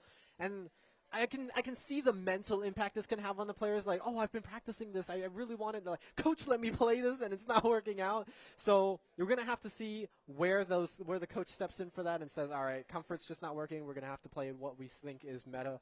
But, I mean, like you said, Escort is a bit more mid-range. Obviously, the fights aren't going to be as skirmishy as they were on the Ilios map. But I don't see any room for example like a Widowmaker, any Sniper-S type of character. I'm thinking more of the ones that you mentioned earlier, like Sojourner or Soldier, right? The ones where you're kind of mid-range, you have a little bit of utility for yourself, but you're ultimately there for the, if it happens, snipe them out kind of situation. I mean, we've seen the Cassidy already come out, yeah, right? And that's done them really well for the side of McKinley. So I think that opportunity is there. We've seen the Pharah come out, so they know that you can play the projectile air game, per se. Echo Pharah is available now, right? When you look at the other side, the Sombra opened up the map for mid-pack. So that pick is now in the back of your head is available. Genji, we know that exists. Whether or not that gets played, we'll have to see. So there's a storyline, right, to be made of what type of characters you want to pick per every single title, right? But for every single game mode that you have. Yeah. And I got to watch a little bit of the game here on the side of Overwatch when I think mid-pack was playing Kamehameha Maui, I think. Okay. And to my understanding, notes from not me, notes from other people, is Capsule Maui actually had a top 500 tank player. Oh. And so it shows, right, teamwork sometimes is better than that of a singular player, especially in the game of Overwatch. You lose your healers. It's as a tank, you're just you're sitting duck. You know, you're just a damage tank at this point. You're just going to hope to get as much ult charge as possible. Now we get information. We're heading to Watch Point Gibraltar. So a little bit of that high ground gameplay we were talking about. Wrecking Ball still possible. Very good possible, yes, absolutely. And I think with that high ground advantage, it makes it a little bit harder to play those flying types of heroes just because the high ground kind of just elevates you a little bit higher. Or even in that situation, you know, Lifeweaver. We saw it hovered a little bit in that first lobby that had the technical difficulties. There's no saying that it couldn't happen in a map like this. Yeah, and we're also getting word Midpack doing a little bit of a substitution into this game, so waiting on that to happen. But, you know, some of those substitutions means, hey, we're going to this map. I really like this character, and this works really well on this character. It's not their one trick, but it's their specialty. They enjoy these types of gameplays, and that might just be the way that it goes. Now, again, because Midpack lost map 1, they get to select it. So this is their map choice. So they know walking into this exactly how they want to play it. I know that they beat Camp School Maui on this map. So the opportunities are there. They've played it already today. They've won on today. So we'll now see what they can change, what maybe those differences are going to be as we walk into that map. But tell me, Henry, what do you think, right? You know the compositions that they've already played. Yep. And now you know the map. What do you want to see maybe return or things that would change in regards to how they choose to aggress onto these points? Each of these points are very different as well. Yeah, I think the main focus, because this is going to be an escort and because of just the history of playing on Watch Point Gibraltar, I'm really looking at that underpass right before the first point, just because the corner coming out of it is one of the hardest areas to bypass because of the amount of different angles that the defending side can come in from. So I'm really just looking to see if they can make quick work of that corner, get to the underpass, because I feel like after that, it's smooth sailing through the second point for the most part. Because once you have control of the warehouse area, it's pretty set in stone. But it's really just that initial bit. And I feel like if you're on the defending side, something like the Wrecking Ball can cause so much havoc. But if you're on the attacking side, I want to start seeing, you know, we saw Reaper and it worked out pretty well. There's nothing saying that the Reaper wouldn't work here. There's a lot of closed door areas, a lot of hallways for you to play around, and a lot of boxes where you can kind of hide. I wouldn't be surprised to see a Sombra either, because we've already seen it. And healers, just get those numbers pumping. Yeah, I mean, you just got to make sure you keep your tank up, keep your DPS alive, make sure that backline is nice and healthy. But right before we load into this game, just to give a quick shout out to another one of these sponsors here on site, PC Gamers. If you are looking for an upgrade, is the old gaming PC just no longer cutting it, not able to run Overwatch 2 or Valorant the same way that it used to? Then head on over to PC Gamers Hawaii, the best custom PC builder in Hawaii. They say frames win games. And hey, we've noticed that in a lot of these games as we're playing FPSs now. So make sure you're playing with the best computer possible. They're also today only going to be providing 5 $100 gift cards to our high school Valorant state champions. So thanks again to PC Gamers for supporting the Hawaii Esports League. Now we're loading on here to Watch Point Gibraltar, Mid-Pacific on the defensive side, and McKinley on the attacking side. We're seeing the Rissa come out, but the Diva still maintaining the same. So a few returning picks and a few different picks now as we get into this map. I remember this was Midpack's choice, so they have to hold this first corner as best as they possibly can and avoid McKinley's game plan. But speaking of that, the Burrow just immediately takes down Shame. And that's going to be a huge momentum swing, because that just means immediate access into this underpass. And look at how much aggression that they're putting on. Josh takes down another, and that's just going to be a clean escort. That could just be a clean first point. Yeah, first point nearly already done. Burrow going to go out yet again. Who's going to be able to find this Lifeweaver on the side, and this right click just able to do so much damage, so much pressure to push them back, right? The drill finding so much value. And the first point already finished for 5 minutes and 30 seconds now on the clock for them to get through this second and third point. Again, if they finish the second point, it continues to add time. Josh getting so low on Burrow, but being able to get out of dodge, get healed back up, and Shame finding so much damage, but not for himself. Now, Tree of Life is going to be ready to go. It's going to be one of the first ultimates, but Venture also ready to go. We will get popped here looking for these fights, but unfortunately, you need to be able to keep your team alive. For your life, gonna go up. That's also being Colette's is getting popped from Joshi. Beat gonna get popped inside of McKinley. And now the Venture ult gonna get landed. Zhongli able to take out Wasabi, both out of the mech, and now taking them out. But Joshi able to take out Josh GC in the backside. So this fight continuing to go in the favor of McKinley.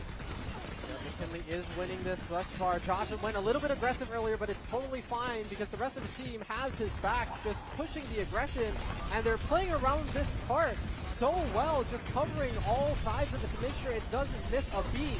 2.8 meters left on it here, as it looks like it is going to be stopped for the time being. TacVisor was procced by Flying Fish, but it isn't going to take down anybody other than T-Chan, which just means no keeps in the rush forward now, but that's going to be a detonation from the side of Wasabi. This could be the fight turning around. Death Blossom isn't going to mean anything. It only takes one, but Josh claims 3.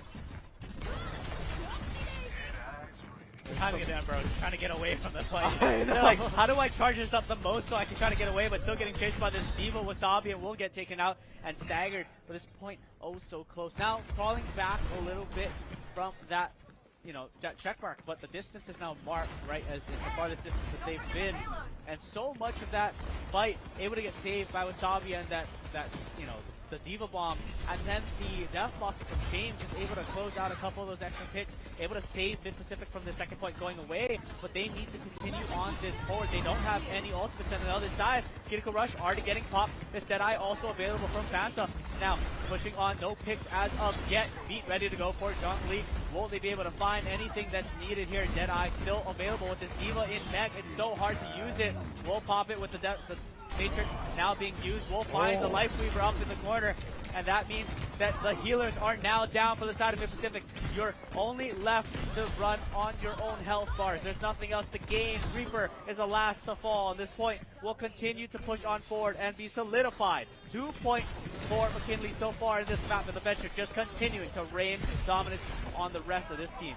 That was a close call, life grip coming out from the side of Mid-Pacific. That would have been another casualty. That could have been a snowball effect just waiting to happen. Like you said, 4.5 minutes left in the bank for McKinley as they take down and push forward into this third point. And Josh has been putting on a spectacular performance on this Venture thus far, looking for a flank angle coming in from above. Life grip does save the life of his teammate on the side of Mid-Pac, but Cole going to be procced here, trying to see if they can stop Josh from causing so much mayhem, but it's not going to mean anything. Now that the Venture ult is coming out, along with the Arista, that's going to take 3 out immediately. Make it 4 with the spear, and that's a clean ace on the side of McKinley. Arista pops the ult on the side of McKinley, is able to bring everyone into one nice cone. That way the Venture ultimate will hit everyone there. Now just holding these spawn doors as the cart continues to roll forward. The contest comes on out. 3 of life will get dropped as well as the beat. Now TacVisor gets utilized here, but will end up getting pushed off the map. And now the reign of existence will just slowly fall for Mid-Pac as they continue to try to fight this point.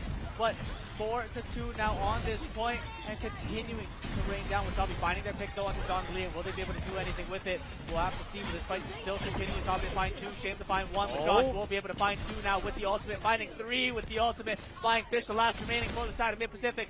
Will they be able to hold this point long enough for anyone to return? I don't think so, as the Tracer just slowly dodging, but not able to do anything, and that means that McKinley will go all 3 points on Watch Point Gibraltar, as now Mid-Pacific need to take their attack. Yeah, and I don't think Mid-Pac were expecting such a dominant performance, especially on that first point. They just came out swinging from the beginning. You saw it. 5.5 minutes when they checked first point. 4.5 minutes when they checked second. They didn't really slow down that much. And now, I mean, that was so fast that Mid-Pac are going to have to do pretty well just to have time left in that second round, because if you don't go 3 points here, that's just the second map in favor of McKinley. Yeah, and then we head over to Hybrid, which is a mix of the first 2 maps, essentially. And, that's true. And, you know, not to say that that means the end at all, but that now you need to be able to work that map correctly. But we're still here on the second map, Watch by Gibraltar. Mid-Pacific's turn here to attack on this point. We're seeing a few different picks coming on out, maybe just for the opening first bits, right, in Widowmaker or the Wrecking Ball just to get some scouting or just to get a little bit more of the engage out. But we'll see if they continue on. We start to see some of these swaps loading on in. Now, we saw this Venture do so much damage, especially with the ultimate, but I mean, the Orisa being able to pull all of them in with the Terror Surge, I mean, that's so big for them. And it just sets up for Josh so well because the ultimate is a little AoE. You can kind of think of it like a damage version of Reinhardt's ultimate, right? So grouping them all up and then just having the Venture ult go at it, it just sets it up so beautifully. We're going to have to see if Midpack has a better answer of it on the offense as Josh already pushing offensive, goes invulnerable in the burrow mode, coming close to falling, but not quite, just poking out and making sure that he gets healed back up. But yeah, this is a weird position for Midpack to be in. They do still have control of the cart, and they are backing McKinley up quite a bit. Now we're going to see if they have to get through the underpass pretty comfortably or whether they're going to make light work of it. Yeah, trying to do as much as they can. The grenade from the Ana not able to make it through, tossed into the Orisa spinning spear, and now we are The here. sleep? The sleep dart gonna go out to Josh in the middle of the team. Will they be able to find anything? They will not, but instead, T-Chan gonna go down, and that's one healer now remaining for the side of McKinley. Zhongli up, but with that beat ready to go. Josh looking to find another unburrow kill, and that will find Joshi. Continuing to push on forward, but not able to find any cart progress as McKinley is just stopping there right under this bridge. You talked about this when we started to watch Gibraltar, right? Just how much of that fight relies on this part of the first point, and they're continuing to play dominance here. Yeah, and the hardest part about this is that Venture can just burrow out and burrow in, and that's such a tight space to be in. There's not a lot of high ground that you can play around that area. Josh is playing this pretty well, just making sure that both the high point and the low point under is covered. That's going to be the beat coming out from Zhang Li to keep his team healthy. But we do have the Nano. Is it going to come out for the Reaper in time? The Reaper will get the Nano, but not able to find any kills with it. 5 ultimates getting dropped so far. Make that 6, make that 7 with the rush. And the attack buys are going to get popped at the same time, being utilized together, trying to finish off some of these picks. The Wrecking Ball the last alive in this point, I believe, with maybe the Reaper, but looking to just continue to push forward on this point, but not able to find anything more. Getting chased down, and now one ultimate on the side of McKinley remaining, 2 ultimates on the side of Mid-Pacific. They need to be able to let these DPS ults find a couple of picks here. That's going to be their way in. That's going to be how they get this first point through. They need to find it. It needs to come down. Minute and a half left on this point. Wasabi able to find the first pick on the Fanta. Now, Death Blossom still ready to go as the rest of the team is getting grouped up, but McKinley's playing from this underside. Here we go. Here goes the Blade. Here comes the Terra Surge. Reaper able to find one on the Death Blossom. Blade able to find another, and that's 3-4 people down for the side of McKinley. So this point should slowly move forward. Whether or not it'll finish, it'll be close, but those picks oh so important. It took both DPS ults, but it's worth it. You only have a minute left in your bank. You really want to get this onto the point as soon as possible. Start racking up the minutes for the rest of the map that you still have to go. So yes, it took 2 ultimates, and you did take down 4, but they are going to be able to contest it 0.47 meters before it caps, and this is going to be the fight that decides whether this game continues on. Josh, DC, and the gang from McKinley already taking down 3. Shane going to be the 4th to fall. Wasabi just buying a little bit of time, but has to run away as the rest of the team has already fallen, and the cart slowly pushes back. Slowly pushing back, but 30 seconds after the clock, just one fight remaining for them to be able to get this point down the first mark. They need to be able to commit with no ultimate. It's going to be a dry open fight. Minefield almost ready to go. This venture of Josh DC trying so hard to just clear out this space. Maybe stay in this, deal a little bit more of that damage, but now 15 seconds left on the clock. Someone needs to start touching this point. Minefield ready to go, and will slowly get popped as the Minefield over the top. We'll be able to find one. Coalescence also going to get utilized from the side of Mid-Pacific. Flying Fish able to find one for themselves, make that 2, and now the team kill going on to the side of Mid-Pacific, and they will finally close out this first point. 1 point down, 2 more to go to be able to tie this map up. Yeah, I'm glad you brought that up because you are going to need all 3 points just to tie the map in this current state, but I'm glad that they're playing around their ultimates. They know what the strengths of their team composition are, and mid-pack they are able to get that first initial point. Like I said, I think the second one should be a little bit of a light work if you're able to contain that high ground, but Josh making it difficult. That's why they're starting to prioritize him. You can see that they're beelining. They're just going past the front line and just making sure that this venture is not causing any more trouble. And shame on that Genji, along with the Wrecking Ball, just keeping everybody at arm's length, making sure that nothing can be progressed onto the rest of their team as they slowly push the cards. And this is starting to look like a winning formula here for Midpack if they can keep it up. Yeah, but Ultimate's just about ready to go. That's 5 Ultimates for the side of McKinley ready. 3 on the side of Mid-Pacific. That's going to be the Terror Surge for Mr. Stepdad. Not able to find anything but group them up. And with that, Phantom will be able to find their first pick on to Mercy. The Honor, not the Mercy. But still, 3 Ultimates remaining on the side of Mid-Pacific. They're going to look to try to reset. They want to get this fight true with a full 5v5 because they need to be able to get as many picks as they can. That card already near the 3/4 of the way mark to the point, so they want to continue to maintain. Burrow gonna go down and just get Josh out of dodge at half health. Now, 4 ultimates on both sides. Deathlock is gonna come on out. That's gonna make me pop for Zhongli. And now the Nano Blade to get popped as well. That's gonna find 1. Will they be able to find any more? That'll find 2. But Josh GC to also get a pick here. That's gonna find 3. There's Arisa getting cleansed on up, but still gonna get picked on out. And slowly but surely will fall. This point will come to an end. We are 2 down, 1 more to go for the side of Mid-Pacific. They are putting up their biggest fight here, and now they need to close it out. Already less time in the time bank, but still, your focus is simply finishing this point. That was a lot of investment from both sides. You can see 6-7 ultimates being used. The Kitsune Rush just not enough to fight the Nano Blade. If they're all up in your face, you really can't do anything about it. And Midpack now, they have the second point secured. 2 minutes just shy of it left for them to push this out. They do still have the ball ultimate available, looking for an angle here on McKinley. He's going to drop down the mines.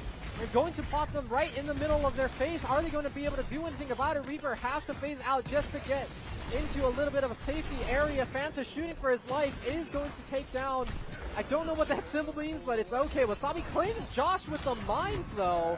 Not where you want to be if you're on the side of McKinley, but Fanta trades one back onto the Moira.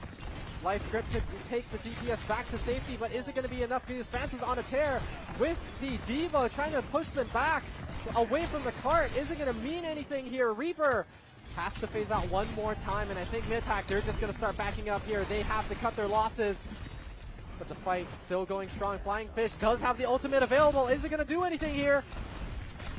Die. That's going to be your key in here. Phase out one more time. The TP behind. He's going to TP behind and look for the death blossom. Die on the backside. Going to find 1. The dash to find another. And now continuing on to this point. 3 people down for the side of McKinley. And just that beat remaining for Zhongli. Will they be able to find an extra kill? Mr. Stepdad falling. Already out of mech and now not going to be able to return to the fight. One last contest. Maybe going to be able to go. But that tree going to block the door. The blade going to be able to take them down. And that's going to be the point finish from the side of Mid-Pacific. 3-3, and as one of our friends likes to call it, uno, dos, and adios, we go on Watch Point Gibraltar. And now we look to finish out on this overtime push here. 1 minute on the clock for the side of Mid-Pacific. 3 minutes and 18 seconds for the side of McKinley. I am a math guy. I typically can't say I'm not a math guy because I am a math guy.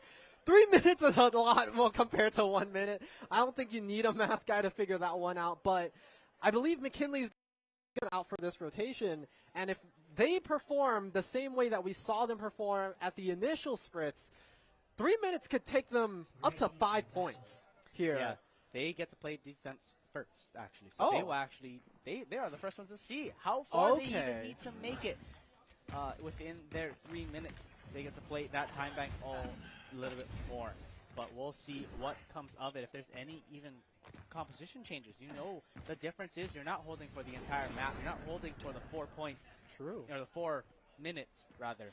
You're only holding for a minute here. You're also only pushing for that minute and the overtime time bank. So how do you want to build your ultimates? What do you want to prepare for if you're Mid-Pacific? And it's starting to feel like Midpack are figuring out the intricacies of this Venture hero, because you can slowly start to see the impact of this character diminish over time. It was really prevalent right here in the underpass, but during the second and third points, it didn't feel like it was able to do as much as the Genji with the Ana pocketing it.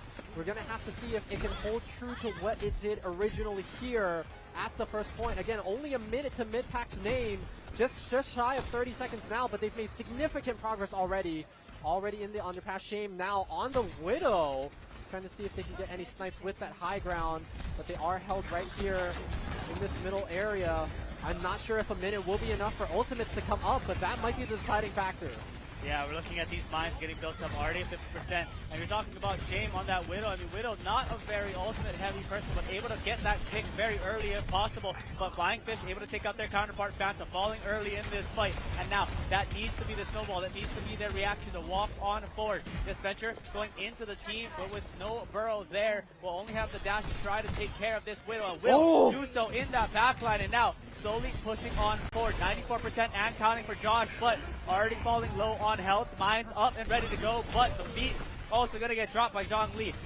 Percentages up and counting. Josh with the ultimate ready to go, and it will get popped. Venture slowly trying to do damage, but that Tree of Life also ready to go for Mercy. Going to get popped and going to be used here. Flying Fish with the side-eye die, also going to be in the backline. Will it be able to find anything? No, it will not. Josh EC trying to do their best in the backline, but won't be able to find anything. The Terror Search lifted up and will not be able to find anything on the board. So continuation for mid-pack as they could find all of their kills here. Death Blossom ready to go for McKinley. Will find two and clean up the rest of this fight. 71.61 meters is all that McKinley have to go here on this first point to get them their second series point on the board and put them now on championship map. It did come down to the ultimates. They just slipped in a little bit there, and you can kind of see the impacts that McKinley's ultimate had just a little bit more than the mid-pack characters were able to do. But now, 71.61, at least you got it past the underpass. That, I think, is somewhere where you could hold for quite a while. But 3 minutes 18 is quite a long time. You're going to have to put on a little bit of a clinic here if you're going to want to win this on the side of Mid-Pacific. And they might even take a couple of pages out of the Tigers book. We see the Orisa hover. We see the Venture hover that was earlier. It could be possible. Yeah, they want to do whatever they can to hold them on that bridge. Of course, we got to the ultimate fight, but that was only a minute on the clock and overtime plus. 3 minutes and 18 seconds. That's a long time to hold this point. That's 3 minutes and 18 seconds. Thank you. I'm very happy you wanted to point that out to me. You know, I'm not a numbers person, but I can read. You know? Yeah. But I mean, it's a lot of time, and we're seeing a few swaps also possibly coming out for the side of McKinley here as this door is getting ready to open. The Bastion on that high ground. Will it be able to find any purpose here on the first opening stint? But instead, Josh to swap right back over to that Venture, try to get as much damage as they can. Absolutely. So we're gonna have to see the Orisa diff per se in the tank column here, as that is going to be one of our two mirror matchups. There is also the Cassidy that's going to see how that's going to be doing. Fanta has been on that for the entirety of this map thus far, and so has a little bit more practice under his belt. But look at that, just a quick escort over, just within a few meters of where we were, where that golden box already on your screen. It's coming very, very close. Already the contest coming out. 2 minutes, 40 seconds left. Wasabi takes down Josh. That's a big pick that you really, really want if you're on the side of mid-pack. Going to be 1 DPS down for the time being. However, their health bars are critically low. Yeah, I mean, it's still that game of who can keep the Orisa alive longer, but Josh being out, it's going to be a lot of damage taken away, and now this Phantom Hammer in the backline trying to find Flying Fist. Josh instead going to find the other healer of T-Chan, continuing to push on through a reset for the side of McKinley. They have the time to do so. A minute already gone on this clock. 2 more fights. If you're the side of Mid-Pacific, if this timing continues, is all you have left. Ultimate slowly come on board for everyone on this list. Flying Fish in line with Josh. The rest of the lobby basically on the same timing. Flying Fish trying to get maybe a little bit of info there, deepening up to the top, and then bouncing out. Deadeye will not be able to find it. They're gonna get speared and canceled out. That's one ult down for the side of McKinley, and nothing to come of it. Continue rush and Pete gonna get dropped for McKinley, but Terror Surge gonna get popped in the backline. We'll be able to find half damage, and both Terror Surges go down actually. Now 3 ults now being used here. Real life and coalescence for the side of Mid-Pacific. The DPS ult also ready, but will they need it? The Death Blossom finding 3, and we'll be able to find the 4th. Shame finding the last, and that's a team kill. 1 more fight for themselves, and they might just be able to save this map. I mean, the interrupt on Fanta's ultimate just kind of snowballed it from there. You can see both sides investing so many of their ultimates to try to take advantage of the situation, but Flying Fish with the 3K on the Death Blossom just meant so much, and now there's only a minute left a lot of these heroes are not going to get their second ultimates in time for the final fight. And this is just going to depend on what resources they have now. Who's going to be able to keep their DPS and their tank up? Josh, that is not what you want to do with 50 seconds left on the clock. Josh falls with ult in hand, and now the rest of this fight's gonna just snowball. 45 seconds left, Flying Fish to find another, and that's the DPS is down for the side of McKinley. The Sarissa needs to get out, needs to continue to be healed, but just so much damage being laid out. And now 30 seconds, you need to reset, you need to play for this final fight. Shane still has ult in hand. Wasabi in line with Mr. Dr. Stepdad with the Arista Terra Surge. So you are playing around those two ults. Healers, your ults are going to be so impactful here if you can get them in time. If you can simply just build them up so slowly and then pop them mid-fight, they could save you the game. One last fight here, 10 seconds on the clock. That's going to be the Deadeye getting popped now. Ready to go for the side of Shane, but they need to be able to close out this cart pushing up and is only now 10 meters away. Josh looking for the picks, but will get out of dodge. The ultimate popping from Josh there, as well as the beat. Gonna find one of Mercy on that Life Weaver. That's gonna be two. That's gonna be the triple kill again, though, from Flying Fish on that Death Blossom, and saving them the game, getting them the map, and tying this series 1-1. 3 minutes and 18 seconds. Be damned. Mid-pack, they're holding it. They're tying it up 1-1. What a showcase. They held fight after fight after fight. It felt like it was doomed by the fact that McKinley got so far close to that box, but it just didn't matter. Just wow. Just wow. Yeah, I mean, just wow explains it all. I mean, there's not much more you can really say. And that's only the first two maps. And now we're promised at least 2 more maps ahead of us. Next map being hybrid. I mean, you could say the Old Faithful Kings Row, but we've seen a lot of unusual maps being picked throughout the course of this weekend. Yesterday we saw Junktown. I don't remember what our hybrid map was off the top of my head, but we saw a lot of just weird maps that we were able to play. So, trying, it was Hollywood. Again, another map I don't see. Wow. So, I could be here and sit here and be like, oh, Kings Row is going to be the map that we're going to go to, but we are. Oh. I was going to try to write up this whole storyline. You willed it into existence. I was going to try to write up this whole storyline about how, we've seen so many weird maps and we're going to go to a different location. I guess not. Is it weird if it's too common? Like, surely there's like a statistical anomaly with it being picked too much, and that's what makes it weird. Either way, we are going to Kings Row, and now we got to see, right? Capturing points, McKinley, very good.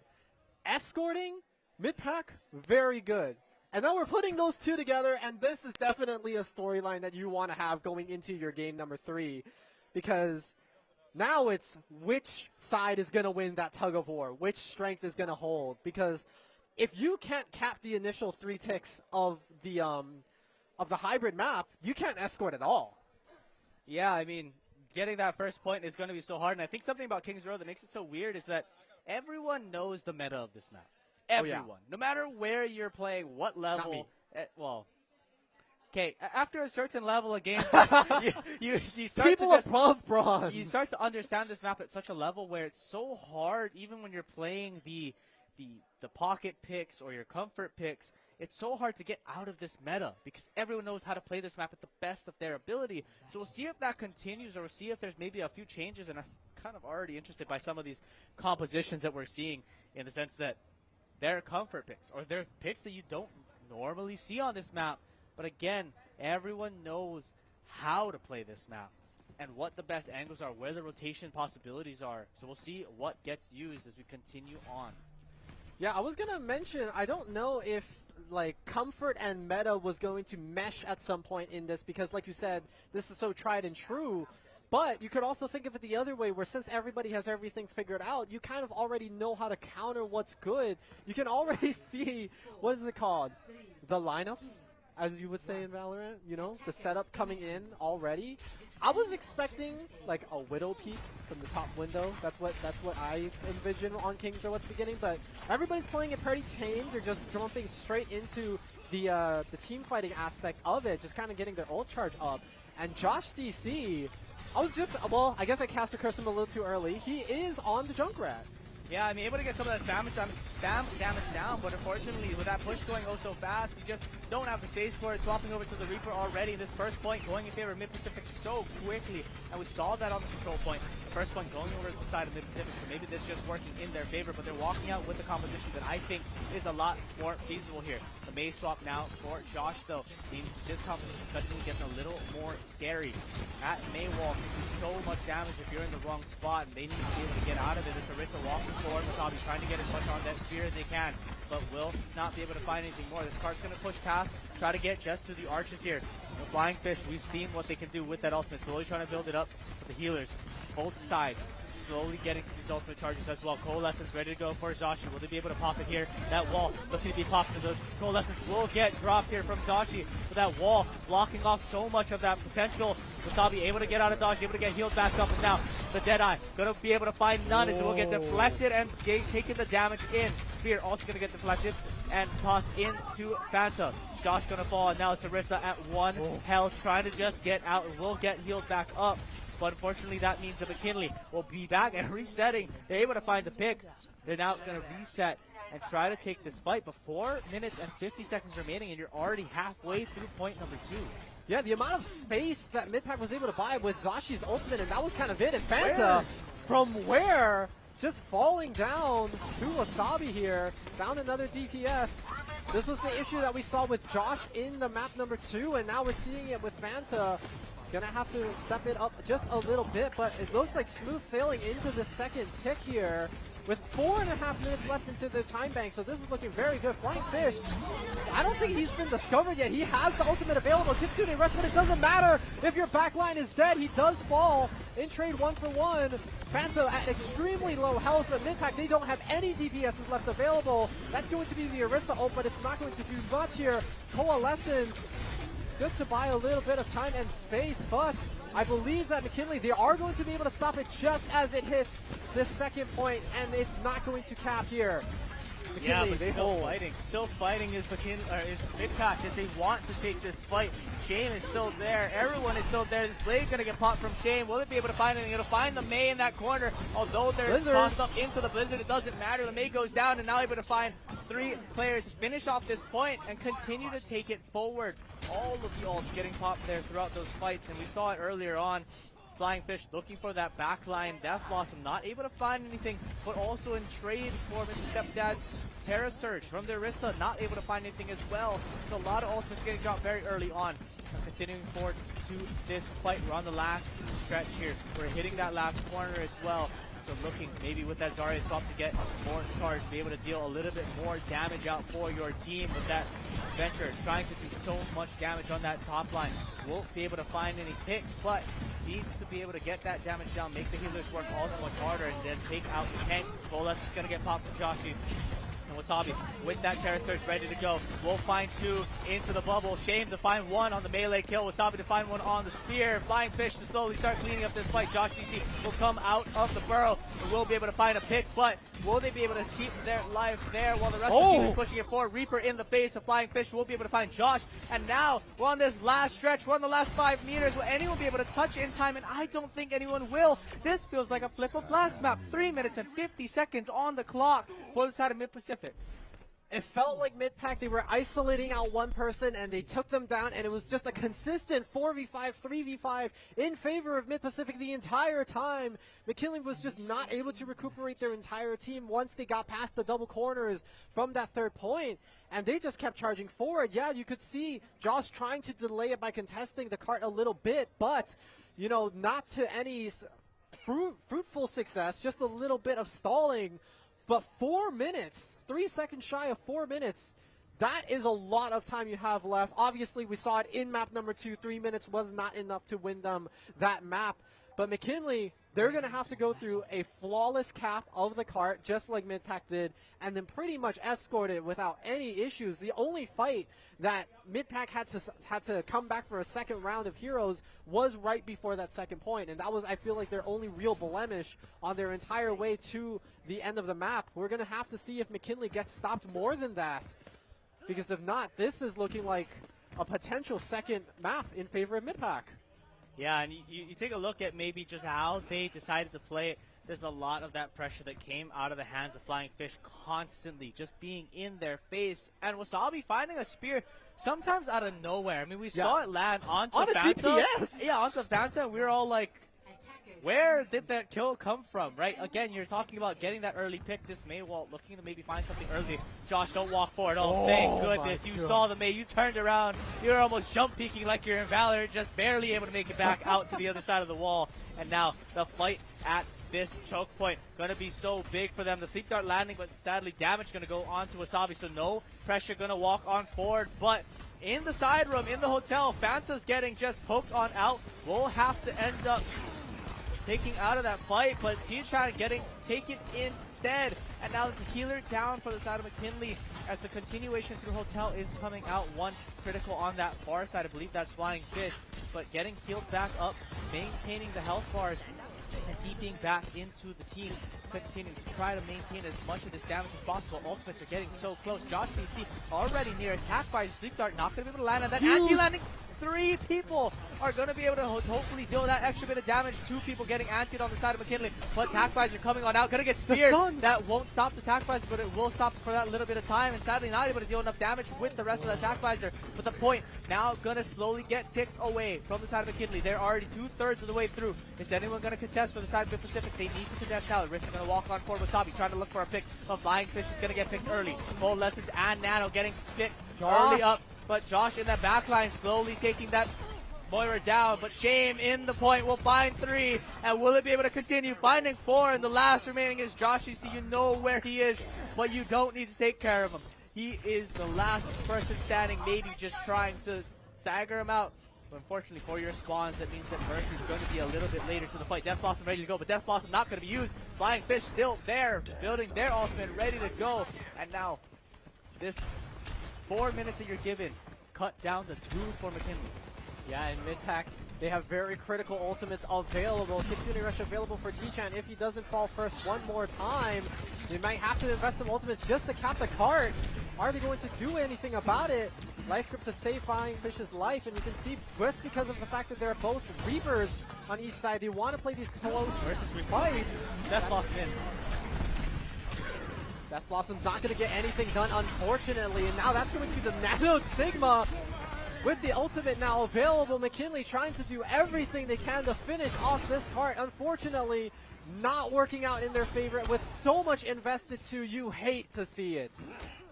You said it, Nano Sigma getting popped, but what are you supposed to do as a Nano Sigma when the rest of your team falls to the likes of Flying Fish and Shame? I mean, the DPSs on the side of Mid-Pacific are doing so much work for themselves there. Wasabi still putting out so much damage and so much sustain. These healers are doing a great job of keeping them alive, but now we're pushing into the last minute on the clock here. Josh now on to the Junkrat, trying to maybe find a little bit of spam damage down onto the point. Will they be able to do anything with it? Shame ready to go with that Dragon Blade. And T-Chan now with that rush, popping on out. Mercy with the Tree of Life. Will it get used here? Said Coalescence going to get utilized from Joshi. Tree of Life going to get popped from Mid-Pacific now. Shame falls with the blade in hand, but no other picks to fall. Joshi will find their counterpart of T-Chan, and the picks will slowly go in favor of the side of Mid-Pacific. Flying Fist to find 2, Wasabi to find another. And now, that's only Fanta being alive here, but will slowly get taken out. Will they make it back to the spawn? They will not. Staggered out now with 20 seconds left to go on the clock. Your swaps are now just trying to get to a contest point. We were wondering if the control dominance from McKinley was going to hold them out, but instead, Mid-Pacific continuing this on now with the last fight. Sigma trying to make it onto this point. Junkrat with Tire. Will they be able to find anything? It will not. The Reaper going to go into the dodge there and find their space, but Josh DC taking out 2. Terrorsurge going to get popped. Blade going to get utilized as well here from Mid-Pacific. Will they be able to find anything? Shame to find 1, but he's the only person remaining here from the healers. And now, slowly but surely, the point to get taken if they can get rid of this Genji, but this Rock finally finding Shame and taking out 1. Will it be able to do anything? Shane's still alive, by the way. I don't know how. So much time, and that means all of the Death Timers have already come back up. He has done his job. He kept the OT clicking, and now Wasabi can be here to take over for the rest of the fight. Yes, the 2 DPS have fallen, which does mean McKinley gets 2.5 minutes. They do continue this map. They do keep this point alive. And that was a lot. I know, you need to take a breather. Your face is very red for the time being. They keep fighting, man. What am I supposed to do? It's just constant engages, which we saw that yesterday too. It's just scrappy fights. They love these scrappy fights, and they will continue to take it And now into the street space. We'll see what they can do. Ultimate still available for a couple of these players. Fanta with that Death Blossom. Mr. Stepdad with the Graviton Flux. So we'll see what they decide to do here. Reapers both with their ultimates. So Josh getting an early pick with Joshi. Yep, one of these healers are already down. I believe the ultimate was interrupted there. Mr. Dr. Stepdad has no ultimate available all of a sudden. McKinley does still have 3 to their name, beat if needed. So they're definitely going to stay healthy in a fight. I believe Flying Fish looking for an angle here. I heard the tire go out. I don't think it got anybody though. Shame has fallen to Fanta, and that's going to be the Tree of Life in response to keep both teams extremely healthy. But Lifeweaver falling to very critical health bar. Flying Fish only finds 1, but it's the enemy DPS which makes it oh so more important. And a bunch of trades back and forth still. Unfortunately, Fanta dies with the Death Blossom in hand, not able to use it. T-Chan does have the Kasune Rush if he sees fit. That's going to be the rock thrown in Joshi's face. He just respawned, man. Give the guy a break. But it does look like McKinley, they have separated out Mid-Pacific pretty well. Is it going to mean anything for the time being? It does mean that they keep getting to push this card closer and closer to the underground stage. Yeah, now pushing over to this last set of points here, but contested. Gonna get top of the terror surge here. Will they be able to find him? They'll find one. Wasabi to find another on the headshot there. Finding 3 now, and this slowly, surely will just go in favor. The team kill on over to Mid-Pacific, and now 1 fight remaining to get this last few meters for McKinley. Ultimates on board for T-Chan, and slowly coming up again for Mr. Stepdad. Josh, you see, gonna get... I don't even know if they can touch it on time. Is not going to be able to stick on the Sigma because they need to be able to touch this point. Zhongli slowly making it there, but the spear instead going to take them into the wall. Fanta is going to be the only person to be able to contest now. The Wrecking Ball to come on in. The knockup to find all of them, but will it be able to do anything? The Blade of Shame going to get popped here. Will it be able to find a kill? He'll be able to find one on the Kiriko, and now looking for the rest of the point.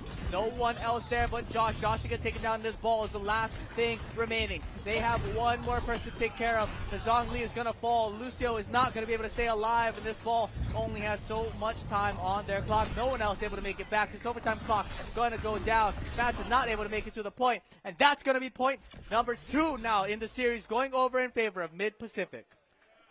It was hard fought, both on the offense and on the defense. They had to have a wonderful showing attacking, but their defense was just so good. It took them so long to capture this card that it was virtually impossible for them to go the rest of the way. And you can tell they know where their composition is successful. They stopped them right here, right before the second point. They kept stopping them before capturing the cart, and you could see how much time the Genji stalled in that critical moment when Wasabi was down. And I don't know, it's starting to look like Mid-Pack are figuring out what McKinley have. I mean, that venture, right, was such a shock to them, it felt like, in that first point of Watchpoint Gibraltar. They didn't know how exactly to play against it, but once they started learning how to take care of it, it made it so much easier for them. And now the adaptations need to come from the other side. They need to see, maybe if the venture is not their play, or if it is, how can we continue to protect the venture, right? McKinley has been doing so well at trying to keep them alive, but something needs to change. And now we're loading here on to push. We don't know which one. There's 3 maps there. There's only 3 maps. There's Colosseo, there's New Queen Street, and there's Esperanza. So we'll see which one we're going to head to. But with the light colors that I'm seeing on our observer screen, I'm assuming it's New Queen Street.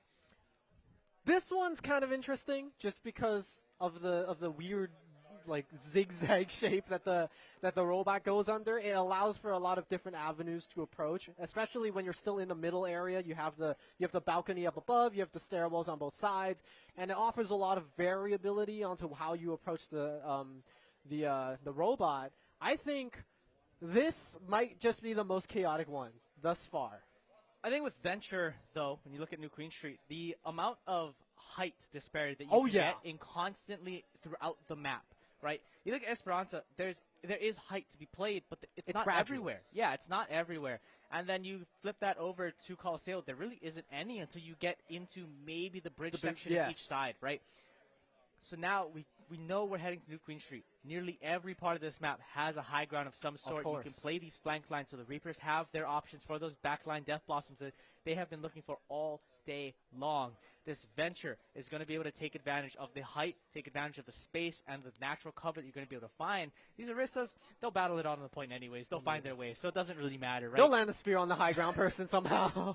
Dude, their spears have been landing. Even yesterday, we were talking about how the Orissa spears were so crucial. And now today, we saw, the play of the game just now on Kings Row, right? The Terror Search with all 5 people, the spear immediately catching out the DPS and taking 3 down within a blink. It was so quick, and now, mid-pack up 1. They now are on championship point. They have one more point to go. McKinley looking to take us right back to control, and we'll see what comes about it.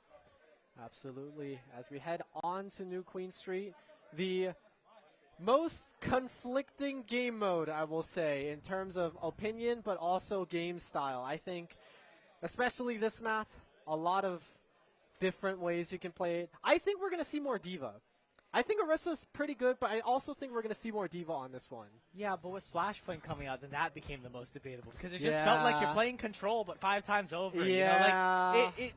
I feel like every new map is always going to be debatable, and no matter what you do, right, there's only so much you can really control. It's the can I copy your homework, sure, but don't make it obvious meme. Yeah, it seemed like it, but now we're pushing on, trying to see what we can find here. Mid-Pacific, again, up 2-1 as we enter into New Queen Street. These compositions looking quite similar to what we've seen, but a new tank on this line is going to be the biggest change in my eyes. Of course, we see the Soldier, but the tanks being also prevalent throughout these matches, and now so interested to see what happens. Yeah, but you can see mid-pack, they're trying to get control of that high ground that you were talking about already. Ramatra going to be one of the new picks here, and Sojourn that we haven't seen since Ilios also going to be pulled out. This is McKinley backs against the wall, so they do have to start showing us something if they want to win this tournament here. Shane going down to critically low, and is going to get taken down immediately. Josh CC trading his life for it, as Fanta is going to take down the other DPS on the side of mid-pack, and that's going to be in favor of McKinley. You can already see them pushing back on that stairwell that we mentioned earlier, and that's going to be the robot's first steps heading towards mid-pack space. Yeah, McKinley now in the advantage here on New Queen Street. Of course, Fanta maybe just spamming out, trying to figure out where they're coming from, but sliding up there may not be the option, but luckily able to get out of it, avoiding the sleep dart, avoiding the rest of the utility, and now the rest of this team of McKinley falling low. T-Champ getting dropped to nearly 5 health, but will not be able to stay alive. As Shane able to take out both of the healers in that backline. The nade able to land onto the tank of McKinley, and slowly but surely they will fall on this spot. Will walk the other way, rather run back to the midpoint, and then slowly walk its way forward for the side of Mid-Pacific. Yeah, and this is the stuff we've been talking about. Mid-Pack seem to kind of understand the strength of their compositions. They take down both healers, they purple the tank, nobody's going to heal the tank up, and that situation, you kind of just start falling like dominoes one by one, and this is exactly what we were talking about. McKinley did get that initial push, so they do have a little bit of an idea of how to play against the strengths of their composition, and we've been noticing Jim and Flying Fish really like playing at a nice edge. They keep going to very low amounts of HP, and that could prove to be dangerous for them later, as the first ultimates are going to be coming up. Zashi has the Coalescence, and that's going to be the mines flopped out for Wasabi, trying to see if they can get anything done. However, I have no idea what it's called. The thing that keeps you up without dying. Immortality That's field. the one. Yeah, Immortality field going to get popped, but instead that means the rest of the team is going to fall for the side of the Pacific. This is still a fight happening, though. This is that on that Ramatra, trying to stay alive on that point, stop it from that butt scratch moment on the first point, but instead going to let them go. Now, forward spawn's going to be enabled for the side of Mid-Pacific, and the Owls looking to just fly their way home. Will they be able to push on through? We'll have to see, but 4 ultimates ready to go, and 5 on the side of McKinley. Now, this is going to be an ultimate heavy fight. We've seen these before. Everyone likes to pop it. This wall is going to be able, or this window rather, is going to be so useful. We're going to see what they can do with it, but they slowly need to find that point, need to find where they're going to contest each other, and now with the ultimate's going to get dropped. Nanoblade. 1, 2, 3, 4, 5, 6 ultimates, 7 now. Going to get dropped for each of these teams. both to find 1 kill so far. The soldier trying to do work in this backside against Wasabi, building up the charge on the railgun. Now, that's going to be the attack visors to find 1 on the soldier. Will it be able to find any more? The damage finding onto Mr. Stepdad, and now getting picked on the T-Tran, but nothing to come of it so far. Baptiste falling low. Baptiste going to end up falling, and Zhongli not going to be able to provide the healing anymore. Joshi to find the kill onto their counterpart healer. Reaper pulling up so close, but will not be able to stay alive, and Joshi see the fall as well, and this map already pushing to the last straight away for this push bot. Wasabi going to take out T-Chan and the healers continuously on a stagger. This soldier not going to be able to do much, but able to get healed back up. This bot now 15 meters away from finishing, and we're here to push on through. The mines are ready to go as well for the side of this wrecking ball. Wasabi, will they decide to pop it? I don't even think they need it. This bot's going to continue to push. Reaper on the point with no ultimates available. Mr. Stepdad able to take out 1, but Wasabi able to take out the healer of Lucio, and now continuing on for the mines to get popped and just zone off this point. No one's able to push on through. Josh, you see, not even able to grab the heal pack, but will get healed by the rest of the team as slowly but surely they need to back away. Wasabi able to find 1, but with only 1 other person remaining with them, not able to finish off this point. 116 meters near finishing this map in the first 5 minutes. Yeah, I was going to say there's 5 minutes left. You could let McKinley push it as much as you can without overtaking the amount that you have. And if it ever comes to an OT situation, McKinley have to walk all the way to your side in order to go as far as they need. Josh DC is going to take down 1, almost loses his life for it, is able to phase out in time. And I was going to mention, that fight took so long that McKinley went through like 2-3 cycles of death timers, and that's why they got the tempo advantage. And you can see it right here. They are just vying to take it back for themselves, pushing up so aggressively as they need to because they've got just shy of 5 minutes and a heck of a lot of meters to go. Yeah. Mind you, they have forward spawns as well, so they just lost it, but they had it this whole entire time, and so they're getting back these points a little faster than usual. Now this bot slowly inching forward for the side of McKinley, but this blade's going to get popped, going to get speared to the side. Pete's going to get dropped here from T-Chan and able to keep them alive. Cold lessons from the side of Joshi will be looking to just deal a little bit more damage. Terrasurge going to come out, will not be able to find any kills. Attack visor from Flying Fish, only able to find a little bit of damage, but not able to find a kill. And McKinley walking away right now, 3v1 now, with the only person remaining on Mid-Pacific being the ball of Wasabi, running away, maybe trying to save a little bit of that space, or trying to take care of the spawn. He is in a very interesting situation, trying to take advantage of the spawn timers. I think he did it to just complete his ult. And, you know, just go for the ult charge a little bit. But he does have it now, so he can lay down the mines whenever necessary. He does spot out the Reaper, going onto the high ground, just charging right into the team, just going to lay down the mines, trying to see if he can do anything individually here, as the rest of the team is starting to show up for support. Josh already has taken down Zashi yet again, who just seems to always fall. Just green screen simulator. But Wasabi does take down T-Chan in reply. That's going to be both supports on the side of McKinley now fallen, and now we have that winning formula for Mid-Pack once again. Let's see if they can make anything of it. Flying Fish and Shane say, of course we can, as they each take out 1, and Mr. Dr. Stepdad, not too long for this world, falls once more. And the robot once again marching towards McKinley's base. Hopping the tree of life there was a little interesting. I feel like it was like you already won the fight. You just had to take out Mr. Dr. Stepdad. But, you know, what you could use it later. Granted, those ultimates normally come up a little faster because of the healers. The amount of damage each of these teams are taking has been very high, and so that way you can heal back so much of that damage. But now, looking for this swap, the forward spawn not going to get enabled, but this slam down is going to be able to find 4, and now trying to get this damage out. Everyone healed back up on the side of McKinley. Flying Fish falling, Joshing falling, Mercy falling oh so low, and Mercy will be the first one to fall in this fight. That's going to be the Life Weaver out. And now this push forward from McKinley, trying to find just a couple more picks. Shane's going to fall to Josh DC in the background. Fanta going to be able to find 1. Will it be able to find this ball, who's slowly going to roll away? But instead, it seems like that ball might just be able to get out of this fight alive. And 90% for 4 people on the side of Mid-Pacific, and only 2 ultimates, now 3, coming up for the side of McKinley. This fight, again, is going to be one of those where every ultimate but the Life Weaver's ult that got used in the beginning half is going to get dropped, and it's going to be be scrappy, but it's going to be whether or not they can land it. Joshi going to pop the ultimate there with Coalescence. Will he be able to find anything? Coalescence on the other side of Zhongli will go as well. Looking for anything to drop. Looking for any damage. Minefield from Wasabi going to get put onto the point here.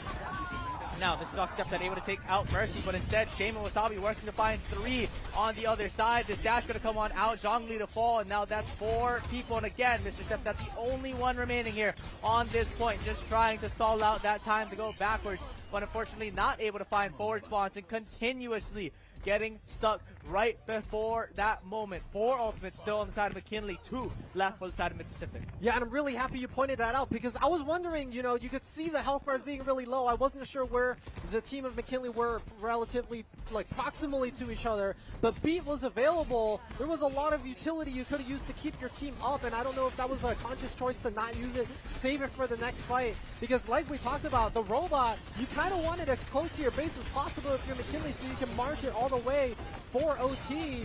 We're going to have to see if that's the game plan now because there's less than a minute left standing. Lots of ultimates still left available. Just firing out, trying to make sure that they can get control of this main area. And Fanta going down once again, has ultimate available, just didn't choose to use it.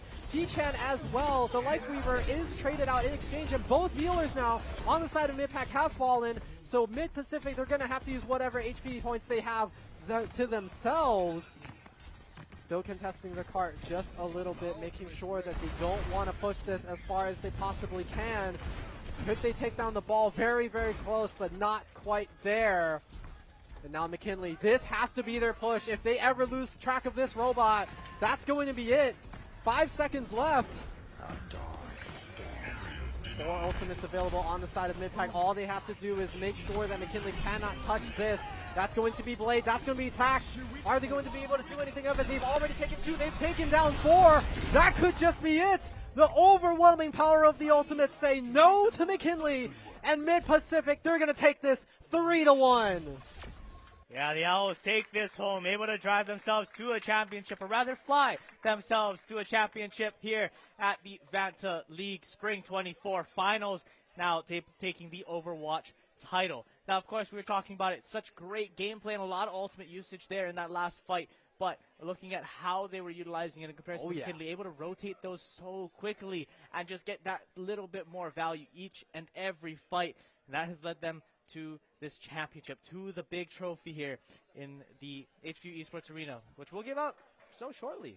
Absolutely so, and I mean, props to McKinley. You could see the amount of fight that they were putting up. They clearly could, they could identify the weaknesses of Mid-Pac, but not in a quick enough solution to fix it. So, unfortunately, they are going to be the runner-ups here. But hey, I mean, making finals consistently is something to be proud of. Yeah, and I'm not sure who won Apex, but we'll see that actually. It's coming up next, as well as a lot of other things. We didn't present much between the likes of Rocket League and Overwatch, and so now what we're going to do is we're going to present all of the trophies. We're going to present the raffles that are coming up. I believe there's 2 raffles that we're going to try to give out here, as well as the first signing that HPU will be doing at Vanta's event here. It's normally not like us to do this type of signing, but it's one of a kind, and we're going to make a big deal out of it. So we're going to make sure that signing happens up here up front, but don't go anywhere. We're going to be right back, and when we come back, a lot of awards, a lot of things happening coming soon. This is good programming. This is what people say, well, how come they don't ever write anything good in the news, right? This is the good news. I wanted to share all the wonderful things that life has given to me. I thought, what better way to give back to humanity than to just share from the heart? Because it's us, you know, it's the community stepping up and grasping onto their own show. I connect my culture by myself, but Oʻahu provide a facility for me. And that's how I learned the value of being a producer, because you touched one life and a family that was sitting there, brought them together at that time. I really enjoyed them. Oʻahu is unique in that it is offered to everyone who lives on this island. What my ancestors and my kupuna and my parents and family have done, I get to do it in my own way. Growing up, they've instilled a sense of deep responsibility as being able to keep the stories alive. Without this opportunity, we might lose it one day. It gives us an avenue in which we can be heard and also be seen.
To do the signing from the HPU Esports side, we're going to hand it over to Ed to present in this signing.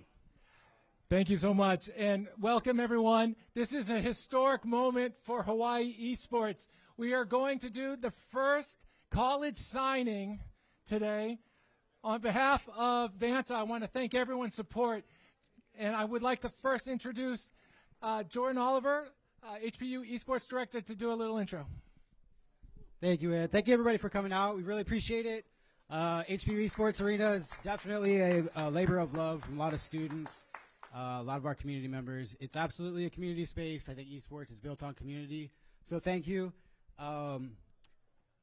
It's a huge accomplishment for everybody in the room to be here. So as we do want to celebrate some pillars of our community, certainly I don't want to underestimate or understate the accomplishment for the coaches in the room, the teachers, the faculty and staff at our schools that support these efforts. It's a lot. We wear a lot of hats. So definitely please a round of applause for not just our scholarship recipient that's about to arise here, but you know, his coach, his faculty, his father, family, everybody out here, and for all the other teams, what it took you to get here. Please, let's get a round of applause for all those people. Thank you, thank you. So with that being said, I'm pretty excited. It is historic to celebrate these milestones. It's not something that we get to do often enough at all. So I want to take a special moment here. Christopher, who's going to be joining our esports program, super excited. Immortal. Yes. You know, his journey, I've actually personally been able to witness over the years our Vanta events coming out to the arena. And, you know, this is somebody who Ala Moana had to stop from entering in their LAN tournaments. Microsoft said, okay, back to back, enough. Peak Fortnite player, switched over to Val, sophomore year, and the grind and climb began. And now here we are. So HPU is excited to be honoring his achievements and his accomplishments with a $6,000 scholarship. Come join our HPU Esports program. Christopher, if you don't mind taking a stand up here. So I want to give this to you on behalf of our program. Some goodies for you. We hope that the home field advantage maybe works a little bit in your favor. But we're open to everybody every day of the week. So please come out here. You know, this is what it takes. Just pause for photo effect. And congratulate yourselves. We have an exciting year coming up. We're going to be doing some Vanta coaching. We're going to have some coaching in the room. We're going to have some addition of teams, summer camps this summer. And if you're interested, how did Christopher get here? You know, come out, speak to your teachers, speak to the community. We are open every day to help you. Christopher, can I ask you? Are you excited? Very excited. Do you want to say anything about your journey through Lelehua? Who, by the way, by the end of this year, by the time he graduates, the esports program will have received $75,000 in scholarship offers in esports for their students. That's incredible. 75 grand. Yeah, we will have passed the 125,000 scholarship mark at HPU for just for esports, which I think is incredible. So this isn't just screen time. This is real. It's bigger than movies and music combined by market cap, but it's not something that's just going to happen. It's the best practices of just like everything else, every industry. We have to learn, we have to grind, we have to get there. Anything you want to add to that? Is there anything that you would like to say? Yeah, first of all, I'd like to thank everybody for coming out, but I need to give a really big shout out to my father. He's put in so much for our esports program, and I wouldn't be here if it wasn't for him. It's true. None of us would be. Thank you, Anthony. Round of applause for Anthony, guys. It's truly true. And Mr. Nakamoto over there, who's been kind enough to offer them space and support. That's what it takes. It's all the way from the bottom up. So this is a community. Let's celebrate our Christophers. Let's celebrate everybody in the room. Please ask for help if you need it, but keep going. This is not a waste of time. We're out here for your support, and let's enjoy the rest of this competition. Celebrate the finals. Celebrate Vanta. Celebrate all of our wonderful sponsors, and thank you. Thanks, Christopher. Welcome to HPU. Yeah, congratulations. That's amazing. And more to come, of course. All right, next we're going to be doing the awards for the following titles. Colton, why don't you take it back? Yep. All right, so to start the trophies, we are going to be starting with the Super Smash Bros. Cruise trophies. And starting in second place, let's give a round of applause to Moanalua High School.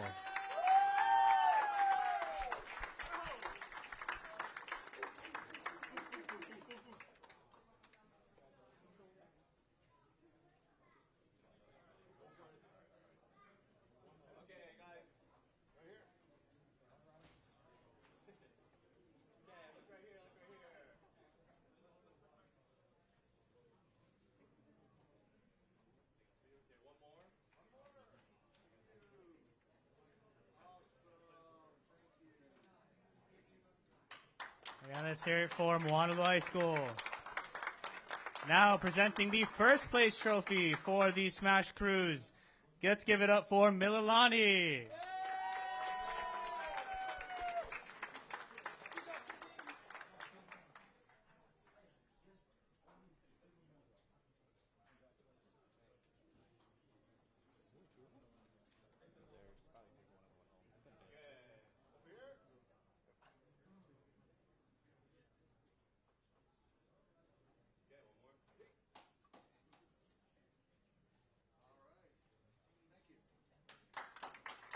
All right, let's give it up one more time for Mililani High School.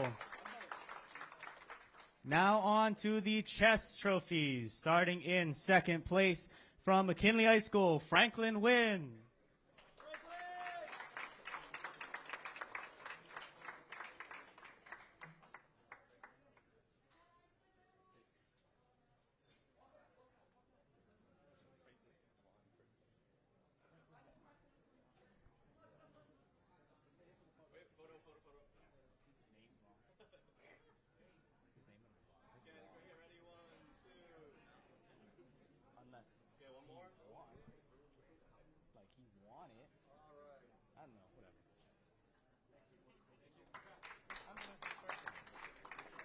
All right, and the first place trophy from McKinley High School also going over to Benjamin.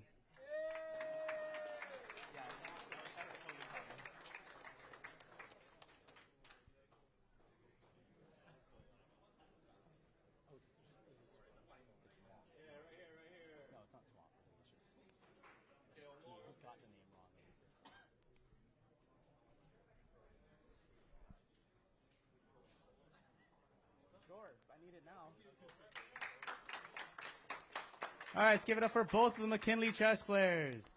Next up, Rocket League. The runners up. Let's give it up for McKinley High School.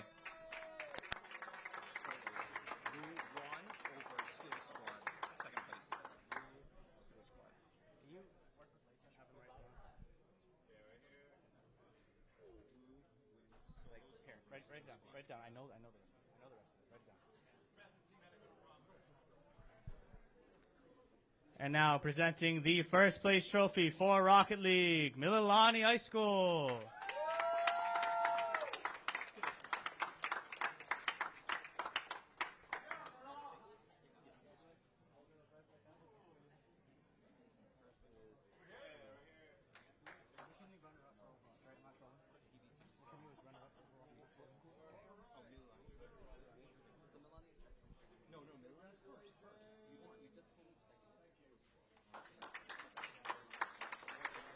All right, and now on to the OverWatch portion. Giving the second place award, McKinley High School.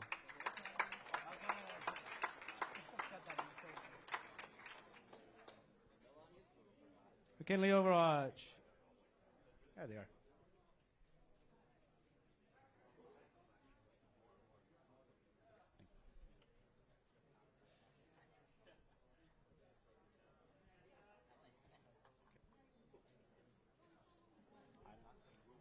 Enthusiasm, by the way. I'm not. Nope.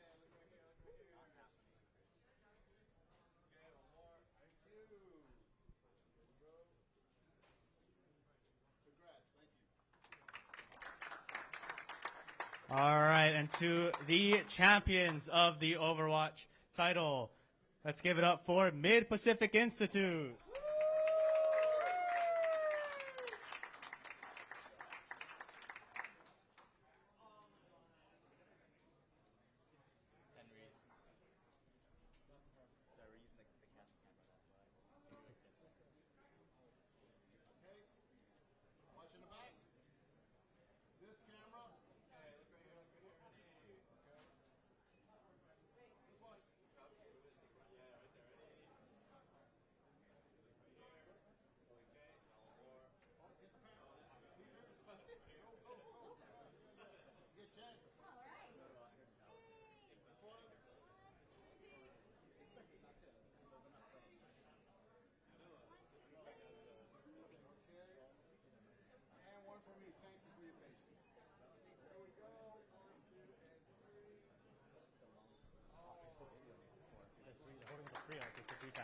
All right, and Ed, I'm going to throw an audible and present one more set of trophies for the Smash Singles runner-up. Let's give it up for Hawaii Academy in Arts and Science, Skittle Squad.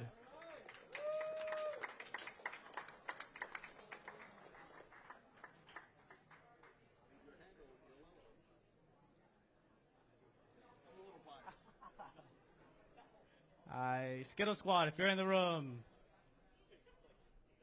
It's walking up.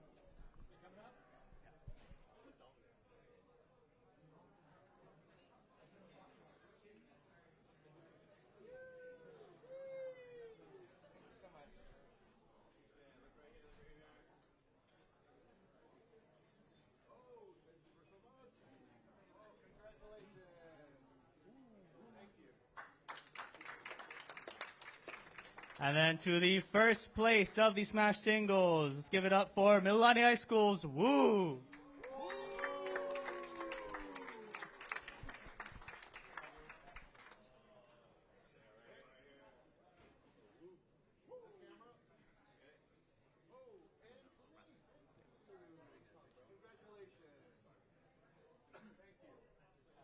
All right, and now I'll pass it back over to Ed for the raffles.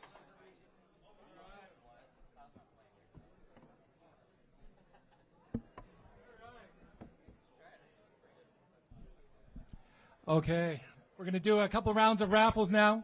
First, we're going to be going to, we're going to be giving away a Cloud 3 headset and a Razer mouse pad. Everyone get your red tickets out. No more winning, Jonah. No more winning, Jonah. No more winning. Yeah, you're right. Winning number is 9781385. 9781385. You are the proud recipient of a headset and mouse pad. Come on down. Woo! Congratulations. I always knew you were a winner. All right, take a photo up.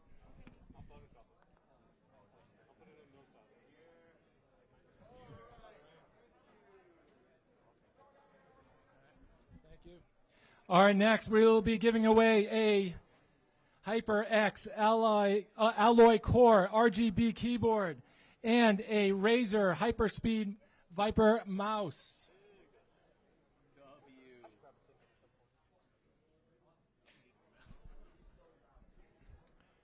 Winning number is 9781328. 9781328. Woo! Come on down. What do you got? 978-128. Yeah, it's correct. Congratulations. Yeah. All right, take a photo. Take a photo. Here you go. Hold on. We're gonna take a photo. Hold on. Gotta get that warranty.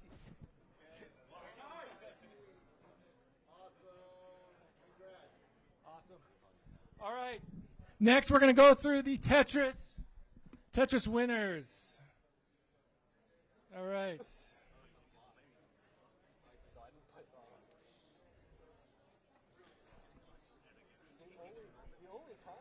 The runner-up, who will be winning a Tetris table game, KG, with a score of over 472,000. Where's KG? KG, you are a runner-up winner. No? All right, we'll follow up. And the winner for Tetris, JL, with a score of 1,469,133. Come on down. You just won a flotation device. Of course, it's Roosevelt. Right there. It's always Roosevelt. They won last semester. Last semester was Congratulations. That's awesome. All right, thank you all. And now we're going to go to commercial.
opponent's gameplay, and how did you incorporate that into your own?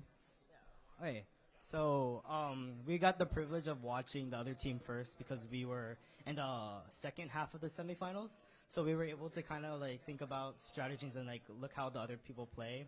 But also we already have like our own kind of strategy that we're comfortable with. So I think that was like really helpful. Okay, awesome. What about for you guys? You guys have anything you guys wanted to say? Okay, well, no problem. So a lot is going on in the gameplay with Overwatch. It's a high, fast-paced level environment. So how important is it to maintain a strong level of mental resilience when it comes to playing in Overwatch?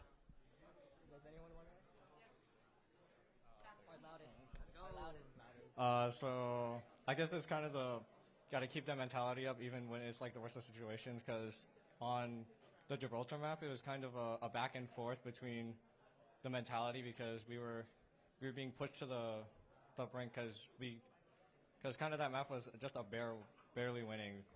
They played really good on that map, but we had to keep the mental up and just like kind of put ourselves back together in that situation, because even for a second, if we have any doubt, then we probably would have lost that and probably wouldn't be standing here right now.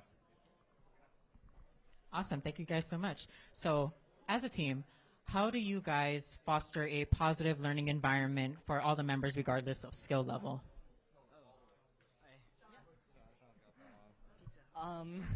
Well, we kind of just try to support each other and not really push anyone down in the game, and just if someone's having a rough time, we kind of just work to bring them back up. And then last thing, anything else you guys wanted to add? Any advice, any tips you want to give to anybody that's looking to aspire to play for the esports program in your school? Yeah, I think with our esports program, we were able to really bond really well. Just like outside of esports club, like instead of just only playing Overwatch, we like bond through other games, and that like kind of strengthened our teamwork. Essentially, like, yeah, there's like this thing called work at a pizza place where it's like you're working in the kitchen, so like that really helped our that really helped our like communication. Okay, nice. Well, thank you guys so much again, and I'll let you guys go. Enjoy your victory, and good best of luck to you guys in your future. Thank you, guys.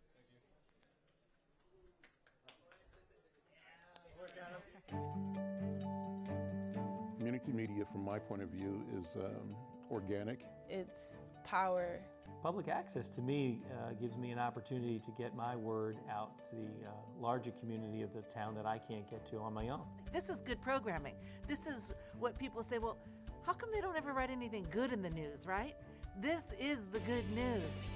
What we're doing is critical, it's important. We have to stay energized and motivated to do this work in our community, but understand that our real mission is to hold up our part as we encourage others to hold up their part around the planet. So I was 14, I joined Esports Set It Up program, which is an after-school program.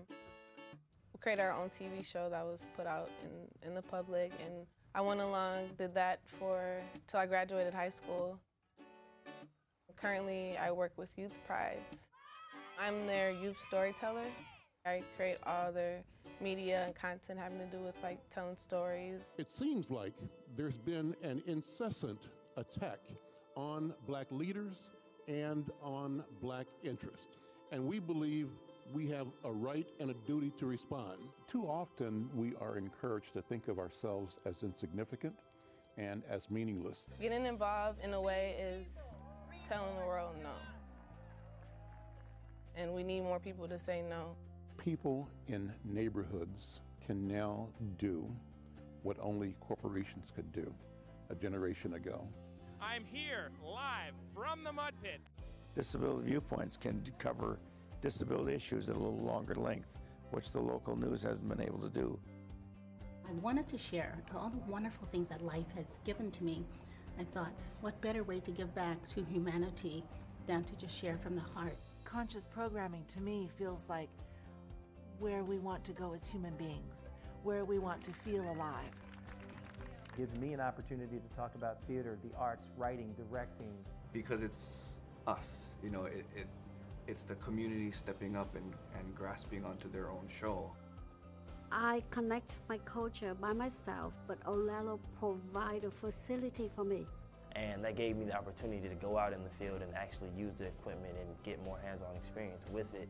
If it wasn't for that, I wouldn't be where I am doing what I'm doing today. Not only did people come up to me and say, I saw you on TV talking about your organization, they asked about it. And that's how I learned the value of being a producer, because you touched one life and a family that was sitting there, brought them together at that time. I really enjoyed them. This station broadcasts a lot of different things. Oʻahu is unique in that it is offered to everyone who lives on this island. What my ancestors and my kupuna and my parents and family have done, I get to do it in my own way. Growing up, they've instilled a sense of deep responsibility as being able to keep the stories alive. Without this opportunity, we might lose it one day. It gives us an avenue in which we can be heard and also be seen. And I think public access allows that. It's given me a chance that I wouldn't have had at the bigger markets or the bigger studios. It's a powerful mechanism that actually makes people think about things. There's news shows, there's entertainment, there's dialogue, there's debate, and that's all healthy. And I think public access gives that opportunity to everyone. I think without it, we'd be less fulfilled, I think, as a community. Technology affords collaboration that is global and local, and it's accessible. And I think our mission has to be to continue to ensure that this technology remains in the hands of as many people as possible on planet Earth.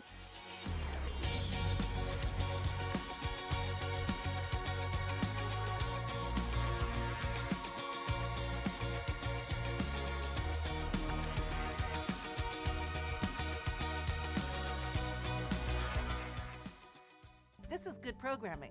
This is what people say, well, how come they don't ever write anything good in the news, right? This is the good news.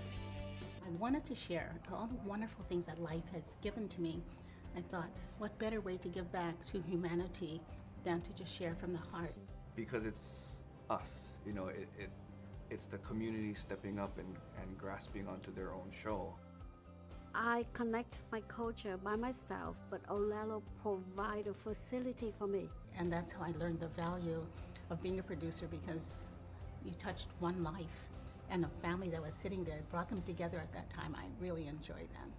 Oʻahu is unique in that it is offered to everyone who lives on this island. What my ancestors and my kupuna and my parents and family have done, I get to do it in my own way. Growing up, they've instilled a sense of deep responsibility as being able to keep the stories alive. Without this opportunity, we might lose it one day. It gives us an avenue in which we can be heard and also be seen.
multimedia from my point of view.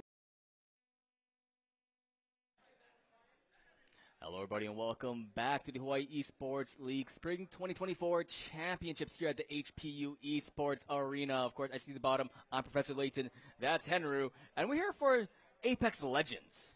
Apex Legends. Yeah. And we can't be biased, even though we know one of the coaches.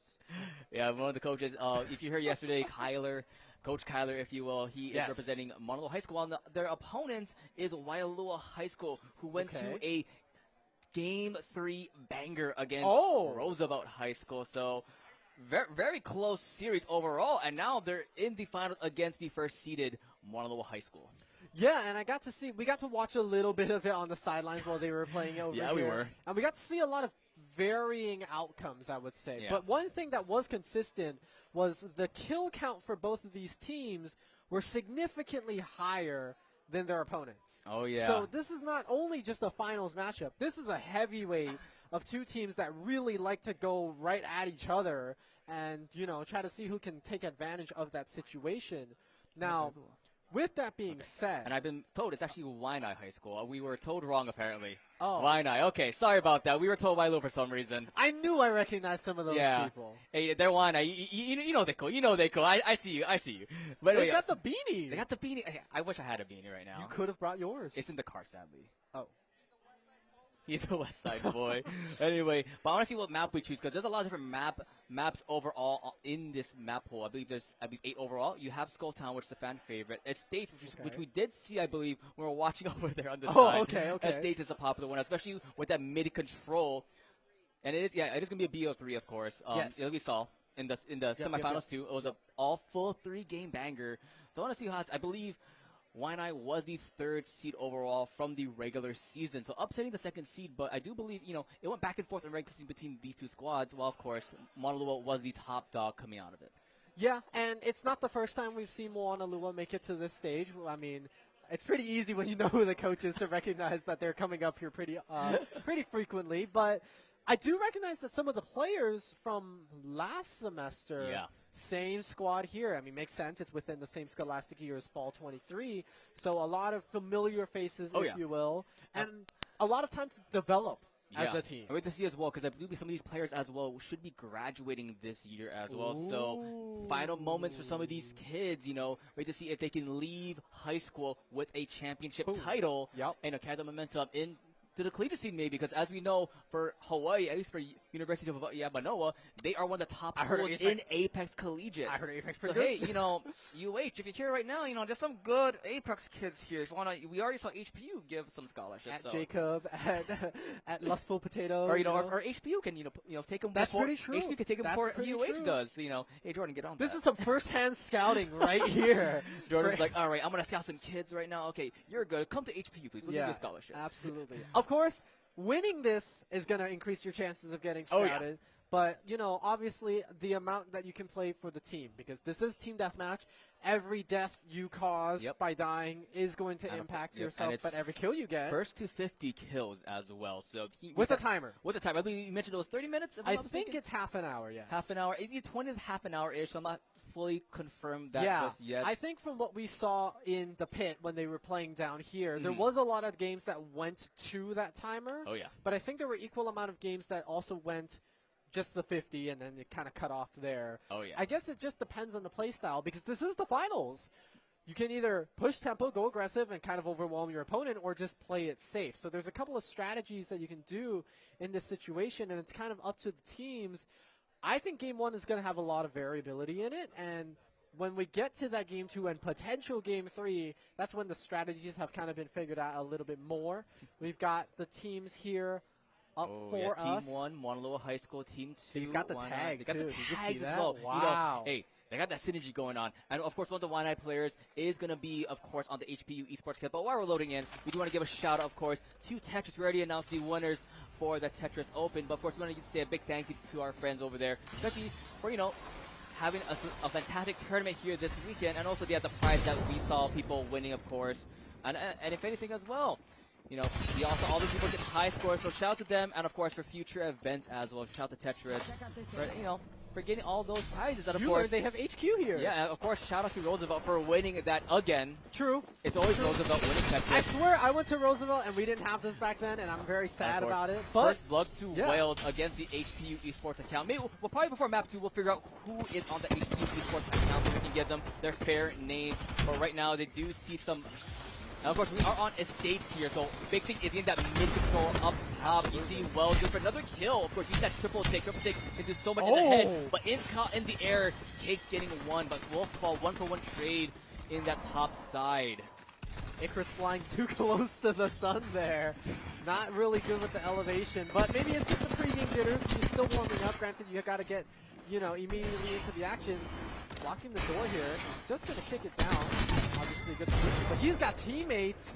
Unfortunately, not very healthy ones. Yeah, you know, Monolo has teammates as well, as you see. 3-2 right now is the current kill count, but right now in that top mid-control will be Monolo High School having that high ground.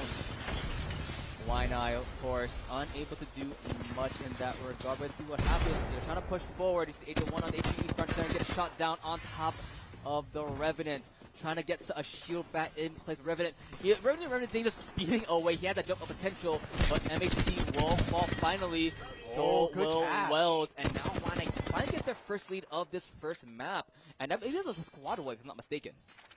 Yeah, I mean you heard the bell, which means squad wipe. But I mean the early kills are just so important because you're slowly getting a read of your opponent. Both teams got to watch each other a little bit while they were in the pit, so. You kind of have a good indicator of where it is, and 50 kills is a long way from now. We're only still at single digits. If you can get that momentum swinging, that could mean a lot here. Shields cracked right there. Yeah. Almost another one to the counter. And you could hear there's a lot of headshots coming in as well from the Bolt there. Cake's already, batted up. Of course, with the TDM, they do get automatic healing over time, so they do have that healing there. Only thing that won't be is the shield. They do have a lot of shield batteries, as you see Infinite over there. Wells, though, taking a chunk of damage. Seeing like MHP forced to back up, have to back away. Bounded as well, getting pushed forward by the will fall 1-1 trade so far. The reload! Wells will fall. Got in the reload. It's so unfortunate. Taking this hold, this positioning coming in. As you see, I do believe that was a jump away from the Revenant. A little bit of crack there. Bison soon to fall, very close. Get that crack coming in on top of that player. Forced to dash away, slide away. That was bounded. They got cracked there. Wells cracked as well. Oh, that may be a fall there, and that will be MHP getting Cakes 808. So still pretty close, a pretty even game, It's a game of poking when possible. You see the slice coming in, more cracks. Oh, MHP got headshot, so much more damage coming in, but they will get that rebound potential. More shots, MHP gets one, Bounty gets another. Last man, I believe, is Cakes. Cakes will get one on top of Wells, and Cakes is dashing in, sliding in, hovering in. Ooh.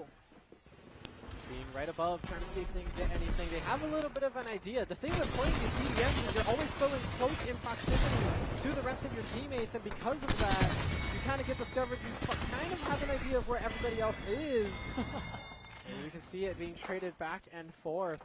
One benefit of this is, you got each other's back if you're close together. But I think MHP was caught in the util though, trying to jump away, use the util. And yeah, serious, you see him jump away. He tried to use that earlier. He had it out and he got shot down, but he was low HP anyway, so it didn't make sense. Oh man, very nice game so far. Overall, the high ground, the headshots from Bounded, really nice. Have the alternator. It's a gun I like a lot, especially with how it is now. But Bounded isn't getting headshot by the falling Cake. Cake's trying to run away. Bison will fall to MHP. But in that corner, on that building, through the smoke, Cake's doing work. Cake's wants for the Wells.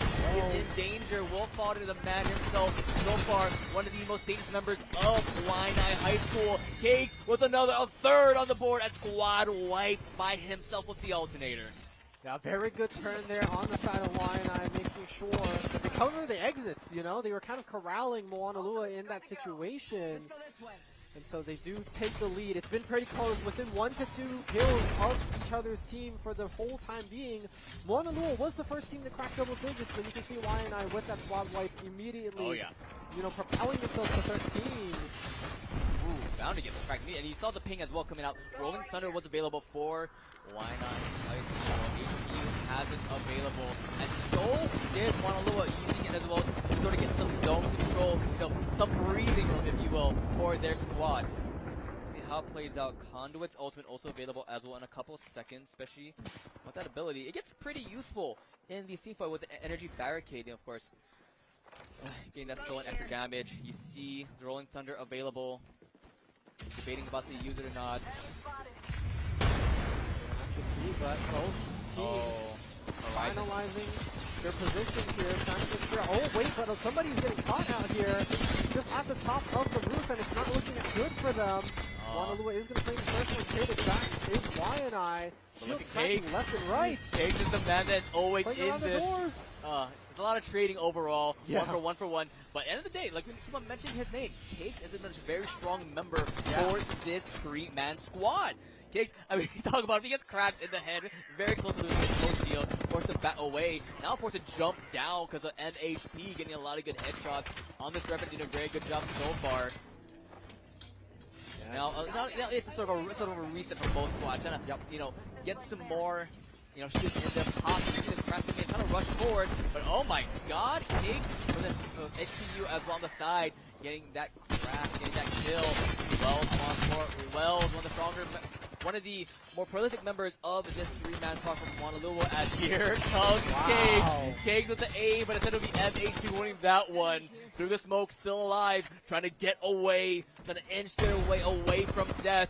There it comes. Visor trying to look for one. Visor on the hunt. Visor with the shots. A little bit of a mishap there, missing all those bullets though. As there comes the Rolling Thunder from HPU Esports. This one Rolling Thunder down mid. Horizon sending up, trying to get up onto the high ground. They have the high ground Anakin, but it's enough. Gets a crack in place. They're in that top floor, that top room. Forced to jump down now. The Revan Forge Shadow is enabled. 20 seconds of this ability, dropping down, trying to get into this fight. HP's running in. Visor gets cracked. Say nah. Look at that. He's saying nah. Trying to get away here. One will fall. Be HPU with a headshot there. And now Cakes, 1 versus 3, trying to fight them all, trying to fight them off. Will fall to Wells. And the Forge Shadows will finally fall. Just barely. There it is. Yeah, and these cycling death timers are a little bit dangerous because now you're constantly at a numbers disadvantage. You can see how difficult it is for each team to go from house to house. The tracking on these players is just so prevalent, and they have to expend utility just to get teammates safely to the other side, making sure that, the opposing team is tracking you down, but also your allies are tracking the person tracking you. It's kind of like the meme of, getting behind somebody's back but having someone else behind you. As YNI, I believe that was another team wipe from Cakes 808. I think that's the second or third team wipe for themselves. Like we mentioned, one of the members that's always on the aggression, especially at the Horizon. We saw the ultimate several times, getting all 3 members encapsulated in this one chokehold as the nades or the bullets fly.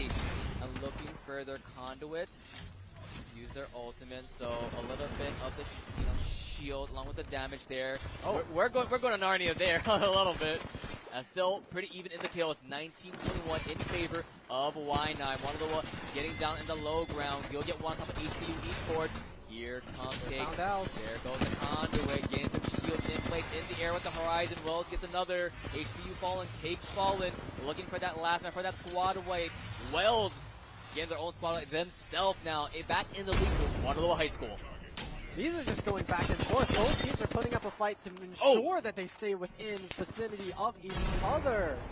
And I've been talking about this. They're so close in proximity to each other because they want to make sure that no life is wasted here in this TVM environment.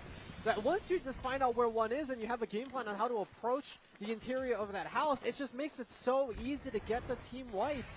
We've seen squad wipe for both sides, I believe 2 on each side already, which is 6 out of the 20-something that they have. HPU looking for their own. HPU Esports look at their own squad wave as Visor does fall. Just trading back and forth with these eliminations here. As now, God. Look at the damage over on the top right. 10 kills alone for Wells there. Nearly 3k damage overall. So getting, almost half of his team's kills here. You can call him KDA player if you want. I don't know how many deaths he has under his name. As briefly we saw Kate put 12 eliminations in their back pocket there. Bound looking to get another. Instead it'll be MHP getting Pfizer.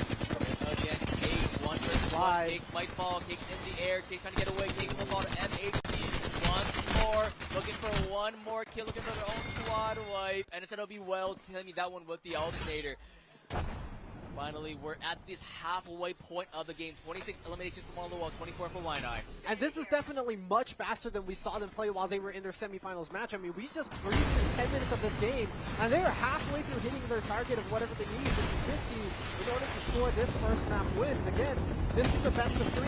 This is a little bit of an endurance test just because of how, action-packed these fights are being time after time, and they keep meeting each other halfway in the same location. They want to play around their utility. You see a bit of match in terms of what they've selected for their characters.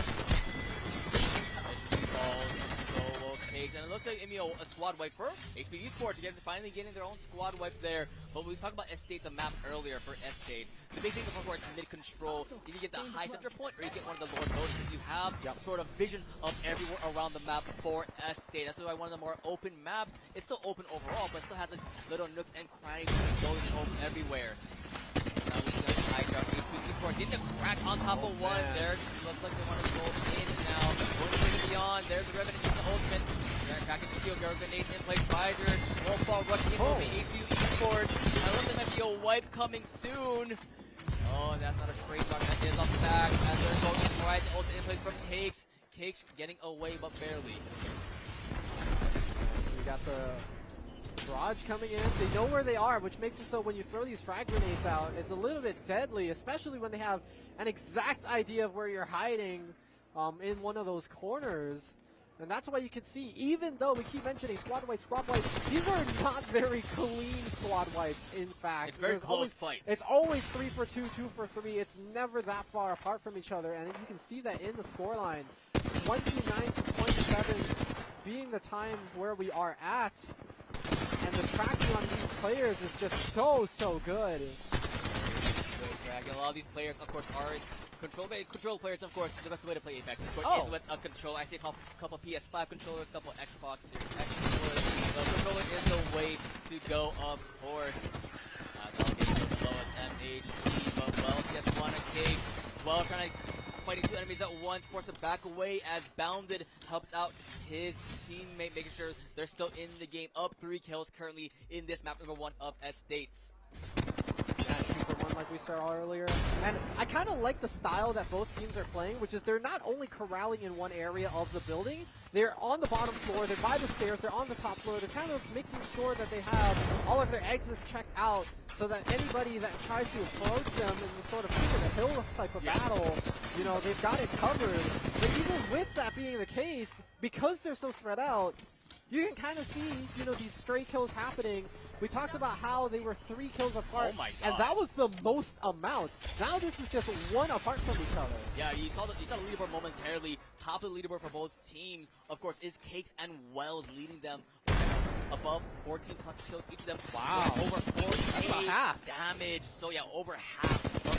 About half. As right now you see Cakes trying to get another one. Cakes on top of Wells. The other kill. Cakes from behind. Cakes with the flag. Cakes wants another, but will fall. It's Pfizer will revenge his teammate there. The red blue kill feed back and forth kind of feels like a Mario and Sonic game. It's red, white, and blue, so it's America. Oh. But anyway, like I said, mid-control, especially they don't want to get too much of a high ground just because of the ultimate coming into play. Of course, I can see several times the barrage of missiles from up top. They make sure they don't want to get nuked or rained down on. Right now, here is Bounded using their ability, making sure that they have those rating up to ready. Biden will fall, but they can get one, they can get another. Last one, of course, is Wells trying to get away. Sliding away, using the smoke for cover. Yeah, and this smoke, we've kind of been seeing it used offensively and defensively defensively, and I think that's the beauty of abilities like this. You can choose to enshroud the area to make it so that your attack in is kind of a surprise, which direction you're coming in from. But if you will notice, one of your teammates or even your entire team is under hot fire, you could choose to use it as a means to get away from the situation. You've got a little bit less than half of the time bank left, but I don't think the time bank is going to be the deciding factor for this game. Y9 now up 1 kill, and we've seen this kill being tossed back and forth over and over again. Yeah, these teams play months against each other, so they know each other's play styles very well. Pushing forward right now, well, crack on top of the enemy Valkyrie. Valkyrie will fall, Esports will fall, but so will he. Only gets one, trying to run away, of course, will be MHP, trying to get the heck out of there, and he wills what it seems like. His team responding back him up, MHP finally getting batted back up. Oh, look at the aim from Wells, it's so dang well. New position of 2 of the players. Immediately, half his mag for one, half his mag for the other. But unfortunately for him, capitalized on there. More shadows now coming in from the Revenant player from MHP of Wanalua High School. And here comes the Visors with the flank. They didn't see him coming, ultimate down. So looking for one more, and it'll be MHP on the board. Will not get Cakes though, but gets a 1-for-1. Cakes barely alive. Batting back up, has his teammates to use the smoke to assist him. Yeah, and with 37-41, this is the biggest lead we've seen. It's just a +4 in favor of Y&I, but don't look at it this way. Look at it as the fact that Y&I only needs single-digit amount of kills left to finish this round, and if you're Moanalua, who's just slightly behind, you're more than a squad wipe, you know, in disadvantage. You're going to have to do a little bit more, something like that. Yeah, well, really good aim there, but just get it out by the beginning of that one. HPG again on top of the conduit. Instead, will fall to MHP. Looking to go further, more and more is Visor. He's going to head to on top of MHP. Visor backing up, playing the ball game, playing with the peak. Will finally get one more. Instead, gets traded out by Bounded there. Will on the backside, will fall to Cake. 44-40. 5 kills remain for the 50. The coveted Game 1, Map 1 victory for Y&I High School. Yup, and they've just been playing this map pretty well. They've had that mid-control like you've been talking about, and they've been maintaining it very, very well. Yes, it's been tossed back and forth quite a few times by now, but you do have to acknowledge that Y&I have been controlling it just a little bit better from the start. You can see them starting to spread out because they only need 5. Moanalua need 10. That means for every kill that Y&I gets, Moanalua's going to have to cover that and an extra one just to beat them to that 50 finish line. Yeah, well, tried to go in this ball for the trade. Now looking for more. Cakes gets cracked. Cakes still going in though. HPU on the flank. 2 more members fall. Last 2 kills remain for Y&I High School. Moanalua looking to survive for as much as possible. You hear the music getting more and more intense. This might be the final moments for Y&I High School on map number 1 on the estate. Hunting them down. Prey, fish in the water. The sharks are hungry. They're ready to feast. And here comes Visor on the flank. Looking to get one, get the crack. Instead, HP will die by 1 to him. Not another 2 kills, double kill for him. And now the defense is still being maintained by Moanalua High School. Absolutely. That was very critical because if 2 of them fell, it didn't even need all 3 of them to go down. If 2 of them fell, that was map number 1. You defended successfully, but not only that, you didn't cause a single casualty there. If you can repeat that a couple more times, this map is yours if you're Moanalua. This map is indeed Moanalua trying to survive. Crowd in the box they are. Here comes the Lions known as Y&I, but instead of well to get one up HPU Esports. Well, look at the crack. They're getting low. One more kill for Y&I High School, and instead they're looking for it. Oh, but they're slowly recharging. They're slowly maintaining the health, the shields, because of conduit. Looking for one more. HPU Esports getting the crack. There is the ultimate up top from this Bangalore. Cakes throwing grenades. They want it. Looking for that. Going in. They're on the hunt for the Braves. They want it. One more kill it will be. And one more kill they shall get. Y&I High School take estates. And you gotta admit, it was well fought. It was a banger. All the way to the end. 100 possible kills, 50 being the checkpoint you need to win. There was 96-97 out of the full 100, so absolutely very, very close. Oh, yeah. And I'm going to be honest, I feel like both coaches, both sides have a little bit more than we expect to talk about heading into this one. We saw briefly on the team cameras beforehand, both, Waianae and Moanalua coaches talking over the team. It was a very close game, but at the end there, Waianae did come out on top, especially with the positioning and the rotations, maintaining that inner, like you mentioned, inner middle, but they knew when to back off and sort of let Moanalua take it, and they came back for the retake and make sure they claim, like you said, they're the king of the hills in that regard. Absolutely. They controlled the middle of the estates very, very well. I think that's what propelled them from that 3-kill deficit into that 4-kill lead.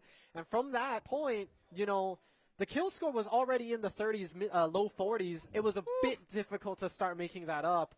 But gonna be honest, strength from both sides to highlight, very worthy of it. And now, Moanalua, if they were giving it 100%, they only really need like 102% in order to take this second map because it was just that close. Yeah, question is what map will it be? Of course, we did see estates that time. Of course, there's a lot of other fan favorites. Skulltown still available. Yep. Fragment East we've seen before. I believe it was played on the semifinals. Well, personally, I'm a fan of Skulltown. We saw it last semester, of course. Okay. A lot of the high ground potential, but also inside those inner buildings, we saw a lot of cheese happening Yeah, that time it can around. get pretty scrappy in those buildings. Yeah, but as we prep for map number 2, of course, we will be going to a short break, guys. So don't go anywhere. We'll be right back, of course, with the Hawaii Esports League Spring 2024 Championship Finals. We'll be right back.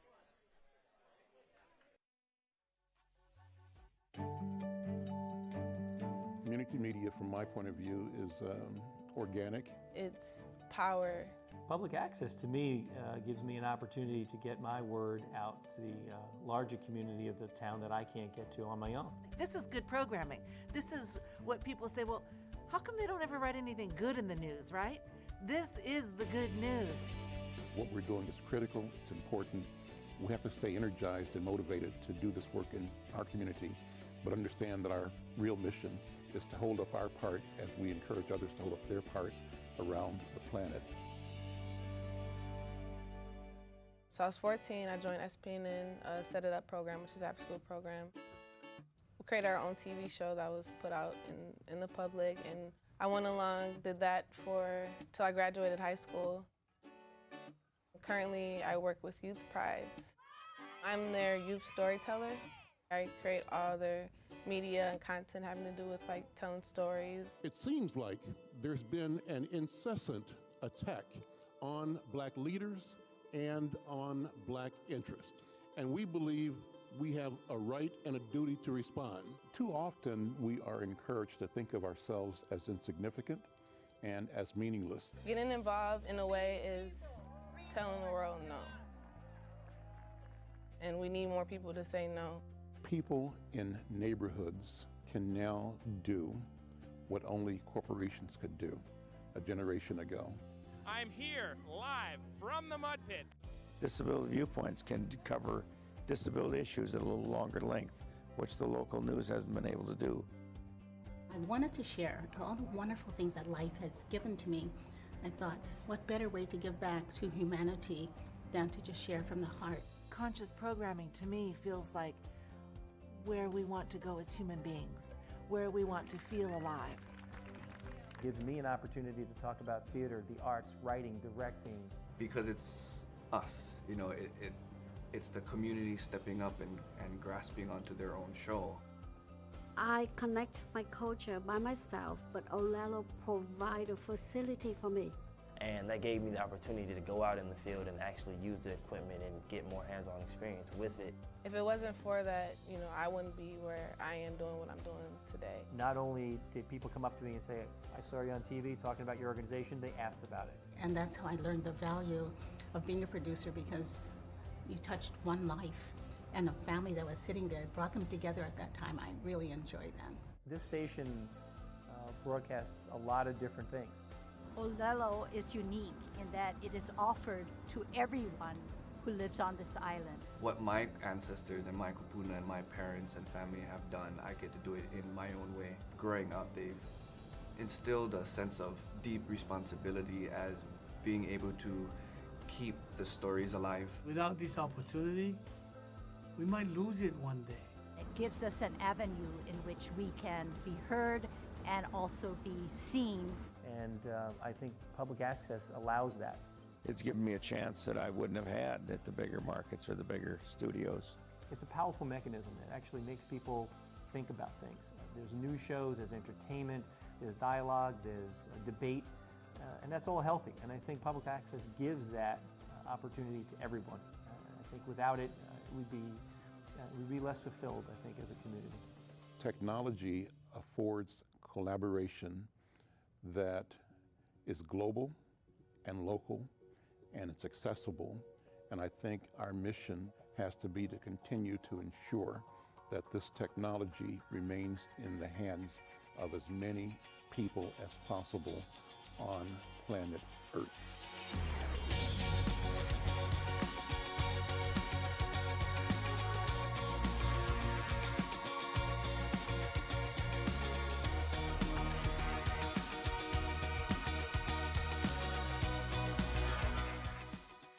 This is good programming.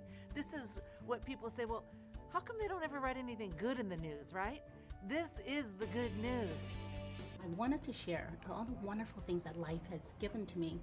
I thought, what better way to give back to humanity than to just share from the heart?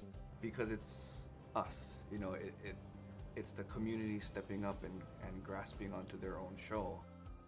I connect my culture by myself, but Oʻahu provide a facility for me. And that's how I learned the value of being a producer, because you touched one life and a family that was sitting there, brought them together at that time. I really enjoyed that. Oʻahu is unique in that it is offered to everyone who lives on this island. What my ancestors and my kupuna and my parents and family have done, I get to do it in my own way. Growing up, they've instilled a sense of deep responsibility as being able to keep the stories alive. Without this opportunity, we might lose it one day. It gives us an avenue in which we can be heard and also be seen.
Hello, everybody, and welcome back to the Hawaii Esports League Spring 2024 Championship Sunday here in the high school portion at the HPU Esports Arena.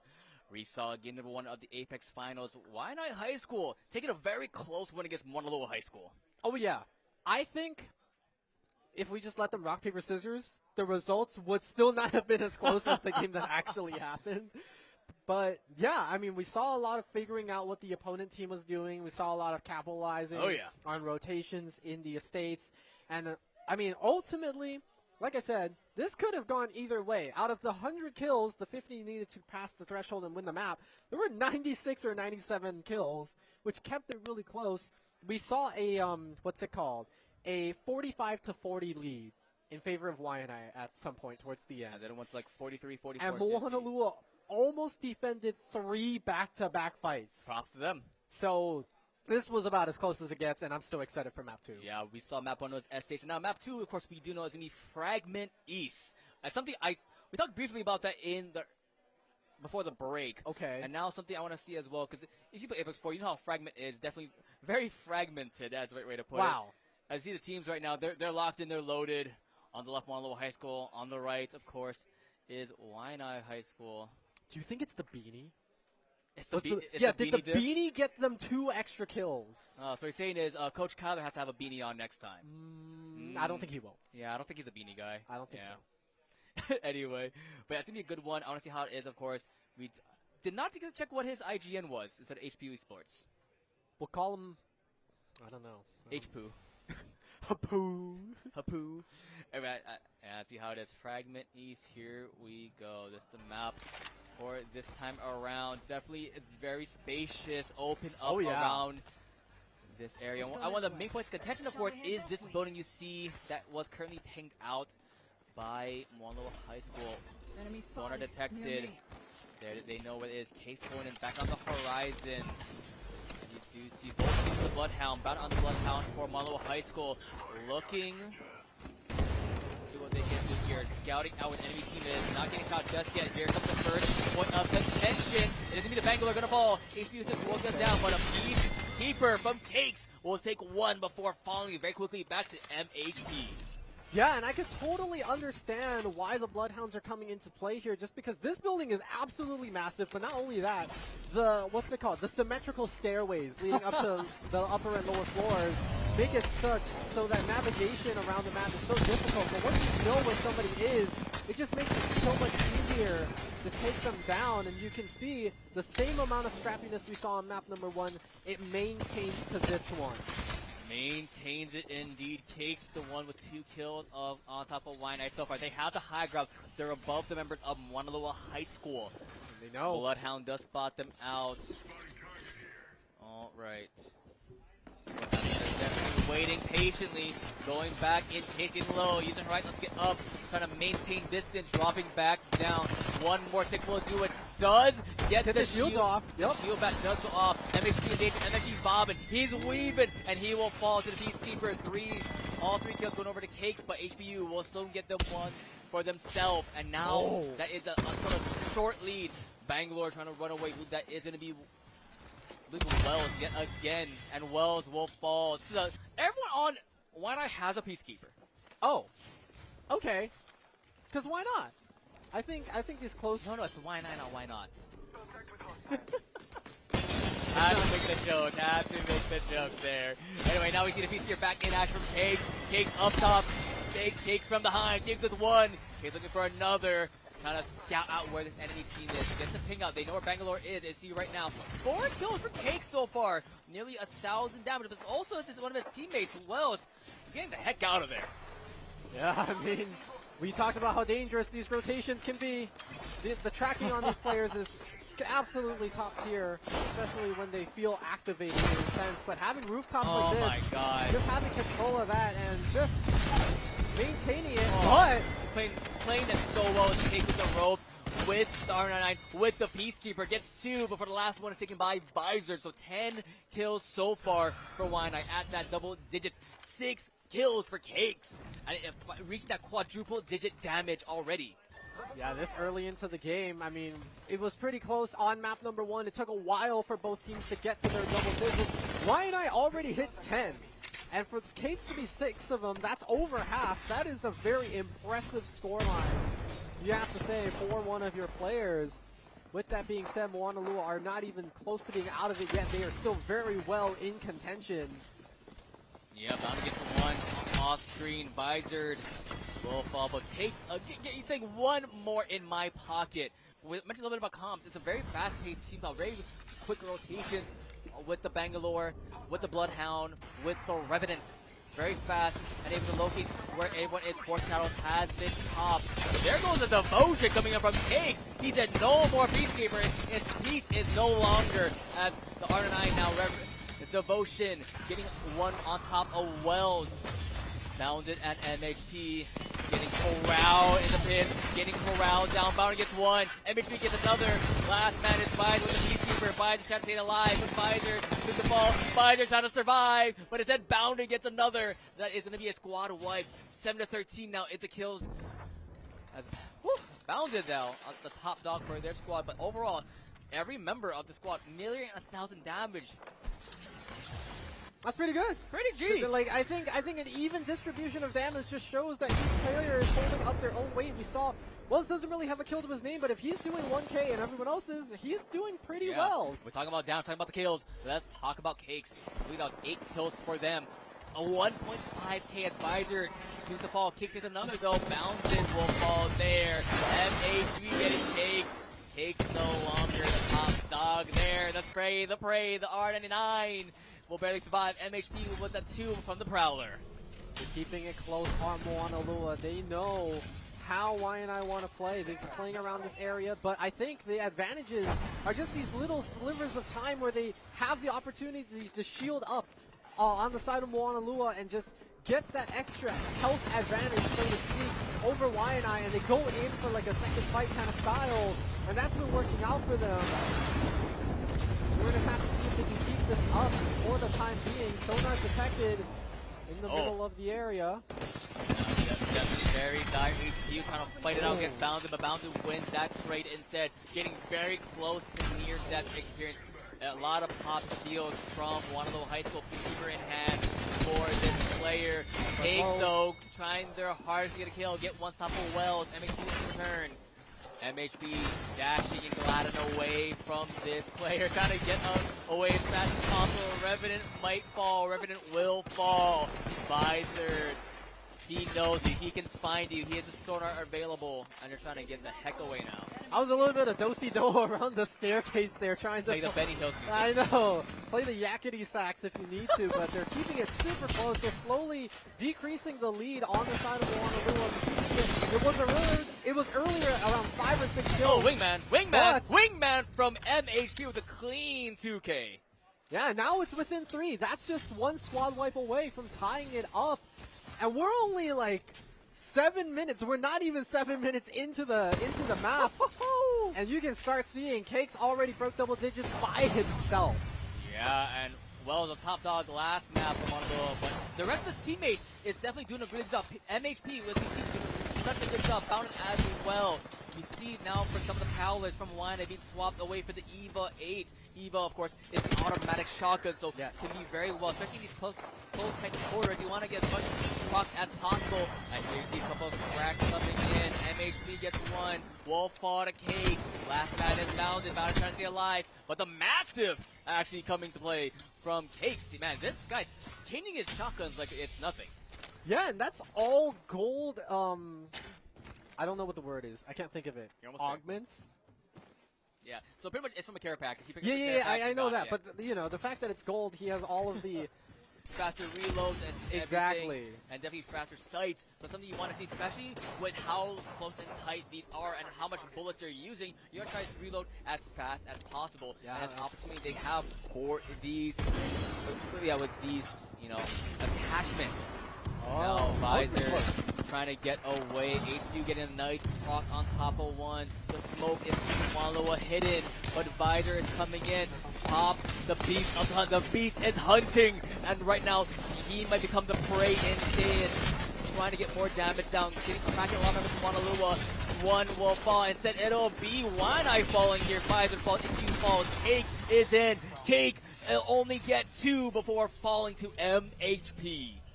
And the health bars look so low for so long. It almost looked very, very dire for Moanalua, but they made sure they at least traded 1 for 1 for each person that went down, and they're still keeping it relatively close. We're probably within a minute of hitting halfway points for both of these teams, which does mean that you're going to have to start thinking about how you can start making up this 4-kill deficit if you're on the side of Moanalua. Oh, the Prowler shot. He does get 1. The melee, the death grip from MHP. That's a lot of money right there, especially with the heirlooms. I don't even have one yet. I haven't played for so long. Their parents spent a lot of money in this game. Yeah, their parents. Their parents. Shout out parents. Shout out to parents, of course, supporting as well as supporting Financially, and of course, that is a bet currently. Sorter has been detected. They do spot out Cakes. He's on the high ground here. Finally drops down. Will spot the Bloodhound of Honolulu High School. Time to back away though. Wants to go on the hunt soon. Cakes gets a little bit of damage there. Forces back up though, just in case. HPU Esports, Cakes running in, dashing in, gliding and sliding in, but Bounded is barely getting it off. No shield, just getting Cakes with one more kill. Sorry, that is MHC, sorry, but will fall to Visor instead. The 180 Peacekeeper, alright. That is not a peaceful weapon by any means necessary. 17 kills. That is taking a lot. For Cakes 808. The next highest in the team, of course, will be MHP, of course, on top of this Revenant. Yeah, and MHP is keeping it close. You know, there's a reason we keep repeating these two names over and over again. 2 kills, but 2k damage. These are, and the damage distribution is nice to see, but the kill distribution really shows who's able to finish these off. And that's really what counts for the team deathmatch, you know? Doing a lot of damage doesn't really mean much if you can't secure the casualty. HPU getting very low, so it's Badger forced to dash away, use smoke to stay alive.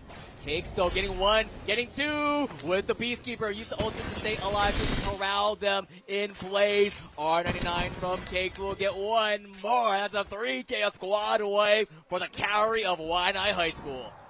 And that is pushing their lead even further. They've crossed the halfway mark with 20 minutes to spare. And now, it's not about how many more kills they need, it's about finishing that 50. And Moanalua, they're only slightly behind still. They still need to make it to that halfway mark, but you can start seeing the rotations coming around. They don't want to play around that central area anymore. They know Waianae haven't figured out. They want to start moving around, but when you're rotating, remember that these players have excellent tracking. You are not going to go down without a fight here.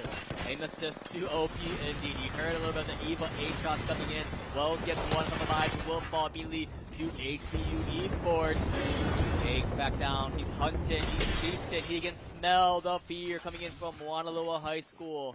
Find out their opponent. There goes the Revenant. There goes him again. But MHP will claim one on top of HPU Esports. The Peacekeeper cracks 1. This, if it's zoned in, if it's fully charged, it does so much damage in the head. MHP though, still trying to survive, dashing away, forced to get the shield back in place. One off find one to the Cakes though, in trouble. Cakes trying to dash away. Cakes, he's the one getting hunted now. Using rope to stay alive as much as possible, but will finally fall to Bounded. And now HPU on the flank, so is Visor.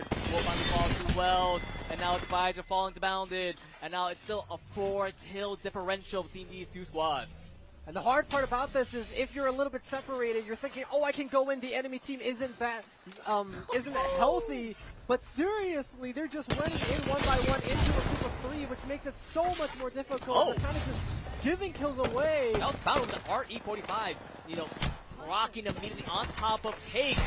Guys now have to back away. That's 1 more for Bounded. He is so good at RE45. It's a small gun, but it has a mean punch. And now they're the ones being pulled out. Here comes the rest. Honolulu High School dashing in, trying to hunt them down. Gets a 1-for-1 straight in the back end. Kicks it well. With the Peacekeeper from Cakes, gonna do more and more damage. Will fall to MHP though. And now it's a 2-kill differential. Still anybody's game. Will it be Moanalua making the comeback, trying to get the reverse sweep, or Waianae cement themselves as the Spring 24 champions? It's so close. Both teams already in their 30s in terms of the kill count. Not in terms of age. These are very young players. I'm like, you're almost there, though. Listen, buddy. Listen. Anyway, back to this game, though. I see some damage coming up to Wells. That's a lot of cracks with the nades. Everyone's going to shoot back immediately. And now's the time for Waianae to put in. There is the Peacekeeper. It's Cakes. He's nailing him all the time, but for him, it is a piece of Cakes. He gets himself Bounded. HPU trying to get another. Gets on top of Wells. And then there's a wipe. 2 going to Cakes, 1 to HPU.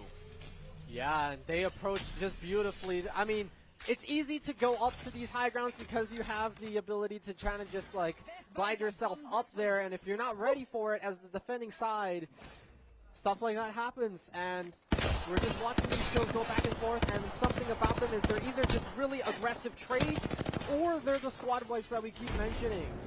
And so that's why you can keep seeing it. Waianae were ahead by 7, shrunk that lead all the way back down to 2, now all the way back up to 5, and now we're at 4. I see the Revenant getting a little bit cracked. Takes it to 1 top of Bounded. Kicks with another on top of Wells. And soon to follow, of course, will be MHD. The gap is widening and not closing for now. But still, 11 more kills all Y9 needs. And that is the amount that Moana needs to close by. Because if it gets less and less, the trophy lead, the championship dreams will falter. Walking down to HPU Esports on the hunt. Again, I think a crack on one play. They're going in. Yeah, and you can kind of see Y9, they keep bringing them to this area that they know how to play well, but they've been spending so much time here that Moanalua have been figuring it out piece by piece. Oh, he's better alive. And it's these opportunities that I talked about. They find these small pockets of time to use their shields and kind of gain this advantage. And Y9 are starting to stifle them out. They're like, we recognize the strategy you've been doing. Is it going to be a good enough answer in time? I'm not sure if it's Cakes or Visor, but one of them got the care pack, so I'm not sure what gun they did acquire there. They are on the hunt, though. HPU up top, trying to corral them. Cakes up. Cakes is still up top on the high ground. Up in the scaffolding, we would say, but only 5 kills to separate them. But it's a rotation play. Oh, spotted out though by Visor, though getting a crack and place work the back away. Wants to go, but the line is Esports cracks one. Force it back up. They're the ones in danger now. They're the ones getting hurt. They're the ones in pain. MHD gets one. Horizon Ultimate will claim one from the top ropes. Is Cakes. Yeah, and all of these bait and switch angles that we're seeing. Oh, we have somebody right in front of us. Let's go for it. Don't forget about the high ground. Don't forget about the flanks, because that is what is happening here for both sides. That's where most of their casualties are falling when they're not fighting, is they're chasing and they're over-investing their resources. And now, Y&I 8 away from securing their victory here. This is a best of 3. They are on championship point. Championship point. Looking for more. They do spot one. It is King's Peacekeeper. Keep on talking about it. Whips one shot. They'll get another. Instead, have to dash away now. Whereas to run away. And now they're going for more. There goes Ultimate from the Bangalore. The Prox Visor will fall. MHP still alive with that one. 5 kill differential between these two teams. Oh, he gets fallen finally by King's 808. Takes for more. King's Peacekeeper. He's on the hunt though. Oh my god, that's so much damage from Cakes. And 5 kills remain for Wine-Eye. Yeah, and you can just see it. Oh my god. The tracking. This guy's done more than half. Yeah, that's a lot. That's 3 KDA. That takes me several games of Valorant to hit. And he's doing it within like 15 minutes. Indeed, 15 minutes indeed. Now slowing the pace down just a bit is these two squads though. One don't want to give any more kills if need be. Grenades coming in from the Cakes. Cakes wants to push it out. Cakes on top. Instead of Visor, the one getting hunted though. Blocking the door a little bit to stay alive further. Visor will fall.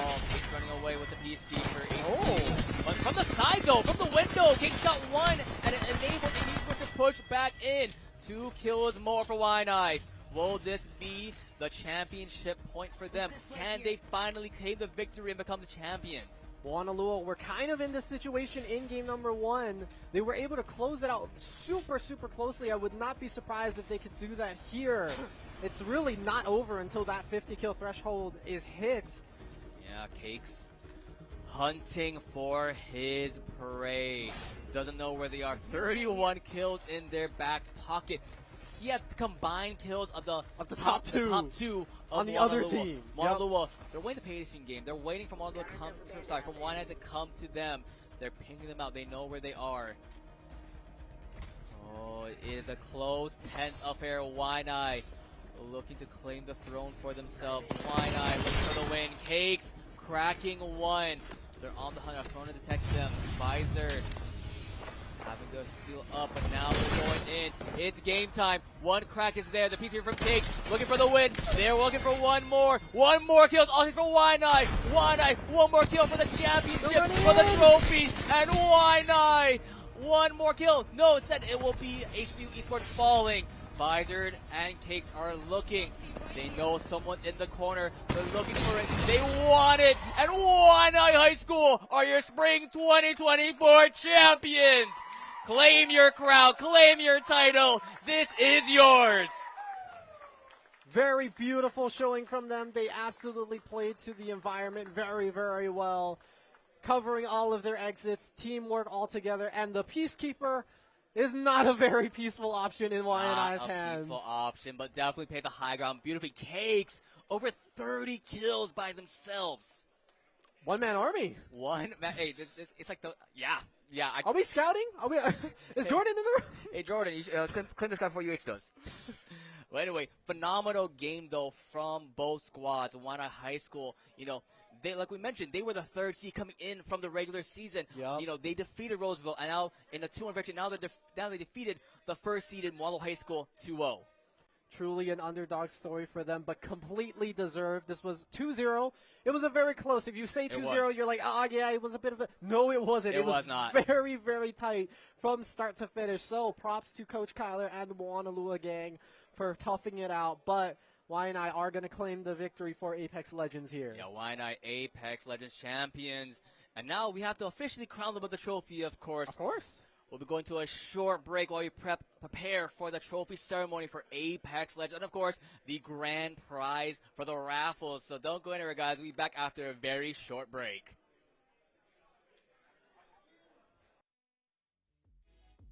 This is good programming. This is what people say, well, how come they don't ever write anything good in the news, right? This is the good news. I wanted to share all the wonderful things that life has given to me. I thought, what better way to give back to humanity than to just share from the heart? Because it's us, it's the community stepping up and grasping onto their own show. I connect my culture by myself, but Oʻahu provide a facility for me. And that's how I learned the value of being a producer, because you touched one life and a family that was sitting there, brought them together at that time. I really enjoyed them.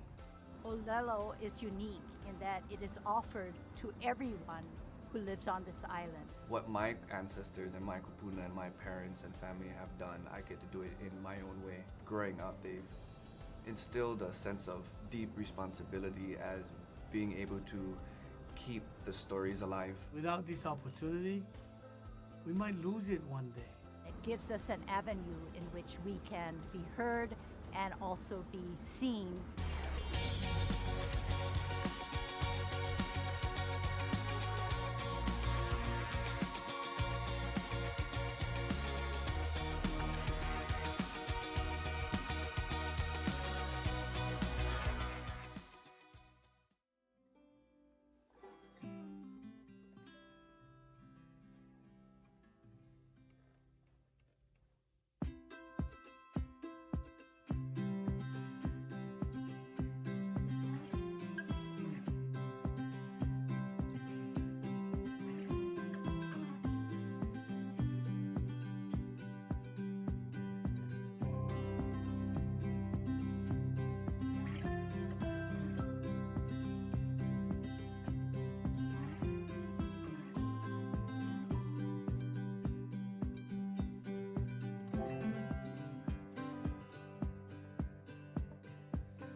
All right, and now I'll pass it over to Ed to do the final raffle, the GT Racing Chair and the Xbox. Ed, take it away.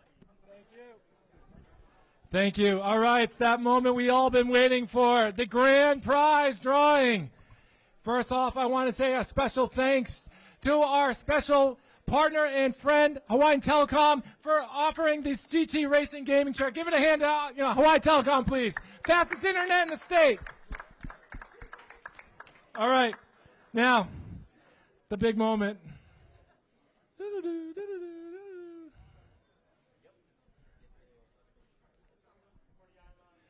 Winning ticket is 9781285. 9781285.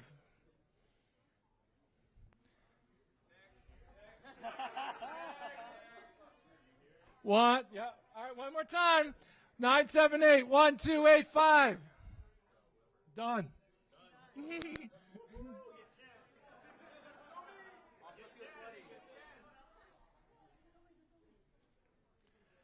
Winning ticket is 6501369. 6501369. Oh. The name on the back is C. Riley.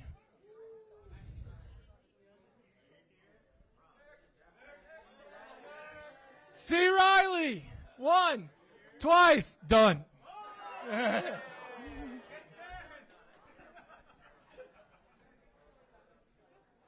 You got a claim.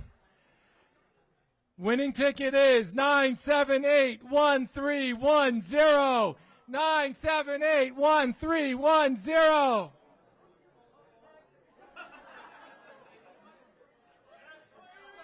Come on, who's got it? 9781310. I want a winner here. Come on, 3 times the charm.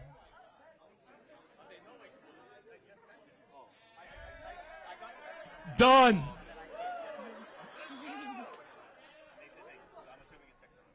Four times the charm. All right. Winning ticket is 9781300. 9781300. Yeah? All right. Come on down.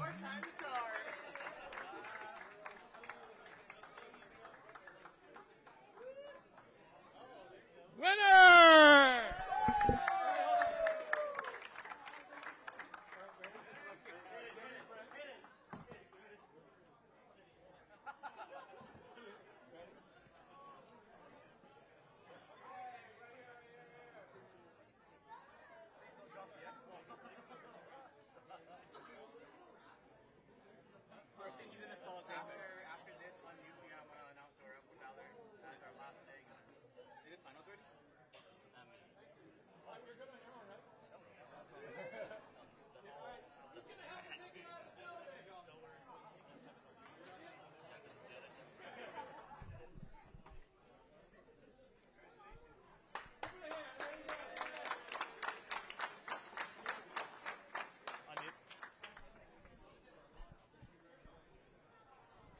All right. Turn it over to you. Thank you so much. All right. And with that done, we're now going to take a short break, and then we'll come back with the Valorant semifinals and finals coming up shortly. So don't go anywhere. To those of you guys both in the room and on stream, don't go anywhere. We'll be right back with Valorant semifinals.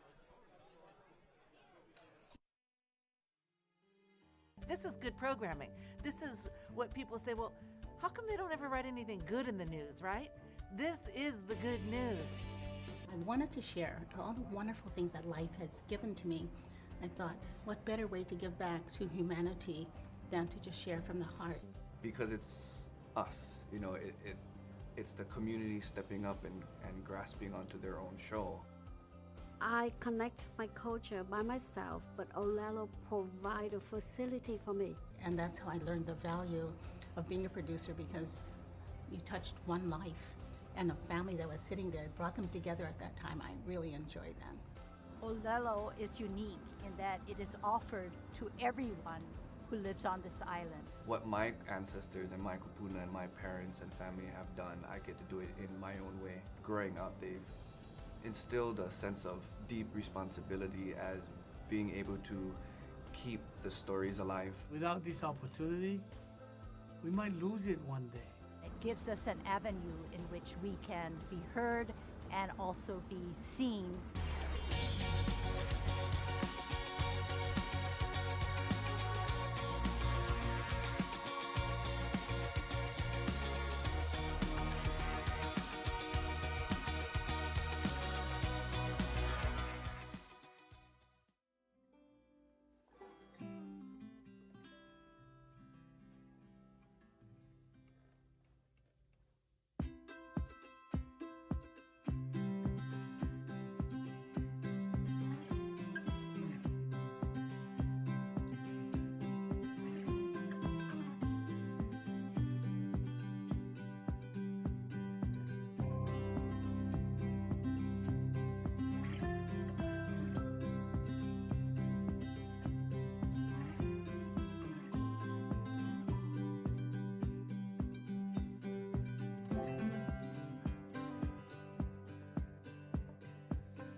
Community media, from my point of view, is organic. It's power. Public access to me gives me an opportunity to get my word out to the larger community of the town that I can't get to on my own. This is good programming. This is what people say, well, how come they don't ever write anything good in the news, right? This is the good news. What we're doing is critical, it's important. We have to stay energized and motivated to do this work in our community, but understand that our real mission is to hold up our part as we encourage others to hold up their part around the planet. So I was 14, I joined Esports, Set It Up program, which is an after-school program. We created our own TV show that was put out in the public, and I went along, did that till I graduated high school. Currently, I work with Youth Prize. I'm their youth storyteller. I create all their media and content having to do with like telling stories. It seems like there's been an incessant attack on Black leaders and on Black interest. And we believe we have a right and a duty to respond. Too often we are encouraged to think of ourselves as insignificant and as meaningless. Getting involved in a way is telling the world no. And we need more people to say no. People in neighborhoods can now do what only corporations could do a generation ago. I'm here live from the mud pit. Disability Viewpoints can cover disability issues at a little longer length, which the local news hasn't been able to do. I wanted to share all the wonderful things that life has given to me. I thought, what better way to give back to humanity than to just share from the heart. Conscious programming to me feels like where we want to go as human beings, where we want to feel alive. It gives me an opportunity to talk about theater, the arts, writing, directing. Because it's us, you know, it's the community stepping up and grasping onto their own show. I connect my culture by myself, but Oʻahu provide a facility for me. And that gave me the opportunity to go out in the field and actually use the equipment and get more hands-on experience with it. If it wasn't for that, you know, I wouldn't be where I am doing what I'm doing today. Not only did people come up to me and say, I saw you on TV talking about your organization, they asked about it. And that's how I learned the value of being a producer, because you touched one life and a family that was sitting there, brought them together at that time. I really enjoyed them. This station broadcasts a lot of different things. Oʻahu is unique in that it is offered to everyone who lives on this island. What my ancestors and my kupuna and my parents and family have done, I get to do it in my own way. Growing up, they've instilled a sense of deep responsibility as being able to keep the stories alive. Without this opportunity, we might lose it one day. It gives us an avenue in which we can be heard and also be seen. And I think public access allows that. It's given me a chance that I wouldn't have had at the bigger markets or the bigger studios. It's a powerful mechanism that actually makes people think about things. There's news shows, there's entertainment, there's dialogue, there's debate, and that's all healthy. And I think public access gives that opportunity to everyone. I think without it, we'd be less fulfilled, I think, as a community. Technology affords collaboration that is global and local, and it's accessible. And I think our mission has to be to continue to ensure that this technology remains in the hands of as many people as possible on planet Earth.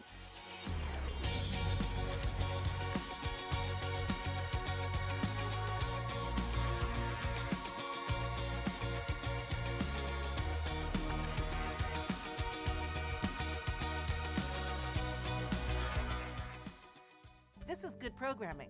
This is what people say, well, how come they don't ever write anything good in the news, right? This is the good news. I wanted to share all the wonderful things that life has given to me. I thought, what better way to give back to humanity than to just share from the heart. Because it's us, you know, it's the community stepping up and grasping onto their own show. I connect my culture by myself, but Oʻahu provide a facility for me. And that's how I learned the value of being a producer, because you touched one life and a family that was sitting there. It brought them together at that time. I really enjoyed them.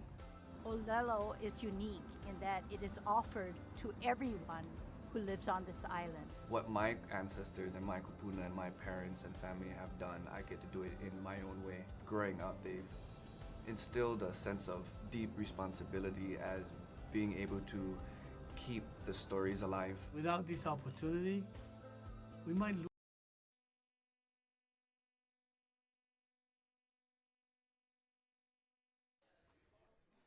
Hello, everybody, and welcome back to the Hawaii Esports League Spring 2024 Championship Finals. Here for the high school portion, we just got done, of course, with Apex Legends. Now we're on to our final title, Valorant. I'm Professor Layton, and joining me, of course, is Royster, my friend Garrett. How's it going, everyone?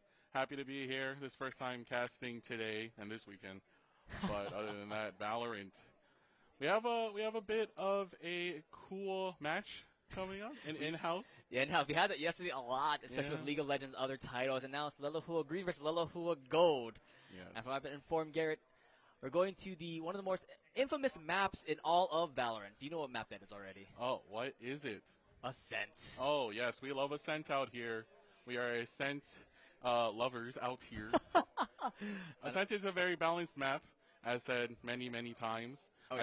I think it could favor both the defense and the attackers, but it's just how it comes to experience. Yeah, it's just how you play it. Yeah, some people are more familiar with.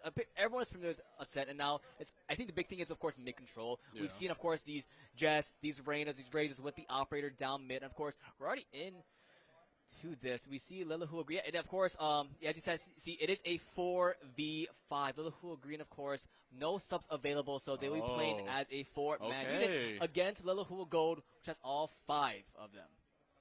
Okay, now this brings up a very interesting conversation. Since usually teams, there are 4 roles. Now, I think it's a perfect fit now that each player of the team of Lelehua Green will be designated to one of these roles, unless, you run like 4 duelists or something like that. Something fun, but you never know here. I mean, I've seen 5 duelists before on a map. It's a little chaotic for that one, but it works. Some duelists have, some of them have smoke, some of them don't, etc. But we do see the Reyna, Cypher, Gecko, and Valorant's newest agent, Clove, for Lelehua Green. And, of course, opposite side, locked in already, of course, will be the Jet. Hovered, of course, is Sova. I love Sova, especially the lineups. I'm a lineup Larry, if you will. Yep. Yes, I will. Yeah, Sova's definitely a very good pick on Ascent, and it's just got locked in for the side of Lelehua Gold.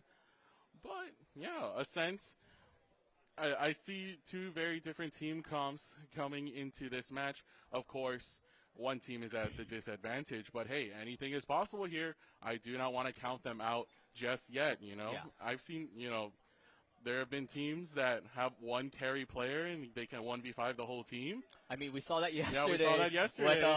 With Ilamuku from Kamehameha Middle School, Kamehameha Intermediate School. And this player, for those who don't know, if you weren't watching yesterday, in the span of 5 rounds, he got 4 aces by himself. It was quite interesting. And he said no to his teammates. He stole every single ace after that. Yeah. Pretty funny. He's like, oh, you want an ace? No, only I can have all the aces. He had like a 45 bomb. I think it was 47. 47. Approaching 50 almost. Yeah.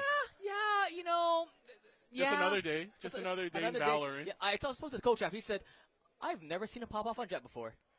Oh. Yeah. Oh, quite interesting. Quite interesting, yeah. Gold 3, by the way. Anyway. Gold 3. You see Lelehua Green on the defense, loading in slowly. Ascent.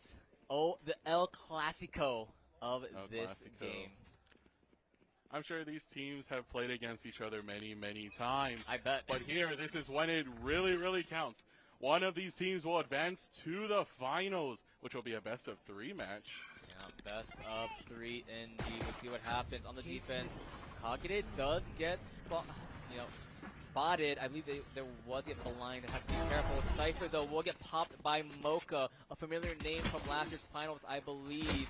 And now the Honored one will fight with Honor. Gets one on the reload. Oh, the blind is there. Has to be careful. Honored one gets one more, will fall. And last man stand. Okay, down to a 1v1 situation. Garrett, where could they be? Oh, peekaboo. Aim lab. Oh my goodness! Mocha with will the not stop moving at all, Mocha. Yeah, especially with the goals. You gotta take your time a bit. You can't keep on spraying like that, man. Okay, I saw that hover a bit. Oh, I don't know if that's a good buy early on. But Lilihua Gold though, the one man advantage definitely worked out for them. Yeah, I mean, it was down to the wire. Still a 1v1 situation. They're able to defend quite well. The Honored One able to just hold boat, just hold that site, getting 2 kills off of that, and it looks like we will be pausing for a little bit. Yeah, it's a tech issue, trying to figure out some problems with the PCs. It happens sometimes. It is a LAN. LANs always have such an issue. Either PCs, headset issues, audio issues. Sometimes, your mouse moves on itself. Hey, I didn't move there. I didn't get killed. That wasn't me. It was the peripherals. But anyway, definitely very, very chaotic round one, though, from both squads. You mentioned it. There's at least 1 per row on the side of Lilihua Green there. Yes. I think that if you can play to just your role, each role is definitely very, very important when it comes to a game like Valorant. But really, if Lilihua Green can just execute what they need to do, in this case it's defense, I think defense is going to be a little bit harder side for them, since you do have to split the map into not only 2 places of the 2 sites A and B, but you also have to watch mid, because Lilihua Gold can, really go anywhere, and you just have to really check your corner, check the flanks. You just have to really anticipate where they're gonna go, and it looks like we're back to us. We're back to us. Hey, we're back. Here it is on the attack. You see the Bulldog wanting to bark in place, though. Grenade goes out. Check the corners, get 1. Latte will fall. That means Latte indeed. ADX. That's a lot of L's. Taking the L there as well. Otter 1 fall. It's a 1v5. It is a 1v5. Hey, but anything's possible. Yep. Classic and a dream. He has the crew bundle, as you see it. And crew has the miracles themselves. Can this Kagire, can this Cypher, embody the crew lifestyle and get this W? Mocha. Yeah, he's locked in. He's locked in. Mocha's locked in right now. Bulldog in a dream does get hit a little bit. That was quite scary, but Mocha able to finish off that last kill. And that means 2-0 for the side of Lilihua Gold. The gold one shining bright like their namesake gold indeed. Top leaderboard, of course, is Mocha 4-0-0, and now it is the time when you see the guns come into play for Lilihua Green. Opposite side, it's still sort of a bonus for Lilihua Gold. So they still have the same guns from the previous round because of, them being able to buy out with their economy. Now, let's see how that plays out. Like you mentioned, can be some mid control coming in from Gold, as they want to see what they can do here. Solo with the utility, can't spot out where everyone is. And oh boy, let's see what AD and Co will do here.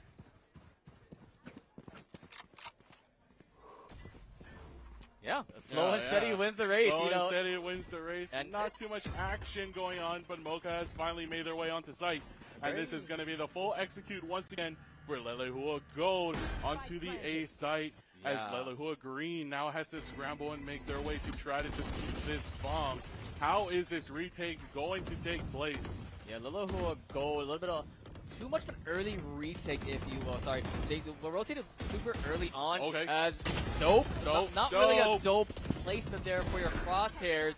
Mocha gets 1. Mocha looking for another. Kagane gets 2 on the back end, though. Very low already.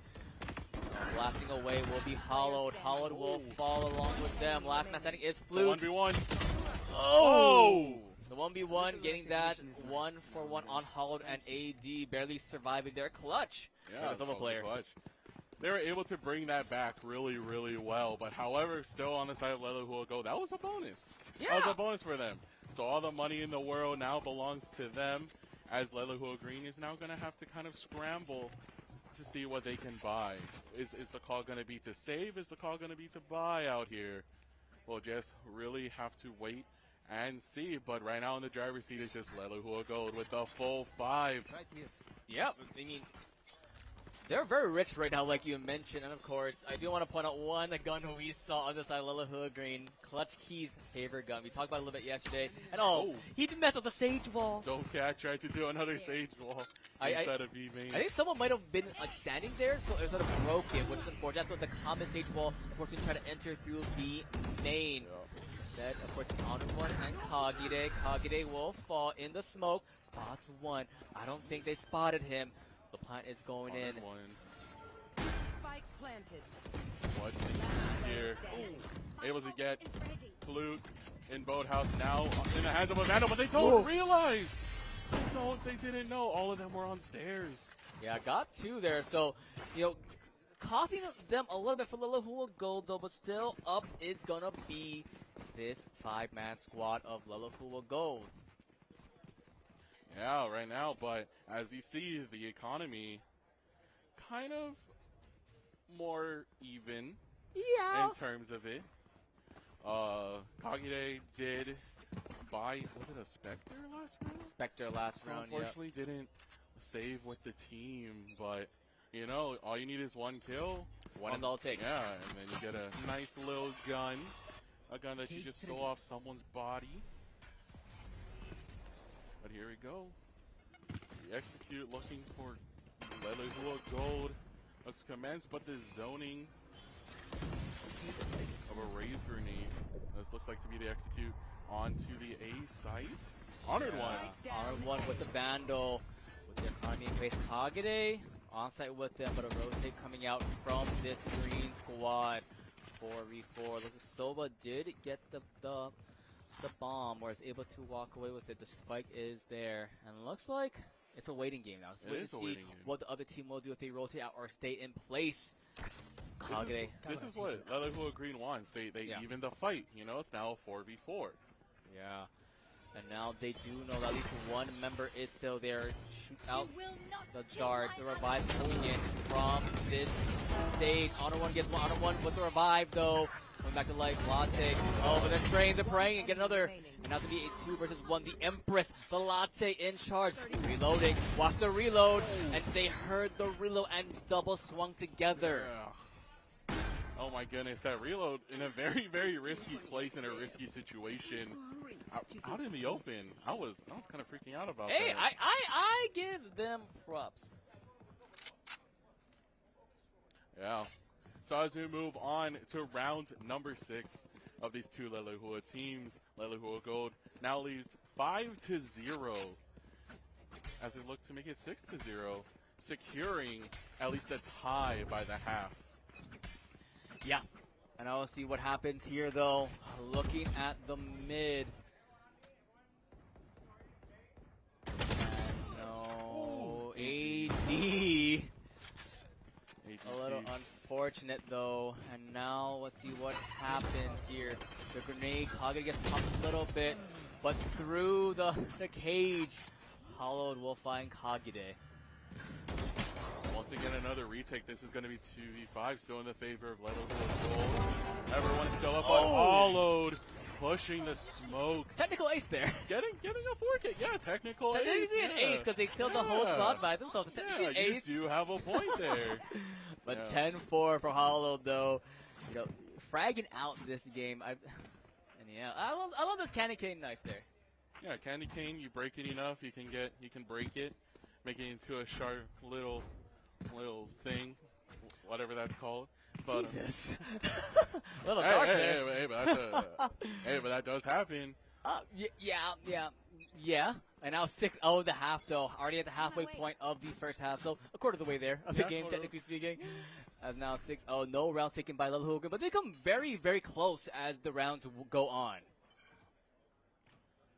Now what is running through the minds of Oʻahu Gold?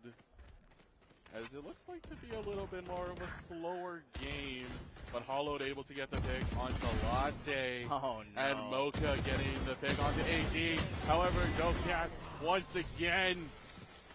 Oh, they got a double kill. Yeah. The amount of confidence going into this match must be playing a huge factor for the side of Lelehua Gold, knowing that they have the one-person advantage. And you know what? No matter what, Lelehua wins. And yeah, Lelehua. And technically, Lelehua also loses. So, you know, they have 50% win rate in this game no matter what. But still, without a doubt, anything can happen. It's only 7-0. Only 7-0. It is a possibility. It's still first. Like you mentioned, Ascent is a game where it's a map where it's comfortability. Yes. It's where you're able to, you know how to play this map. It doesn't matter if you're on attack or defense. It is a map everyone is familiar with on how this playstyle goes.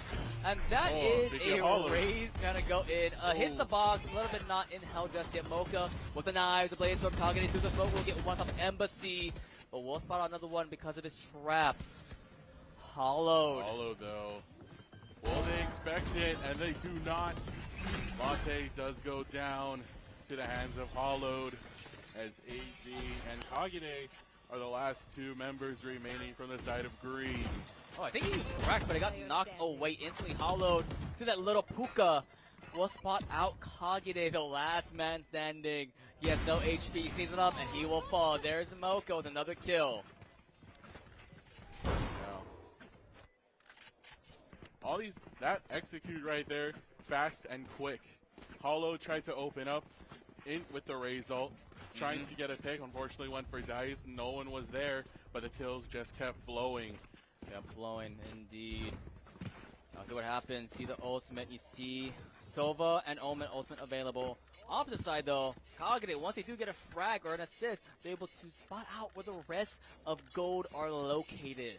They could be the ones starting to complete the hunting. But Mocha though, you see this duel on top of A side. Another quick execute. Oh my goodness, Hollowed. A little unfortunate though, Honor 1 will fall though. Mocha with just a little cheeky peek if possible, waiting for them to come into play. Through hell will be the spray coming in from that player, AD. All three members here looking for the prey. What can they do? Out here, Mocha still has that angle. How are you going to retake this site? 3v5 favor of Lelehua Gold. Smoke. Watch the smoke. Once it disperses, it's a bit of a situation for the squad. Camera. Oh, right through the smoke. Mocha. Now Embassy getting another kill. Last person that remains is Latte, and will be taken down by Flutes. They want everyone to get a kill. Yeah. Yeah, hey, you know, if you're in band, you know flutes are deadly. So you gotta watch out for them. They're the ones you have to watch out for the most. Yeah. As now, looking at the kill count though, 14-4-0, 13-1-3 for Mocha on just the duelists of Lelehua Gold, someone to watch out for. Double digits in this game alone for their squad. Yeah, if we look for the buys now, it's still fluctuating a little bit. As it looks like, unfortunately, Lelehua Green can't get onto the same economy. Yeah, it's always where Kagine has a gun, but the rest of them don't. The rest of them have a gun, Kagine doesn't. So it's a game of pick and choose now. Boombot goes in, Raze jumps in. Oh, Hollowed in trouble. Hollow will get a kill on top of Honor 1. Latte gets one on Embassy, but gets traded on this. There is the Sage Boy. Love to see. Dope cat images. Yeah, just catting around on that one. Last man. AD. Let's see what AD can do here. Kagine.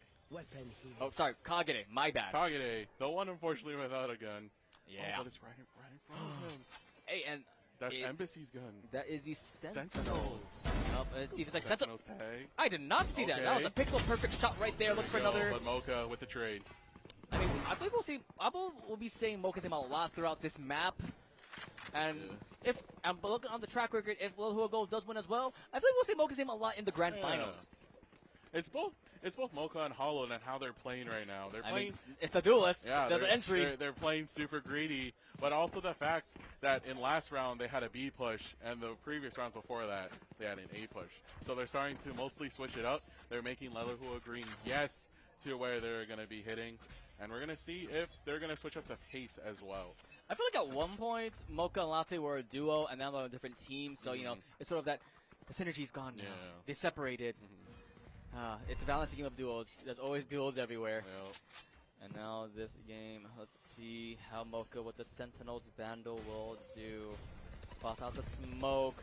Footsteps galore. Kagine. Oh, Jesus. Kagine. able to get a pick onto Mocha, and Latte gets a pick onto Blue. Hollowed follows at the 2K. Latte and the Honor One go down, but Kagere. One enemy remaining. Look at the health bars. Okay. Okay, I'm about to look at the health bars, but Embassy proved me wrong there. Embassy and Hollow, the last to remain. AD, the last to remain for Lelywood Green. One enemy remaining. And AD, Oh, Spectre. he doesn't know where the the Raze movement? is. Okay, he spots out Raze now. Phantom versus Vandal. Here's the little wingman. Here's the little buddy. Wingman. There's now a Phantom. Oh my goodness. Taking quite the damage. Trying to throw the puddle. Throwing it for default. That's not worth being planted though. That's a very fun time. That's the zoning tactic. Yeah, zoning Will tactic. they fire? Well, if it hits the wall, it's a chance he will fall there. And, Oh. Yep. Okay, yeah, 3K for Ooh. Hollowed. Like I mentioned, the blast radius is a lot larger than you think it will be for Raze Ultimate. And you have to be Yeah. careful. And now the last round before the half, a perfect 11-0 for this Oʻahu Gold squad. Not dropping a single round so far in this half. Yes, indeed. The 5v4 playing to their advantage, proving very well. Looks like Lelywood Gold with full confidence in this match so far. But hey, anything is possible. Anything is possible, indeed, like you mentioned. We'll see what happens. Second half, though, definitely favored in for Oʻahu Gold at the moment with the double duelist. Here comes the arrow, trying to spot out, find any vision. Kagere Oh my God, through the Kagere windows through to the the walls. wall. He will find Hollowed. As I do believe here the stage wall, trying to go for the same tactics as always. Trying to spot out one, but Kagere with getting it one more. Now it's going to be a 3 versus 4. Empress being popped by Latte. Look at the health bars for both Gecko and Cypher getting very low. Latte on the hunt. Latte want to find one. What about the Honored One? Oh, the Honored One. And like you mentioned, the control around mid is so important on a sense. If you want to spot out an Honored One, we can mention mid control. They got to make control indeed. AD versus 1. Mocha on Latte. Mocha is better apparently on that regard. Flute has control. Spike. The spike is still in the hands of Flute. Yeah. As now, what is Oʻahu Gold going to execute here? The fully held cloak is oh my there. Goodness. But through the box, The Honored One will get him. One. But look at the health though. Oh, Mocha will fall there. But the ultimate will be revived up. Clove falls yet again. 3K. Technical, not an ace, but technically would count as one if you think about it because it's 3K. Look at the health bars. Here's one player combined. One player combined indeed. Mocha. No reload. Oh! And there you go as we end the half. We have now... No perfect game. We have, not a perfect game, but the first round for Lelywood Green. Lelywood Green finally gaining their one win, and now they're swapping sides. Lelywood Green on the attack, Gold on the defense. And while we're at this halfway point, we do want to give another big shout, of course, to our longtime partner, Hawaiian Telcom. If you're looking for the best lag-free gaming experience, we definitely recommend going over to their booth and asking about their bundle deal, Wi-Fi, optics, internet. With sub-60 ping to West Coast coverage. Wow. Let's get a game like Valorant. You want to have that. Hawaiian Telcom is your edge to guarantee you're racking up those wins in any online game. Wow. Thank you, Hawaiian Telcom. Yep, so much for always partnering with this event. As we head 10 seconds out into the second half of this match, Lelywood Green coming off their first round win. Can the momentum follow as we get this round started? Now, as I said before, the attack phase, if you're kind of at a disadvantage in numbers, could be a little bit more beneficial. But Kagere able to get a nice clean headshot as Embassy gets the trade for their teammate Mocha. This is going to be a 3v4 in favor of Lelywood Gold, and the direction of this game has completely changed back to where it possibly started. God, call it a graveyard because there's so many ghosts right now on this map, currently on this round. It's on the hand so far. Every member is a ghost. He'll be available. But instead of a ghost, it's a sheriff, and Honor will now become a ghost there. Oh, the sheriff. Hollow with one more. The headshot so clean through the walls. Wants one more. No, misses Latte again. Grabs the ghost for better spray. But now it is match points to guarantee themselves a championship berth. Yep, this is what you have to do now, Lelywood Green. Buy out as much as you can. You have to buy out. This is your last opportunity to fight for your life here in Advanced Championships. Yep, the Hawaii Esports League Spring 24 Championship Finals. Lolohua High School looking to guarantee at least one team in the finals, no matter what. Yeah. Let's see what happens. Mocha with the Guardian. And maybe the Guardian of Oh my Lolohua. goodness. And Latte. The name duo will fall. One more instead will be Mocha. Together they will go. That's an Aries. Yep, Aries spam through the wall into B main. Dopecat does get a Guardian kill onto the Honored One as we turn into a 3v2. Bulldog coming from Cat Cubby. Dopecat will finish it off. Dopecat with the headshot, 3K, and that'll be Lolohua Gold. Moving on to the grand finals. There he is. Lolohua High School Gold. As we mentioned, this is one of the players that did get the scholarship to HPU. Yeah. So really proving a point by being able to win this game. Hey, we take those. Hey.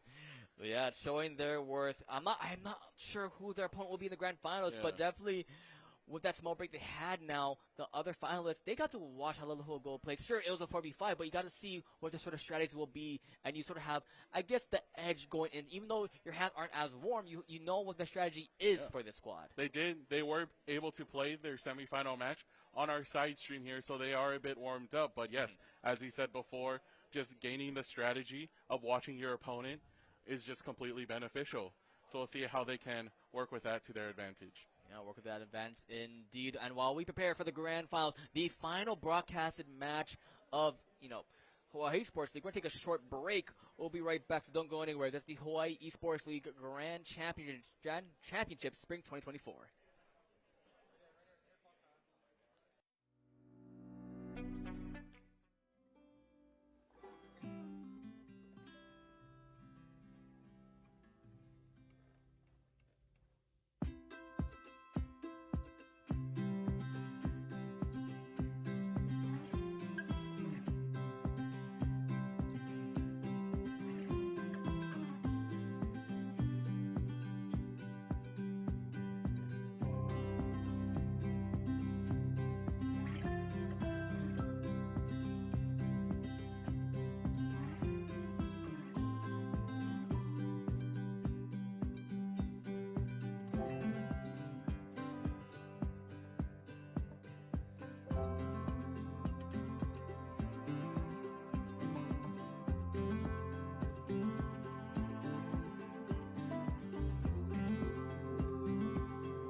multimedia, from my point of view, is organic. It's power.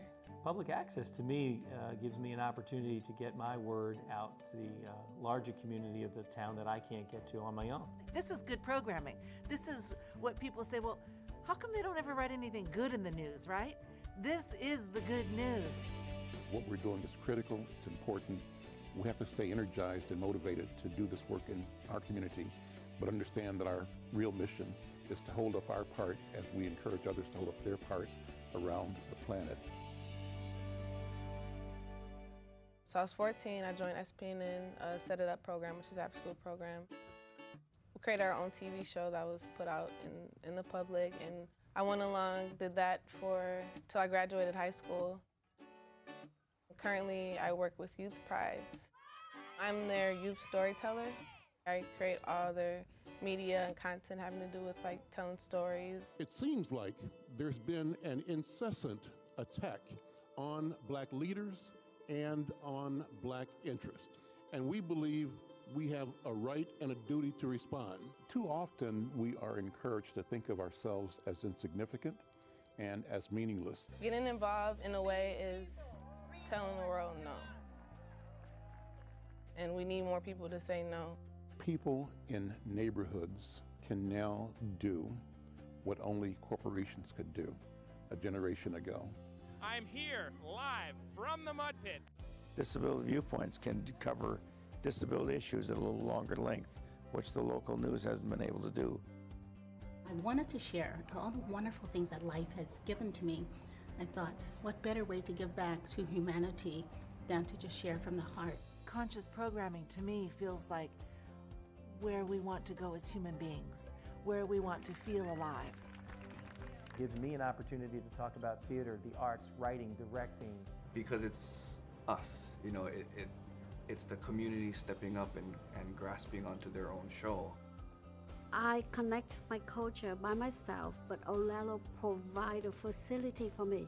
And that gave me the opportunity to go out in the field and actually use the equipment and get more hands-on experience with it. If it wasn't for that, you know, I wouldn't be where I am doing what I'm doing today. Not only did people come up to me and say, I saw you on TV talking about your organization, they asked about it. And that's how I learned the value of being a producer, because you touched one life and a family that was sitting there. It brought them together at that time. I really enjoyed them. This station broadcasts a lot of different things. Oʻahu is unique in that it is offered to everyone who lives on this island. What my ancestors and my kupuna and my parents and family have done, I get to do it in my own way. Growing up, they've instilled a sense of deep responsibility as being able to keep the stories alive. Without this opportunity, we might lose it one day. It gives us an avenue in which we can be heard and also be seen. And I think public access allows that. It's given me a chance that I wouldn't have had at the bigger markets or the bigger studios. It's a powerful mechanism that actually makes people think about things. There's news shows, there's entertainment, there's dialogue, there's debate, and that's all healthy. And I think public access gives that opportunity to everyone. I think without it, we'd be less fulfilled, I think, as a community. Technology affords collaboration that is global and local, and it's accessible.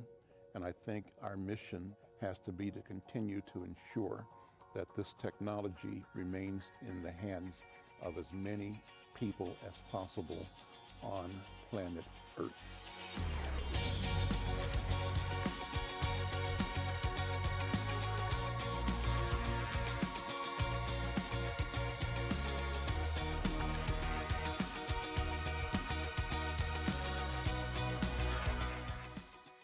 This is good programming. This is what people say, well, how come they don't ever write anything good in the news, right? This is the good news. I wanted to share all the wonderful things that life has given to me. I thought, what better way to give back to humanity than to just share from the heart. Because it's us, you know, it's the community stepping up and grasping onto their own show. I connect my culture by myself, but Oʻahu provide a facility for me. And that's how I learned the value of being a producer, because you touched one life and a family that was sitting there, brought them together at that time. I really enjoyed them. Oʻahu is unique in that it is offered to everyone who lives on this island. What my ancestors and my kupuna and my parents and family have done, I get to do it in my own way. Growing up, they've instilled a sense of deep responsibility as being able to keep the stories alive. Without this opportunity, we might lose it one day. It gives us an avenue in which we can be heard and also be seen.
both teams playing in the semifinals. And now we head into the finals where they're no longer facing their sister team. They're up against Campbell High School. Yeah, Campbell High School. Familiar faces from last semester as well. And Lelehua, we talked a little about them. It wasn't the perfect game, but a lot of familiar faces. Mocha, definitely one of the more popping off moments, especially got so many 3Ks that one game alone, along with their fellow duelists. Yeah, I mean, it's interesting to watch some of these kids. I mean, we've watched them, most of them, not all of them. We've watched most of them now a few times over, and so a few familiar faces, a few new ones walking into this tournament. And now we're going to get to see them face off here again in the finals. I believe this is possibly a run back of last year's finals. So getting into the maps here as I'd like to poke our producer to take down the overlay there. And I think the name should be swapped as well. I believe Lelehua is defense first, if I'm not mistaken. Yeah, so by the names that are on the screen, I believe that Lelehua is starting on the defense as we get into this map. But if you want to go down the order of how we got to Lotus being our first map, they chose Lotus, Ascent, and Sunset being the decider. Lotus being chosen by Campbell High School and Ascent being chosen by Lelehua. So very interesting set of maps here. You kind of got around the maybe split bind Ascent choices, but also at the same time, we're running Lotus first, which we've seen time and time again before, but it's not the first time we're going to be seeing this map. This map definitely the only 3-site map, and that makes it all that much more interesting strategically. I'm just happy they banned Icebox. I do not like seeing that map, honestly. We saw Breeze a lot yesterday, though. We saw Breeze a lot, and it was one of the maps that, especially with the mid-control, it's such a priority. And now with the Lotus, it's one of the big things about Lotus, of course, is the retake potential for these squads. And I want to see. We saw briefly what some of the agents were. It was very fast, though, and I want to see how both squads played it, because a 4v5 is definitely not a thing you see normally for the Lelehua squad, so we're not sure that the actual skill level will be of these teams so far. And now with a decently pretty good matchup with Campbell and Lelehua, I want to see how these two teams score off against each other. Yeah, it's going to be very interesting walking into this match to see where they sit with these compositions. But again, we are going to be on that slight delay, I believe, as we are preparing to go in. But as we load on into the map here, the first exec onto the point here, already starting out just 20 seconds into the round. Lelehua already looking to lose this site on C, but Campbell trying to get a good start. Hollowed able to take out one, Fruit to take out the next, and now we're just down to 2 players on Campbell on his attacking side. Spike is down, but Cocky is going to be the only one left to defend it. Will they be able to find it? A few health bars are low, but no one able to fall. Mocha to find the headshot through the box, and that's going to be the first round heading over to Lelehua Gold. So, Lelehua's pretty good. You know, Mocha definitely on top of something different now. You see that they're the one, I believe, on top of that Clove, if I wasn't mistaken. And you saw last time around, they were the ones on top of that Jet, and now opting towards the newest agent of Valorant. Of course, utility so strong with the concuss, you have the smokes, and of course, that revive. And of course, right now, it seems like we will begin a tech timeout, though. Some issues happening, unfortunately, for these squads. Yeah, I'm going to see if we can get some things sorted here. But with that being said, you're talking about Clove, right? A very strong new character to this. A controller, per se, we might check. But the unpause coming on through. Maybe just a checkup as we needed to get through some of these fixes. Of course, making sure that we're both playing on even ground and with everything working. So, with that being said, we enter into round number 2, of course, with Lelehua Gold taking the first round. A lot more buys coming out. You see the Clove smoke already dropping. Now, Clove on both sides, one of the better units or agents actually recently. The new character buff. That new character buff, Indy, like you say, but instantly Mocha with the Bulldog headshot, getting one on their counterpart on the Nixer. Looking to do more with the Bulldog, barking on the enemies, but now it's pushing back just a bit, had the smokes available to sort of stop at least a little bit of that push. Yeah, and now as we start to see the execution, it's over to the B site. The Marshall shot not able to be found, and that Gemco blind from Dizzy able to just land so perfectly. But unfortunately, the Spike not able to go down, or just able to go down rather, and instead flawless just like that. A quick retake coming on through from Lelehua Gold. And with those weapons, all 5 of them able to make it on and play into that bonus third round. Now, the execution we saw, for a beautiful headshot from Mocha, able to land onto their counterpart. I mean, we talk about new agent buff, but that doesn't stop you from any aim diffs there. Just being able to land that headshot so early on, especially with the upgraded weapon. So we'll see how they execute now that Campbell is looking to full buy into this round. Viper Wall going across on that side, so just trying to block off any of that entry. We're seeing a little bit more of a default push getting set up, though. Campbell ready to go. With Gecko, hoping to like you mentioned, especially with Mocha, the big thing about that, round 2 push, it was stopped because of Mocha getting that early turn using the utility, and it allowed Leilua Gold to get that rotation in order to, get there a little faster. And now I want to see how they'll play it out. Leon and Co being very patient on their push, trying to spot out, get the rotates in from them, making sure to all their flank and corners. You hear the door behind them. They want to go for that rotate. Maybe not 100% sure just yet, but of course, there is a KJ this game on both sides, and KJ is so good, especially on that C site.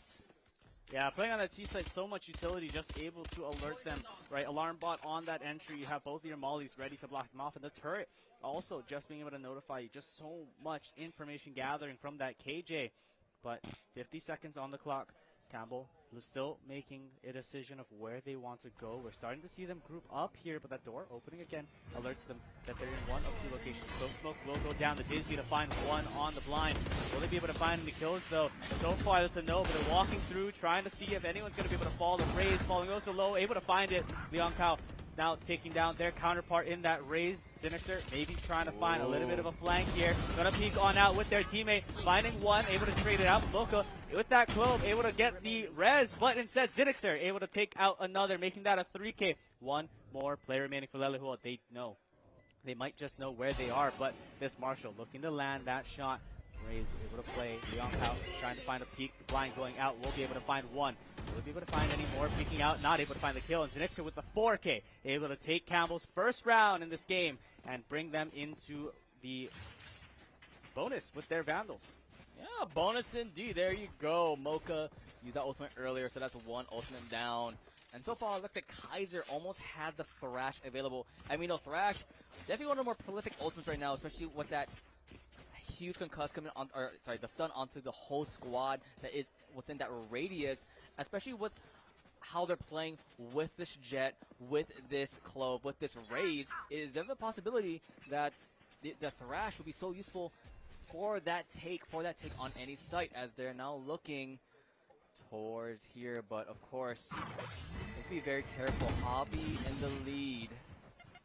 JV, in that lead, dashing in, updraft, does see one, that is going to be the Raze, no cat images though, the boom okay. Barely saving a teammate's life there. Gecko didn't even stop taking that, as the blasting up will be there.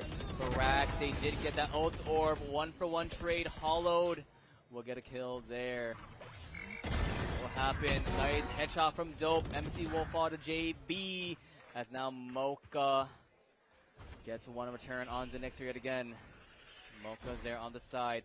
Unsure where the other person is, though. Mocha will fall. Jackie and JV versus Flute. Well, how will this play out for Flute? Yeah, 2v1 on this plant here. Trying to see if anything's going to get spotted out. Will the turret actually spot them? I don't know. It will. So they know exactly where Asian Flute is, but will they be able to get onto the site? That's a headshot through the box. Kaki's going to fall to half health. But Jet still playing on this Heaven side. So we'll see if they're going to be able to find it. They find one. Asian Flute makes this a 1v1. KJ at just half health. Will they know where Asian Flute's going to be pushing from? The peak going to come on out, and they find the kill onto Kaki. The clutch coming out from Asian Flute, finding the 2v1 and able to defuse, bringing them up now 3-1. There was so many corners you have to look out for if you were Campbell. Like, you have to look right, look left, look above you. There's so many, and they took 50-50. They lost it. Bad pull there. And now, Leilua Gold up 3-1. Yeah, able to make it 3-1, bringing themselves the lead instead of tying it up. Now, of course, you get the kill up in Heaven. As a KJ, you have to play for either angle. You know they can rotate quickly over to that stairs again, but at the same time. You have to watch out right where they're going to go. A little bit of that Sentinel Showcase, however, not doing so well this split. So I don't know if that's maybe something we want to be watching. Champions, by the way. Yeah, champions, but, not doing so hot this split, but it's okay. Pushing on through into this next round. You see some of these buys coming out for one of the players on the Lehua, but no one else. And Campbell looking to take it over Leon Cal with a questionable but choice gun. Maybe trying to find an entry here. Yeah, Nate's going to clear out the back of the site. Try to find a little bit of that boost. Going through both of the mollies and getting up in the high ground instead. Not able to find a kill instead. Sinixer finding one, whilst the likes of Lelehua able to take out two. Execution onto the site. Going to find the plant in the corner of the site, the default spot. Not able to be watched by the Mount here, but able to be played on site. Dog going to come on out, get a little bit of information. The shots won't be able to land for. Sinixer's able to find four, though. SMH Khaki. They tried. A lot of it happened at once. It's okay. It's not a repeat of yesterday. It's not a repeat of Ulamuku. That boy is built different. That is for sure. See a lot of space happening. 3-2 now, so definitely very interesting, of course. See what happens here. Like you mentioned, the only 3-side map we're going to be seeing today in the grand finals. The only 3-side map in the pool. Oh, you're right. Yep, with Haven not being played in competitive lineup right now. Lotus being the only 3-site left in that pool, and of course, with now split back in that pool, Fracture out. We have a various number of maps, and oh my gosh. That was right as the Clove bubble came out through the smoke out the headshot. Very clean. I like that. Very nice from them. Dope Cap on the side, trying to see if they go through the doors. Just waiting for that signal, that sound coming to play. Waiting very patiently. Is this Raze, though?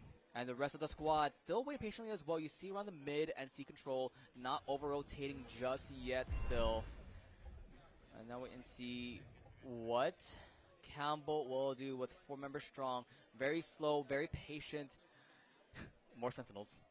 Yeah, more Sentinels on that bundle. But this peak going to come on out. Will they not? They will instead retreat instead of taking that fight there.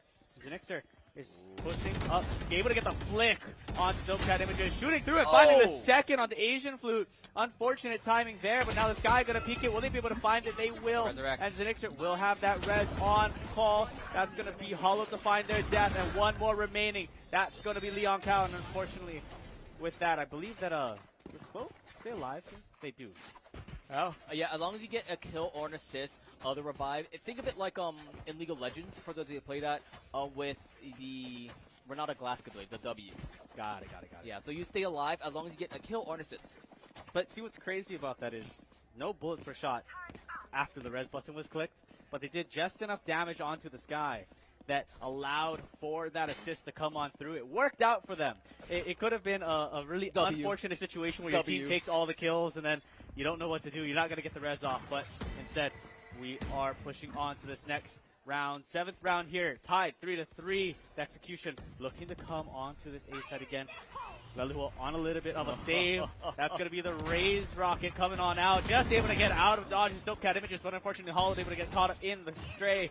Rocket going to come out again here, finding one, but falls to 25 HP. Will they be able to get out of this? Instead, though, this fight looking to go towards stairs. Nixer in a very precarious situation, trying to see if maybe they can get the right peek out here, but instead Kaiser to take out both of the peek coming out there. Won't need to land the shots. Please, turning 3 bullets and the headshot to land. Viper being the last one remaining, saving with that Sheriff, but unfortunately stuck in their own smoke, not able to get anywhere else. And that 4th point going over to Campbell High School.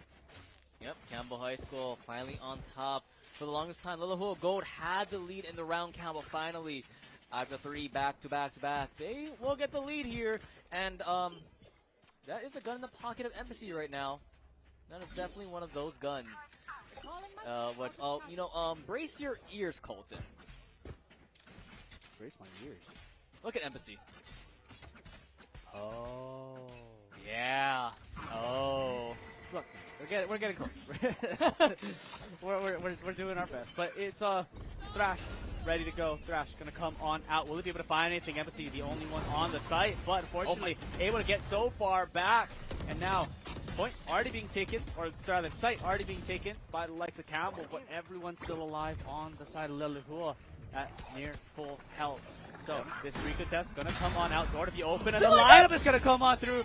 Kaki able to take out two. Mocha gonna look for that res, but they need to find a kill. Blind gonna go on out. Leon Kao to fall to Hollow, and now the rest of these kills keep following. Odin's gonna peek, but not gonna be able to find anything. Mocha will find their kill, and that's gonna take out Kaki. Now this reach out on the backside. Thrash gonna be able to find one, but Zinix gonna fall as a trade. Kaiser to find it, and now 1 versus 2. Asian Flute again here left in this 1v2. We'll be able to find the first. Now looking for this spike. They know where it is. They're going to look for this defuse, but they need to stay alive. Will they fake it? What is going to happen? Kaiser pushing it up. They know. They can hear it. But instead, Kaiser finds the shots through the smoke, the wall bang, and the headshot, and will secure them their 5th round. Man, he should have just winged it, just going in. You will die there, but it's a 50-50 you have to take if you go for that overall plant. But in the end, decided to try to get a kill instead after the halfway point, getting halfway there.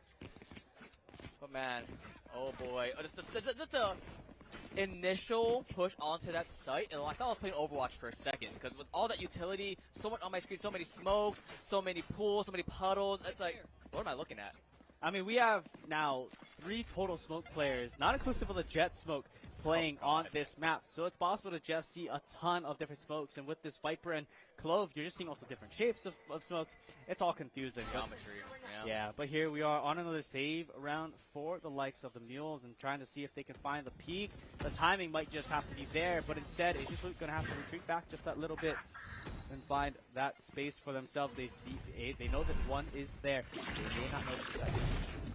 Yeah, Mocha trying to find someone they're set with the Sheriff. Doesn't tag one, just it gets a little bit tagged up there. Unfortunately, I believe down to like 80-something HP though. Plant will come down for Campbell in the middle in B. Let's see what they do. Smoke out the one way. And oh, the dogs do catch one, but Kaki gets one. Kaki gets 2 with the Phantom. Enemy remaining. Looking for more last man standing. It will be Dope Cap, but will fall as a Nixer as now 6-3 in favor of Campbell High School. Yeah, the Sabres playing that also well. Just being able to take out that site. Kaki on that flank there. Just lurking around, able to find 2 with that Phantom in A, and then the rest of them to fall on the site. As that spike goes down, they're on that timer, and with that save round, they need to push on up just to make sure that, they can't be, they're not going to be saving Sheriff. So pushing on up with that. Now again, full buy in play for the side of Lelehua, looking for their push onto a site. Or rather, looking to defend their sites here, but continuously just getting pressured out here. That Dizzy looking for any shots. Dopecat going to get shot through the wall in the head by the Vandal, so we'll be at half health now. The Sabres just trying to get onto this site. They're playing slightly split just by 1 here, but maybe trying to get a lurking play. A couple players that are chilling in tree, trying to see what they want to do. This execution going to come on out slowly. It seems as though we're continuing to play. Door's going to go open. This is going to get called. They're going to get blind. 3 are going to be blinded out of that door. Going to get blinded on the second. Bird. And now the execution being decided. Not sure if they're going to push on to A or B, but JV find the first pick. Now Mocha is going to try to land some shots, but not going to find it. Instead, the Molly. Or rather, the decay come on out. Leon Kyle falling so low on the decay, but will end up getting out of dodge. And now the retake needs to happen from the Mules, but instead Kaka to find one in A side again, and JV to find theirs in heaven. KJ ult gonna get dropped, but 2v5 on the point as they peek on over. Leon Kyle to find their first, Leon Kyle to find their second, and that's gonna be another round heading over to the Sabres. Calm, cool, collected are the Sabres there, making sure they have every point of entry secured, making sure that they're corralling the Mules into the pin of these sites. Now, look at the economy, still a little disastrous coming in for Lelehua Gold. Not too sure what they want to do, what they want to buy. Some shield, buy some guns. I'm not too sure what happens just yet. When you look at Campbell, look at their economy, look at their weapons. They're still living like Larry, if you will. And let's see how they'll play it out. You do see the Dizzy on coming towards C-side, so you know some shenanigans are happening here, though. see how Liverpool Gold will answer back. No pure rotations just yet. No, there's a lot of patience coming in from both sides, really, if you think about it. Yeah, the patience coming on out. You know that there's at least one on that C site. Push from the Sabres, but if you're the Mules, you want to play on the site. You want to still play this default. You've only been able to hear one so far through that Dizzy. And if you're the Sabres, you know that there's one sitting on the C site in that KJ. You were able to pull that out. You know that they have a sheriff, so you know they're playing some save round. But we'll see what their execution comes out to be. Raff's going to get called here, and that raid's going to go in, but won't be able to find anything. Instead, stuck inside of the Molly. Able to take out one, but that's also going to count as themselves. Embassy to take out a second in Zenixer. And now a 3v3. It's going to be full health on each side, but gun advantage going in favor of Campbell. Now looking for the retake. 3v3 again on that site. Dizzy not going to spawn anything. The dog going to be able to not find anything on that backside as well. But the bot able to find one. But JV instead finding the kill. Bird going to go out. Blinded to Thrash. Getting recollected but not finding the kill. Kaki to find one through the wall. And now the last person being Asian Flute, the Viper, falling to Kaius with a headshot. And giving Campbell another round. 8-3 as they walk into the last round of the half. It's like a technical double kill for Leon. That was a very really good Russian from Campbell. Make sure they got onto the site, got rid of the key targets that were a pain to deal with. Of course, you know, like getting rid of Embassy earlier, like we mentioned, it's definitely really useful to get rid of all these utility from the KJ. Yeah, that KJ is definitely a problem on C side, and I guess maybe it was worth your life. I'm not 100% sure if jumping in and accidentally taking yourself out with your own rocket is worth the kill onto the KJ. But if that means entry onto the site for the rest of your team as a duelist, you did your job. So now looking to push onto this site is going to be the Sabres. Boombot will be able to spot out one, that orb to be claimed as well.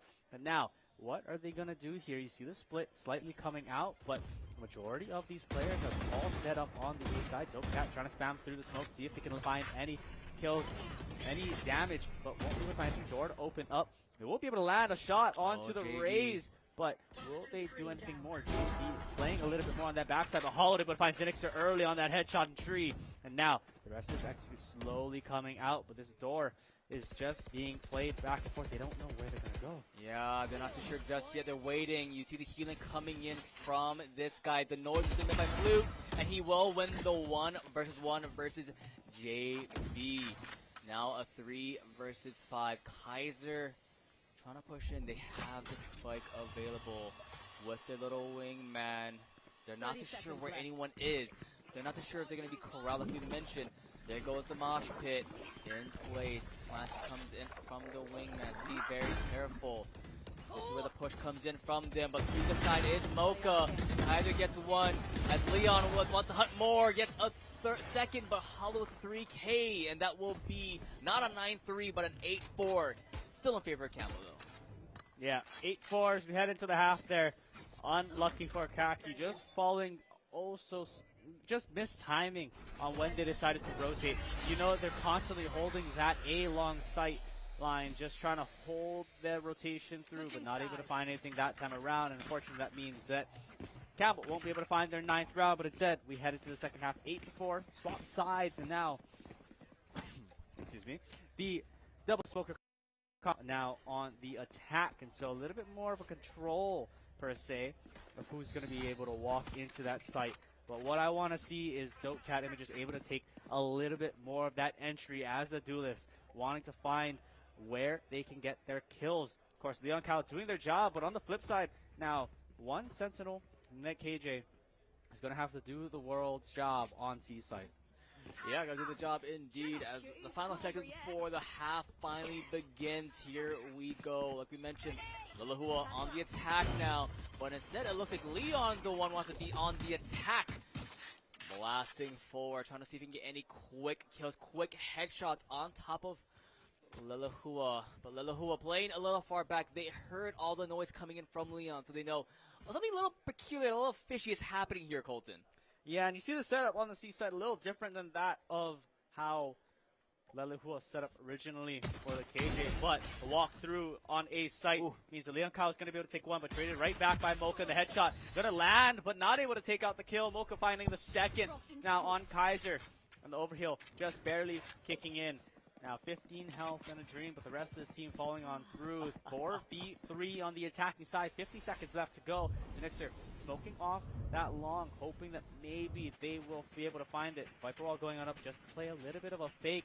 And now this execution rotating on over to the C site. No, the KJ is so far away. This utility not going to be able to be there anymore. That Molly is only these last things standing, but again, being so far away, able to take out the Molly. And now playing for this post-plant 3v4 on the retake. What are they going to be able to do? Very hard, like you mentioned, with the KJ utility finally coming down. A shout out to the Skies and the Sages, always healing you up when you need more health in your pocket.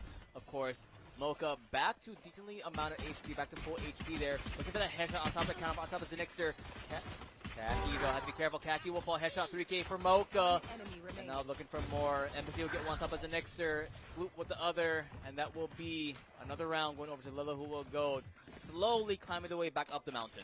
Yeah, on that attacking side, now have the bonus round, looking to find a little bit of momentum with that pistol round win. Now, of course, that is exactly how they started off the last time around, so we'll see. The last pistol round, I should say. They took the second round, so if they're able to take the same amount of rounds they took, we'll be at an 8-7 as we walk through, but hoping maybe to find a little bit more here as we walk in attacking side. A couple of guns ready to go. We'll see where they're going to play out. Leon Kao to start off with that nade just to clear out the A push on the early side. But will they be able to find any kills? Marshall going to come on out from those temperatures. Well, that smoke from the clove, blocking off any vision. And Embassy finding an early pick down C as the push up, a little bit of aggression from JV. Now, from Molly, a few other utilities just getting popped into that smoke. But now smoke is going to go down. They hear all of the sound that Lelehua is making. The mules strutting onto the site. Will they be able to find any dog? Nothing back sight. But no one has checked this box yet. 101 on Kaiser. That 101 will land. Look at images through the wall. Able to find Kaiser. Now 3v5 on this retake with no guns in hand for the side of Campbell. What are they going to be able to do? And Leon there with the classic. Not to they know someone is there. Someone's waiting patiently with the smoke coming in. Through the smoke, though, the classic of Leon getting one, though. Dope Cat images will fall. So far, not too good, though. Hollow gets the Nixer. Two more left on the side of Campbell. Next is Leon to spray at the parade, and he gets down. But there is the KJ of Campbell. Last man standing. Probably just going to be dying to the spike. Not wanting to give any more gold in the pocket of Lelehua. Bye-bye, KJ. Yeah. That KJ gonna fall there just for the sake of economy and making sure that there's no more kills, no more ult orbs, and ult points, and no more money going into the pockets of Campbell, or of Lelehua rather. But 8-6 now, 2 rounds in favor of Lelehua out of the half here, in a similar pattern to that of the last round, but full buy, or near full buy actually, coming out of Campbell, not fully able to stack up on those shields. So maybe a little bit of an overinvestment or an expectation that was higher coming out into that round. But nonetheless, we walk on forward. We see the pushes. We see everything prepared to go. Leon Kao going to push on up quickly. The retreat, everything coming out so quickly by Raffles as well. Now this rotation setting in. You hear all the noise on A. Instead, they decide, why don't we just not?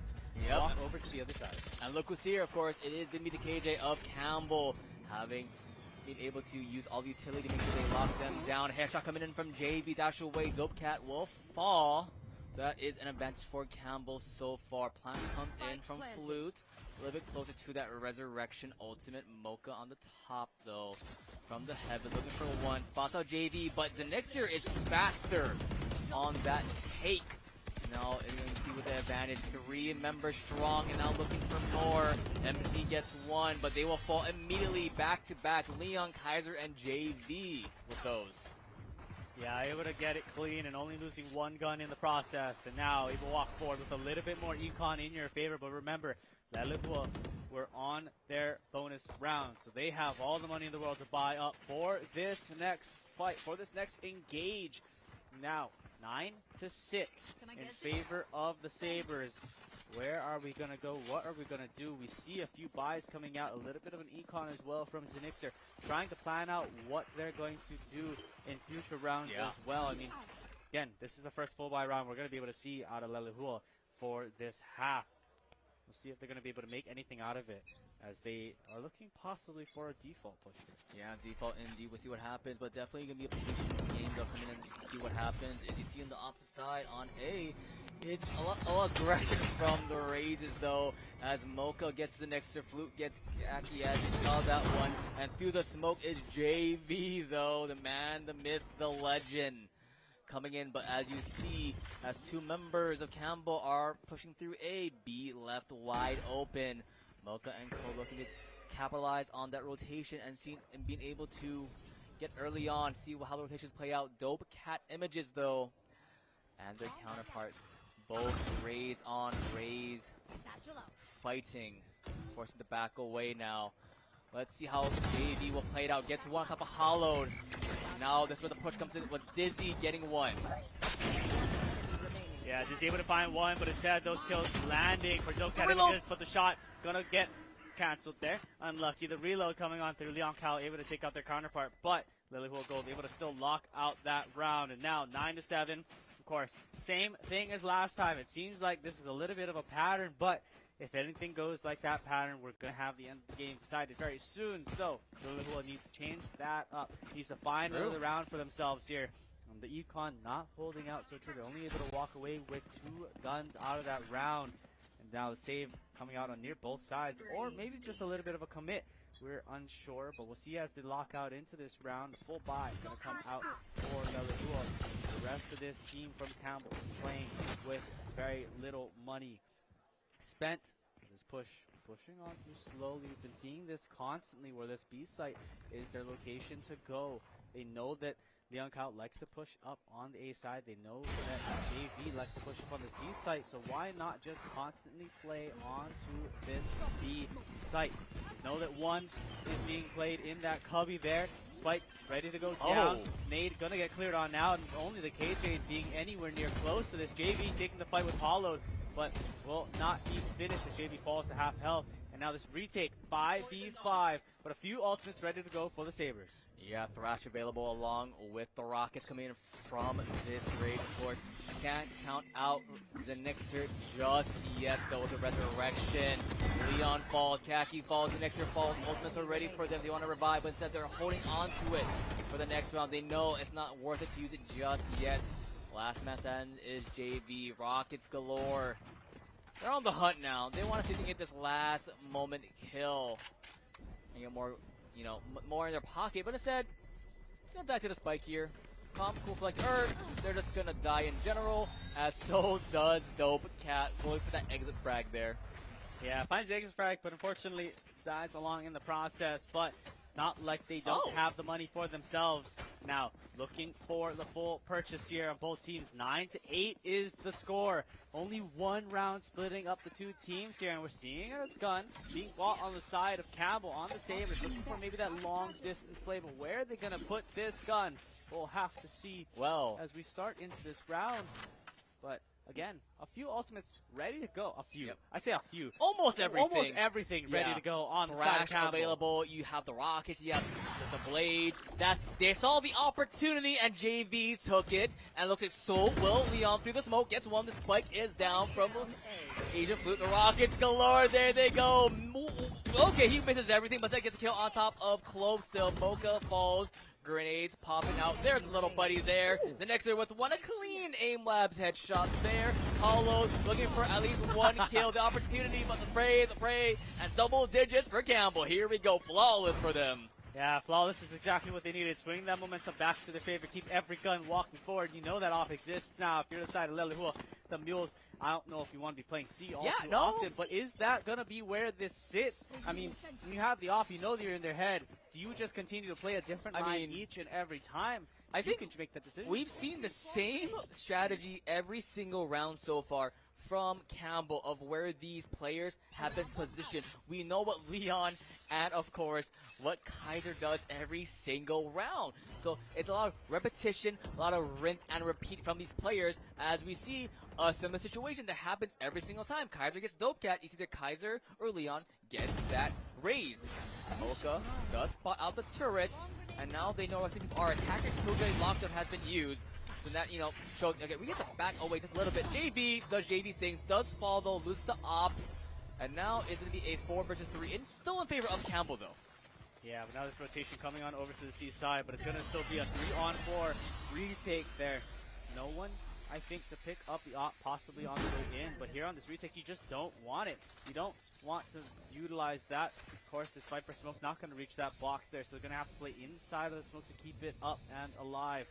4v5 or 4v3, excuse me, pushing on to this, but again, Thrash ready to go. Thrash gonna get called by Kaiser. Will it be able to find anything on this stun? Will be able to peek that corner, finding one.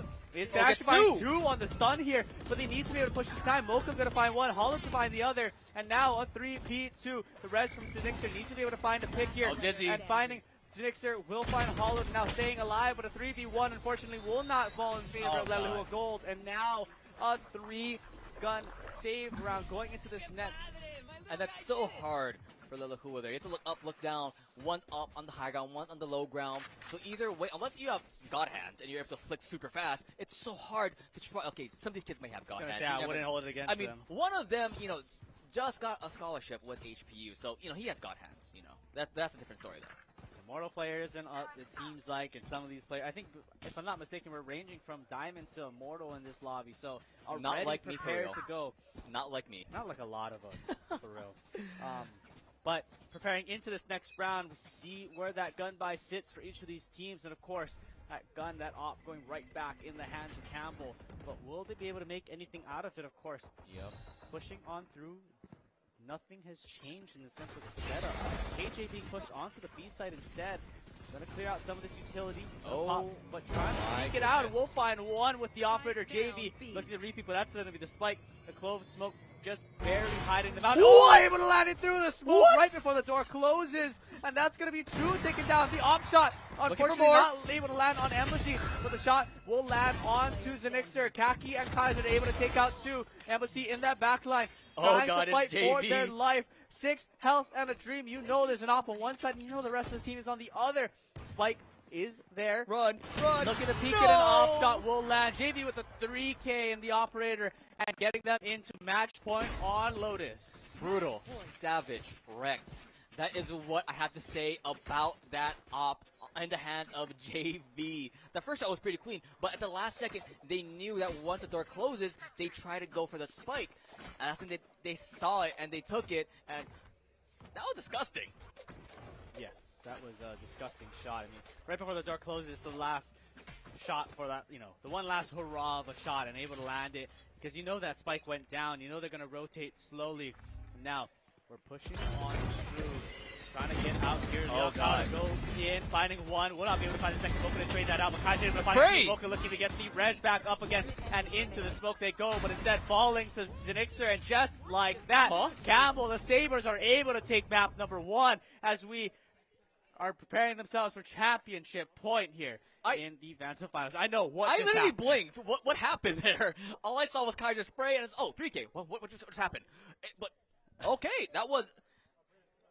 Halfway through that game, it was a very close one, and then, as you saw, it was just Campbell pushing. The duelists of Campbell are phenomenal, and it shows in that map. You saw those players. They're locked and low. They're locked in. They know what they want to do. And speaking of locked in, we know the next map they'll be locked in is Colton. It's Ascent, and the sides have been swapped, at least for starting sides. Yeah, when you try going back to conversation on the duelists, right, you're looking at Leon Cal and JV. You're constantly, they're not even on the defense anymore. They're attacking on their own lines, right? Leon Cal constantly pushing up, trying to get the spots on that door. And then JV, op or not, you're pushing up on that C long side. So you're constantly getting pressure each time. So the only place they can go is B site, and you can just rely on your last 3 players to just do their best to hold it out.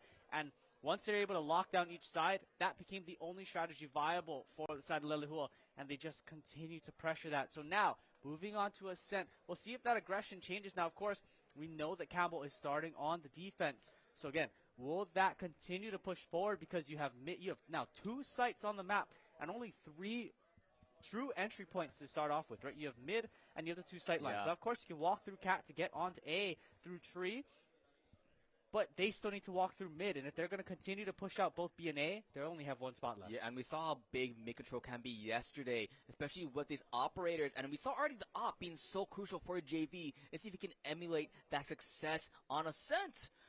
We have to wait and see, right, Colton? Because we still have to wait as these players prep for map number 2 as we get on with it. And, man, I'm out of breath after that one. I mean, yeah, I'm out of breath too. But again, remember, they're not just playing for that trophy this time around, because just today, PC Gamers are one of the partners here and supporters in the venue, is providing them with 5 $100 gift cards to our high school Valorant State Championships. So, our champions rather. So, thanks again to PC Gamers. Now, if you're looking for an upgrade, if your computer just isn't enough or isn't cutting it anymore, head on over to PC Gamers, the best custom PC builder in Hawaii. They say frames win games. So make sure you're playing with the best. And again, $500 gift cards over to these champions. So we'll see who comes out on top. But as we get ready and get prepped for map number 2 on Ascent, we're going to take a short break. We'll be right back.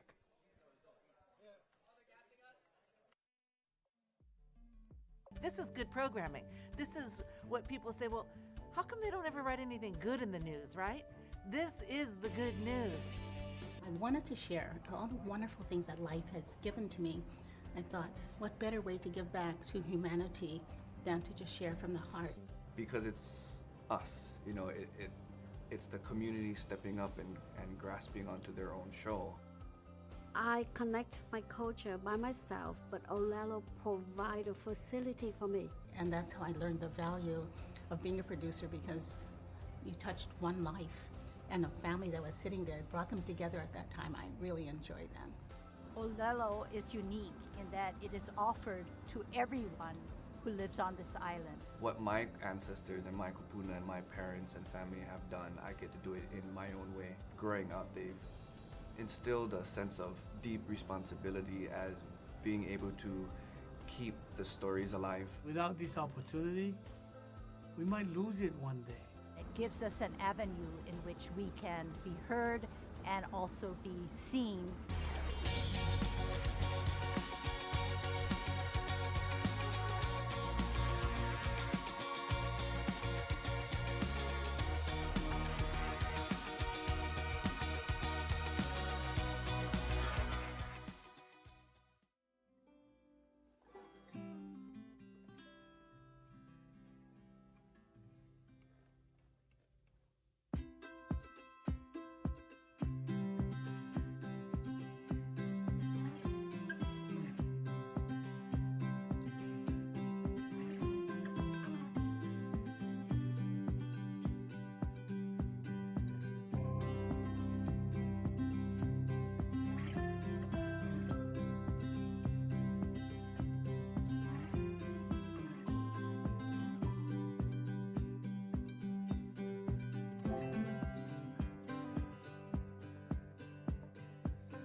first map, already serving to be a banger of a match. I mean, 13-8, I think, was the final score. But closing it out in such a close fashion, we thought, right, 8-4 was where we were going to be. But instead, now we are in that spot. Campbell starting on the defending side on Ascent now.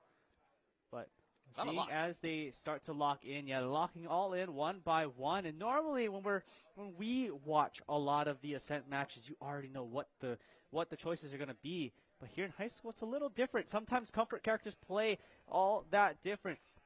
KO being a normal lock here. Sova being a normal lock here as well. Able to play for that initiator. Cypher the just Jet, smart. normal. Cypher is it's a flex pick off that Killjoy, right, on the Sentinel side. Omen being your smoker is sometimes not as normal. Recently, in the past few patches, it has been one of your stronger smoking characters there. So waiting on just one to lock on in. That's going to be the Silva. We have two different characters, but the double duelist coming out for the side of Lelehua. We'll see if that's going to be able to prove them any difference here as they start on the attack, so they need to get a lot of these points here on the opening side. Yeah, they're definitely putting their stronger member Mocha back on the duelist. We saw last map they were on the club. They did a good job, but not as good as the entries as they were on the Jet. So now going back to the duelist role, a lot more efficient, if you will. And you talk about the Omen. And one of the big things we saw yesterday as well with Omen teeping towards Boathouse whenever it's like for the retake or for the push in initially, because a lot of times not many people play in that Boathouse initially unless it's for that retake potential.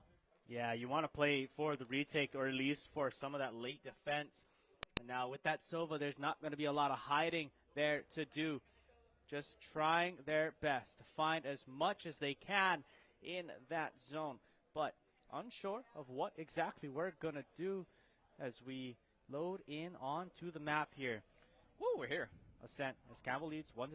So they are on championship point. They are playing the defensive side first. And now with all of their knowledge, with this Silva, will they be able to find anything on this opening? They know that that's going to be one playing on the A or B side. But again, there's defaults here. It's just a pistol round, so no one knows where they are. And mid is wide open, looking to see if they can find it. Kaki able to find the first pick onto Mocha. Half a shot landing onto the Sage, but not able to do much more damage. Sage going to heal themselves back up again just that little bit. Now the Silvas firing their shock darts in. Silva will be able to find one shock dart landing there, but unfortunately not able to do much more. So the shots from Topcat Images not able to land, and JB able to turn that fight right back onto their head. The defensive side with three members, or attack side with three members on the attack, with a Cypher trip able to find one hollowed with the trade, and now just two members on the side of Lelehua trying to make their push onto the site. Spike will go down, hollowed with the Sheriff, trying to find their Spike. But the health bars, you're right, of Lelehua also low. They're going to try to peek this into market. Won't be able to find any shots. One landing onto the Onkao, dropping to the half. But unfortunately, Asian Flute not able to make it happen. And Campbell starting off with the pistol round. Unlike the last time on Lotus, they will open up the game starting 1-0. Yeah, like you mentioned, I believe it was 3-1 early on in favor of Lelehua with the pistols, and now they're going back at it. And honestly, it's kind of crazy how fast-paced and it was from Count, but very slow from Lelehua as they're waiting to go in. I want to see what happens next. But man, oh man. What? And I close the first. So you already see the items coming, the weapons coming into play from Campbell's side. And we saw last map, it was definitely a very aggressive defense from Campbell. Well, the emulate, of course, with Leon now on this Jet, was raised last time around. Let's see how they play this out. JV, though, the Omen now, compared to last time was a duelist. Here. But Leon, waiting patiently, knows how the players play, and the headshot. They were waiting for it. They knew their play style. And now Leon, it sort of stops the push from Lelehua Gold. They're unsure. Should we push in? Should we wait? But you don't want to get corralled into a pinch right now. It's a hard part to see. There goes the recon bolt. Spots out only one. Leon's secure. Leon's safe. Leon gets to another one. Full bottom Embassy. JV on the side. Kaiser as well. Last man standing, of course, is Solo. The pop, the flash, not in the corner, looking for one more. It's going to be on the high ground. Asian Flute, not in a good spot, Colson. Might be falling very soon. Yeah, just trying to maybe play for some of these exit frags or just try to find it. Tail Knife will know that they're in the area, but that could include Cat as well. Instead, gonna peek gun out from the top. Kaiser able to take out their second. Asian Flute to fall. Now 2-0. Bonus round, though, going in favor of Campbell, so kind of expected to happen.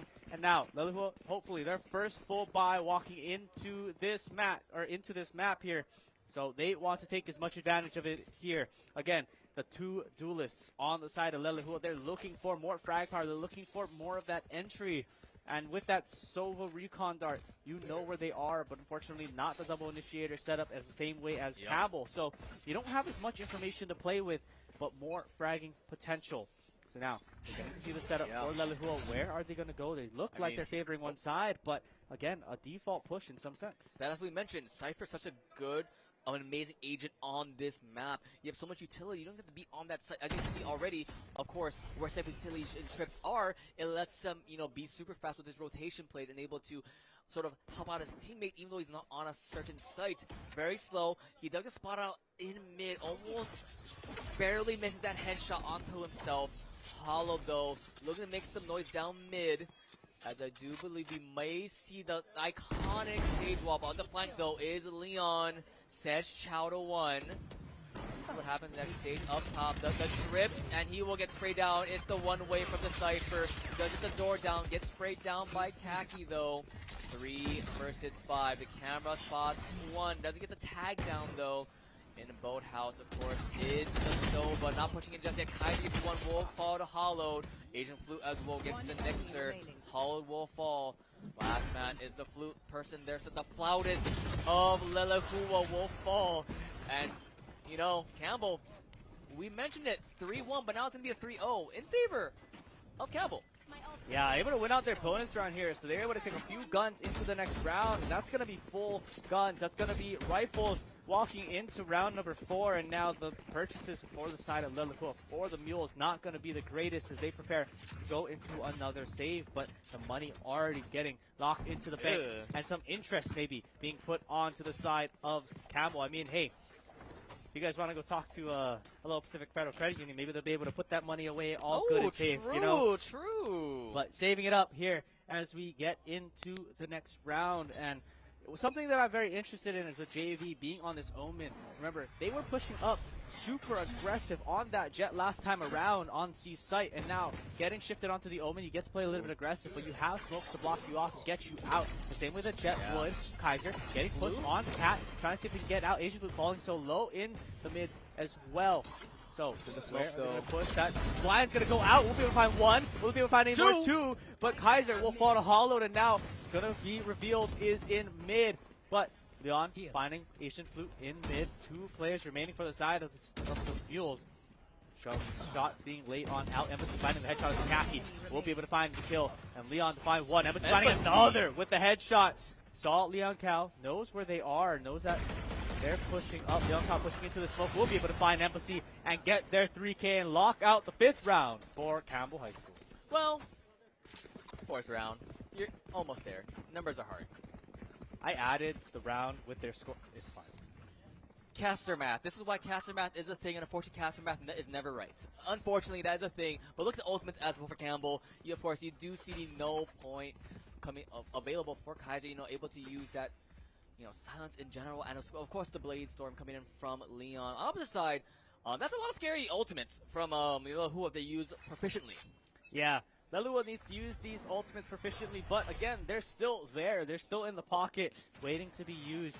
But we'll see who is going to pop their ultimates first, if any. But some cold's going to come on out. But look at the late rotation coming in as well from the rest of the squad. JV in a good spot. JV actually might be in a bad spot if you think about it, based on where the guns are located. But it's all timing. Yeah, the timing, the patience is a virtue, as they say. You see the smokes coming in, but don't saw the smokes as Embassy gets Leon. One more to fall. Kaiser will fall after using the ultimate, and now it's going to be a 2 versus 5. Lelehua finally up in these agent counts. Yeah, 2 versus 5 on the retake here, and finally that advantage going over to Lelehua, able to take out one. You know where this Jet went. Only But Jet, that's it. No longer able to find more 5 players playing near on the site. Will they be able to make something out of it? Of course, they have the money in the bank.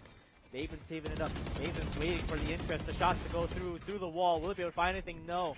Instead, dropping Mocha oh so low. Mixer able to take out Holland with the refrag coming out from Dokkat Images, and the floor bang coming out from Asian Flute will take out Kaki, and that means that the first round in this map able to go over to Lelehua, and now the slow comeback maybe starting to build up here. Colton, I already know how the comms are for Lelehua. All they're saying right now is, all right, 4 is all they get. This is where we start the comeback. But yeah, looking at Valorant is getting momentum as well. Once you get that one round, it sort of clears the conscience a little bit. The weight's off your shoulders, and you're like, okay, we won one. Our economy's in a better spot. We're able to do further beyond. But like we mentioned, the economy is still in a really good spot for Campbell High School here. And the ultimates, nothing was blown by Lelehua as well. So you still have those key ultimates, especially for the retake. So useful for that one to make sure that the defense doesn't defuse the bump if they have to get to that point. JV has it again. JV, he sees the opportunity. He takes it. That's a kill onto Dopecat. I believe that's how about Dopecat is the one that got caught out early on in the last game as Mocha gets her counterpart, peak advantage. And one more, the Rockets will not slay JV or the KO, but KO, he sneezes on him. He may fall there. Just a little bit, waiting for the Sova arrows, see where they are. But JV also has the sights. Nice smoke though. Make sure that they can't go any further. Our drone spots one. Kaiser will get Mocha through the smoke there. And now it's going to be a 3 versus 3. Operator shot will miss. Looking for more. The spray coming in from there. Embassy gets one through the wall on top of JV. Now the defense has to go further. Kaki gets one at Embassy. Time is ticking. Tick-tock, tick-tock is what they say. And now that deep in hell, Holland will fall as an Elixir. But here comes the arrows. When they... Nowhere to run. You have nowhere to run. Indeed, time is ticking down. Not even halfway there. Looking for the exit frags, and that should be the round going in favor of course, Lelehua. Yeah, Lelehua able to utilize that Sova ultimate. Just finding the hunting kill there. Getting to lock out another round. Of course, no gun saved over, or one gun rather, saved over on the side of Campbell, but the gun not being that operator of JV, and instead having to look to maybe shift to a little bit of an economy buy here on the side of Campbell. We'll see maybe if they're able to make something happen. Few ults ready to go, especially on Leon Kao. Looking at those knives, I mean, they can be deadly if used correctly, but the default push coming on out from the side of Lelehua. We'll see what they're going to be able to pull on out, but Campbell seeing to play mid. Will they be able to land any shots here?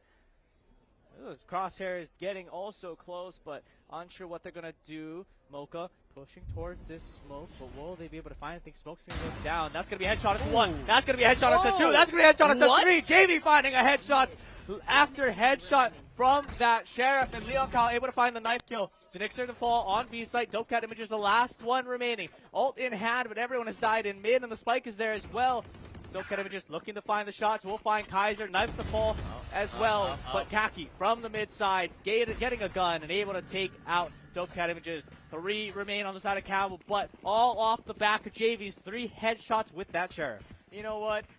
I respect the try from Leon, though, with the knives. It was a little all of it, but, it was a distraction, if you will. It'll let Kaki come in to clean that up.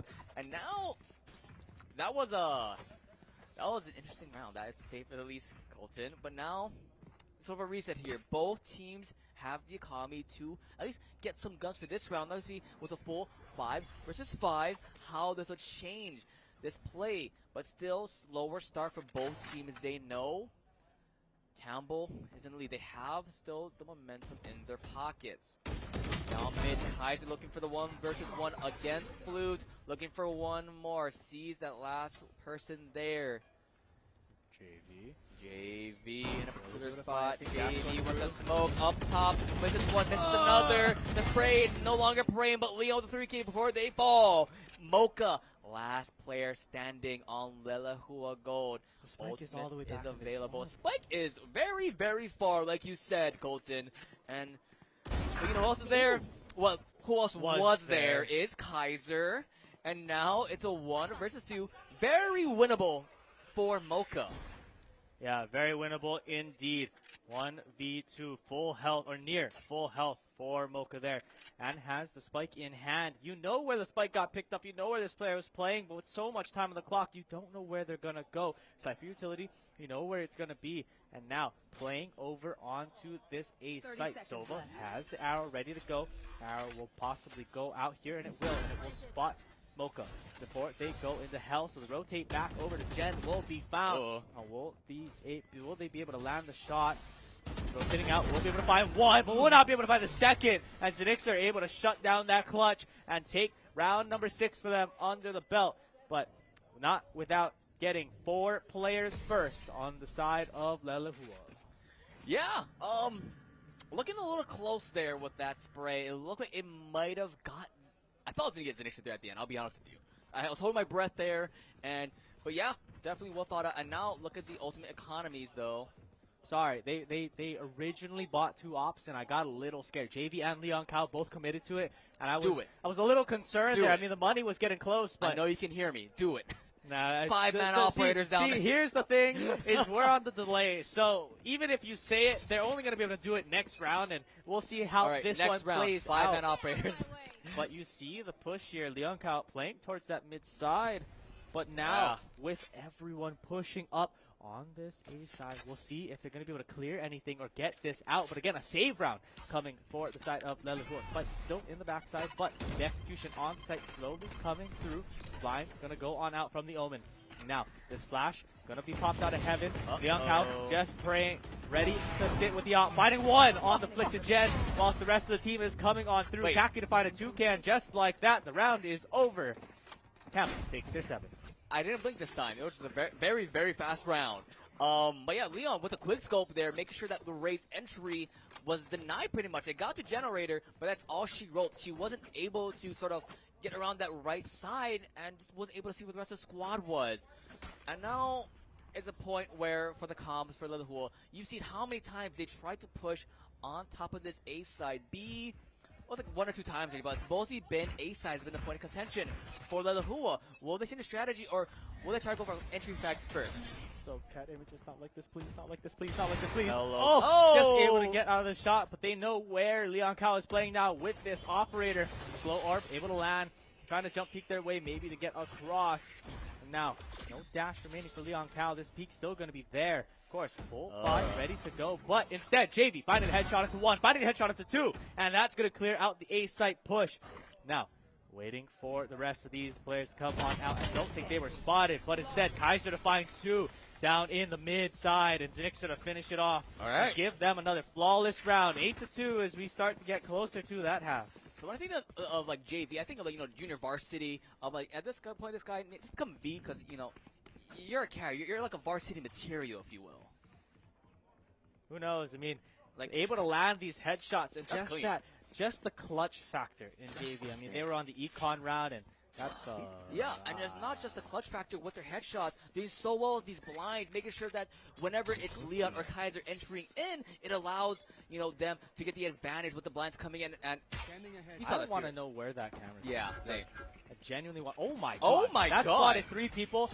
Shock Dart gonna go out, finding Asian, finding the drone as well. Hollow gonna get hit by that. Asian also gonna get hit by that. Zenixia able to find 1.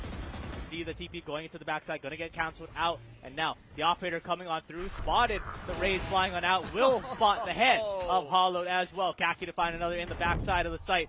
Shot through the blind, will not be able to land. Embassy to find 1 on JV, and now Kaiser with 1 Omen, last 1 remaining, pushing through main, will be able to be found by Kaiser, and that's going to be another round in favor of Campbell High School. A 9-2, they've already upped their last half from Lotus, and now we head into the possible 9-3 curse on Ascent.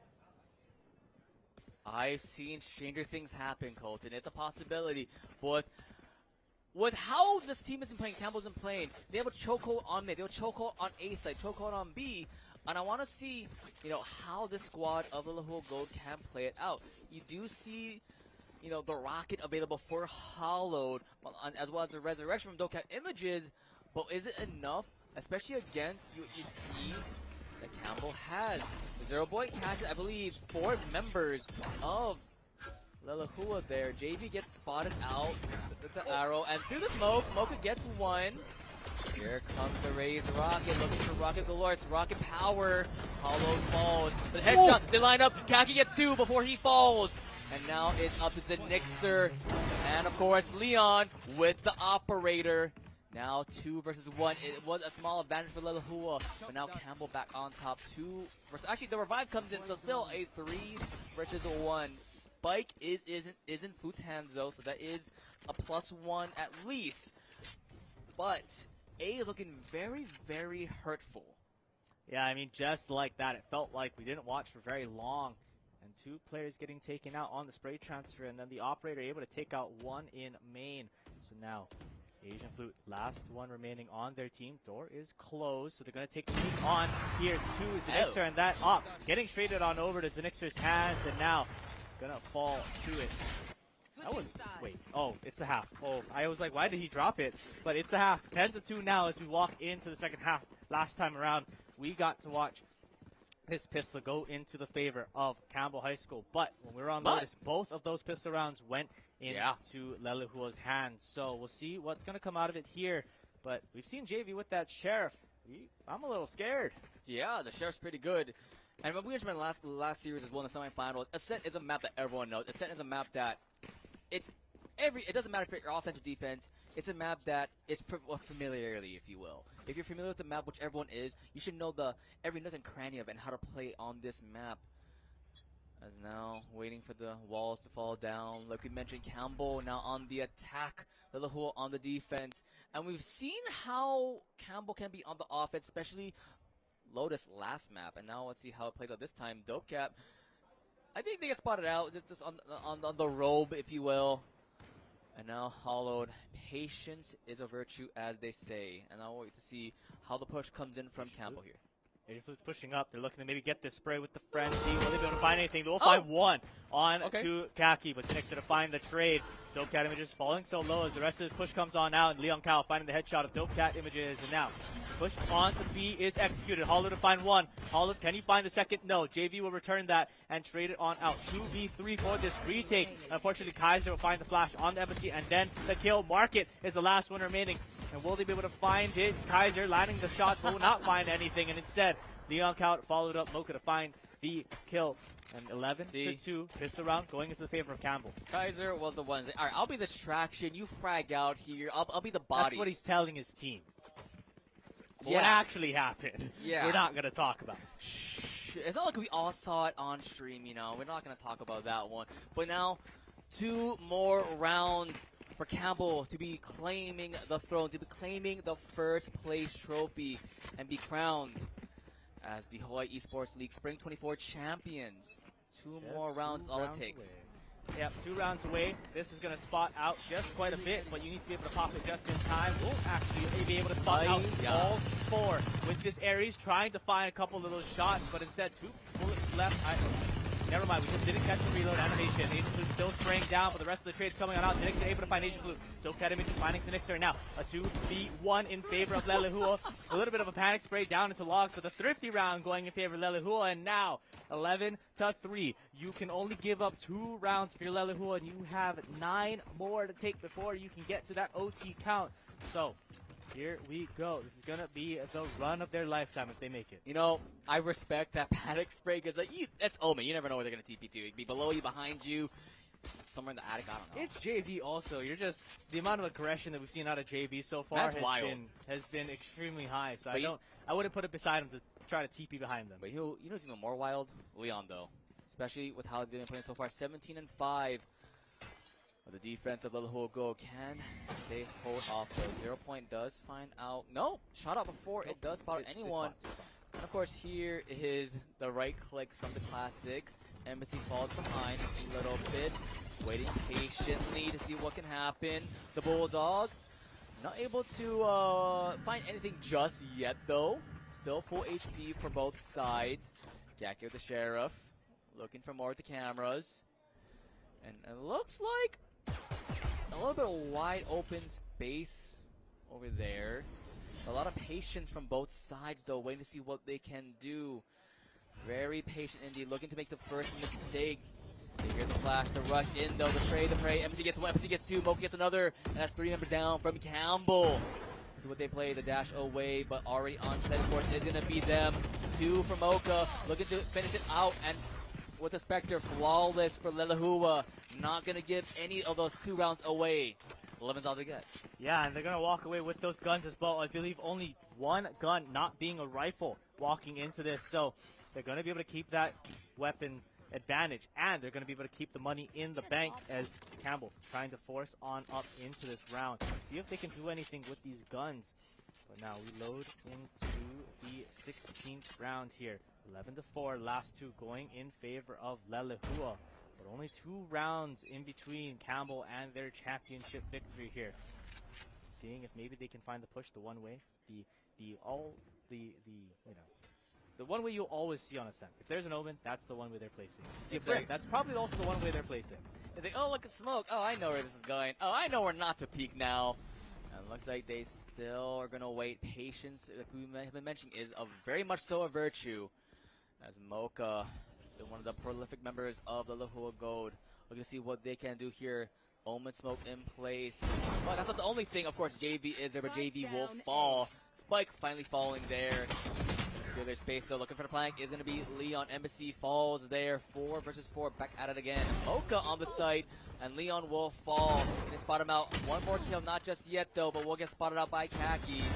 And now Kaki will fall. It's pretty much everyone gets killed. Will fall here. Looking for 1 more. The spray from Paulo. 1 more to go. Double kill for him. And that is going to be another round in the pockets of Lelehua Gold. Yeah, and no one able to stay and keep their guns on the side of Campbell as they all fall. And now another save round coming into play. Gonna hopefully look to convert a round here. In the meantime, Lelehua keeping their hopes alive. Timeout gonna come from the side of Campbell.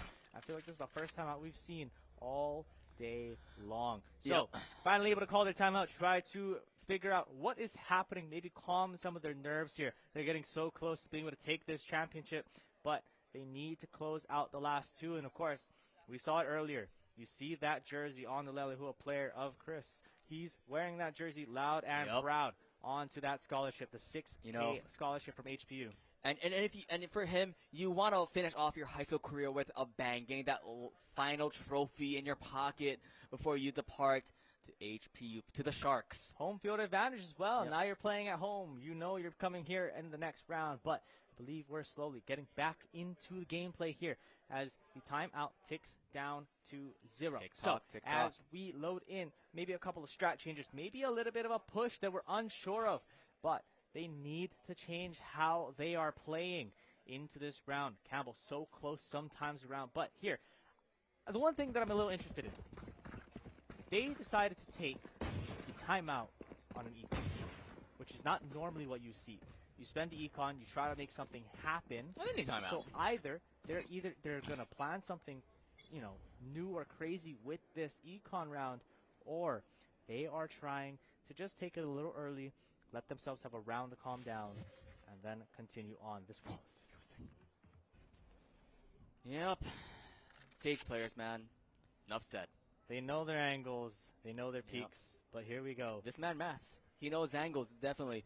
And now it is a very slow push coming in from Campbell High School, like you mentioned. On the econ, they took that break, and now Mocha with 1, but Zenexer will be able to get a gun finally in their pocket. Here comes Hollow. He spots that one, but JV, flick, swish. We're Harry Potter now, because that was clean with a swish and the flick there. Cypher sees where everyone is. They know where the opponents are. Lelehua down in players, but up in the guns, if you will. Spraying through the box. But JV, his aim has been immaculate, though. They catch one with the Cypher. They pop both. 1 more through the walls. Last man standing will be the Omen, but JV gets his counterpart. And 1 round remains. 1 more round until Campbell High School. You'll hear their name as the grand champions. Yeah, and only 1 falls on the side of Campbell there. The rest of them able to pick up, or most of them able to pick up guns and can transition into this round here. And so now, money in the bank. They have some saved and ready to go for this game. They're hoping to just take it this round, but even if they don't, they have the money there. Now, of course, Lelehua, they won the last 3 rounds, but they have that money saved in their bank as well in case this round doesn't go in their favor.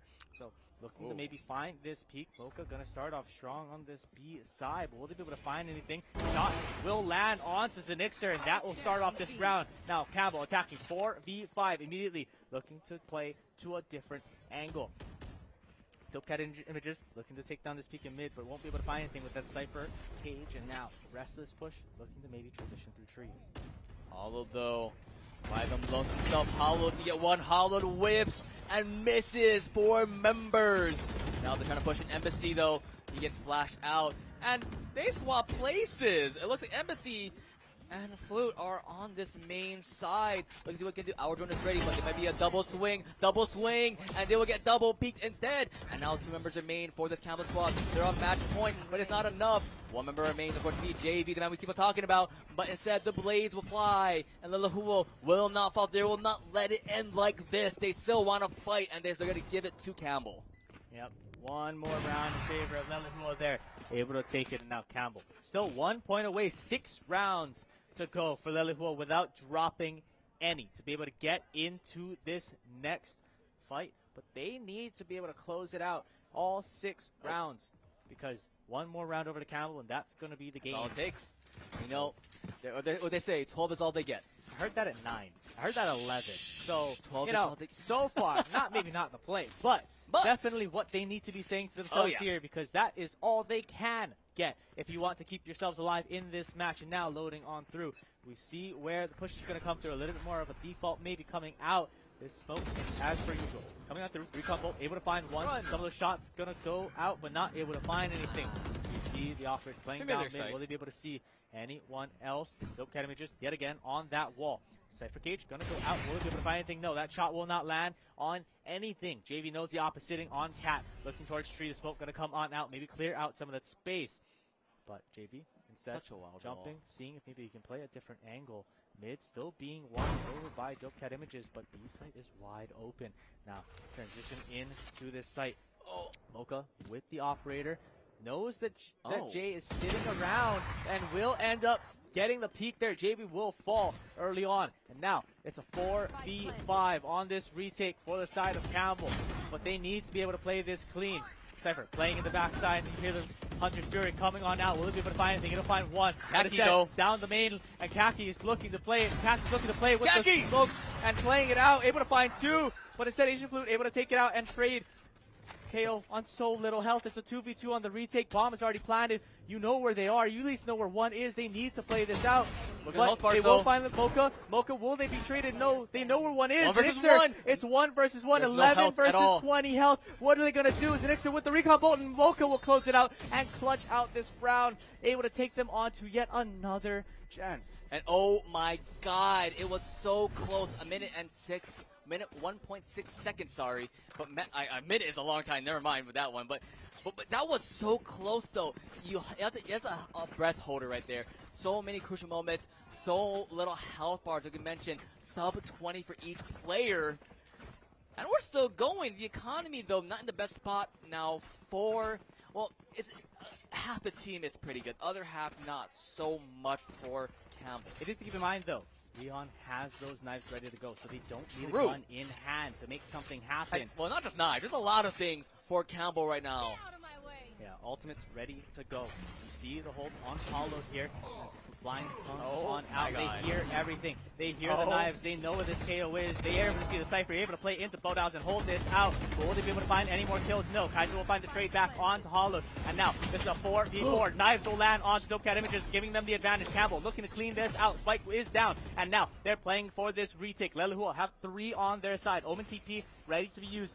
But that is the only ultimate there. Embassy playing on this backside. You get the spot, you get the peak, but JV now TP'd. You know where he is, and will you be able to find the kill? Operator, you will. Operator from Mocha able to find and land that shot. Give them a 3v3. The Hunter's Fury going to get called out here. And now looking to find it. Leon with 1 more. This pistol is the only thing left. But Kaiser able to take out 1. Mocha being the last one remaining. Mocha being the last one remaining. Able to take out 2. The op in hand. Not able to find anything. Zenixer able to close out the round. Campbell, the Sabres, able to close the game and take the 2-0 sweep in the finals. 2-0 Campbell High School. You saw them on screen. They're loud, they're proud, they're happy. And of course, they will be your Hawaii Esports League Spring 2024 champions for Valorant. Yep, the Sabres roaring their way to victory and roaring their way to victory, and now we get to crown them as the champions. So I think we showed the wrong team at the end there, I think. It's okay. But so we, with that, will head to a very short break, and when we return, we will come back with the champions and the award ceremony. So we will crown that in just a little bit. We'll be right back. This is good programming. This is what people say, well, how come they don't ever write anything good in the news, right? This is the good news. I wanted to share all the wonderful things that life has given to me. I thought, what better way to give back to humanity than to just share from the heart? Because it's us, you know, it's the community stepping up and grasping onto their own show. I connect my culture by myself, but Oʻahu provide a facility for me. And that's how I learned the value of being a producer, because you touched one life and a family that was sitting there, brought them together at that time. I really enjoyed them. Oʻahu is unique in that it is offered to everyone who lives on this island. What my ancestors and my kupuna and my parents and family have done, I get to do it in my own way. Growing up, they've instilled a sense of deep responsibility as being able to keep the stories alive. Without this opportunity, we might lose it one day. It gives us an avenue in which we can be heard and also be seen.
multimedia, from my point of view, is organic. It's power.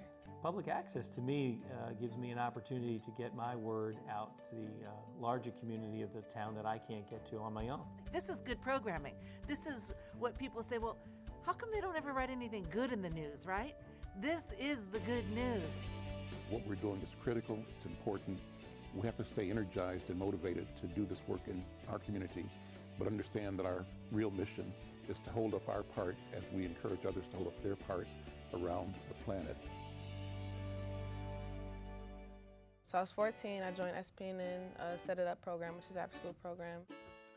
We created our own TV show that was put out in the public, and I went along, did that till I graduated high school.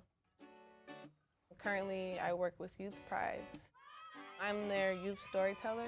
I create all their media and content having to do with like telling stories. It seems like there's been an incessant attack on Black leaders and on Black interest. And we believe we have a right and a duty to respond. Too often we are encouraged to think of ourselves as insignificant and as meaningless. Getting involved in a way is telling the world no. And we need more people to say no. People in neighborhoods can now do what only corporations could do a generation ago. I'm here live from the mud pit. Disability Viewpoints can cover disability issues at a little longer length, which the local news hasn't been able to do. I wanted to share all the wonderful things that life has given to me. I thought, what better way to give back to humanity than to just share from the heart. Conscious programming to me feels like where we want to go as human beings, where we want to feel alive. It gives me an opportunity to talk about theater, the arts, writing, directing. Because it's us, you know, it's the community stepping up and grasping onto their own show. I connect my culture by myself, but Oʻahu provide a facility for me. And that gave me the opportunity to go out in the field and actually use the equipment and get more hands-on experience with it. If it wasn't for that, you know, I wouldn't be where I am doing what I'm doing today. Not only did people come up to me and say, I saw you on TV talking about your organization, they asked about it. And that's how I learned the value of being a producer, because you touched one life and a family that was sitting there, brought them together at that time. I really enjoyed that. This station broadcasts a lot of different things. Oʻahu is unique in that it is offered to everyone who lives on this island. What my ancestors and my kupuna and my parents and family have done, I get to do it in my own way. Growing up, they've instilled a sense of deep responsibility as being able to keep the stories alive. Without this opportunity, we might lose it one day. It gives us an avenue in which we can be heard and also be seen. And I think public access allows that. It's given me a chance that I wouldn't have had at the bigger markets or the bigger studios. It's a powerful.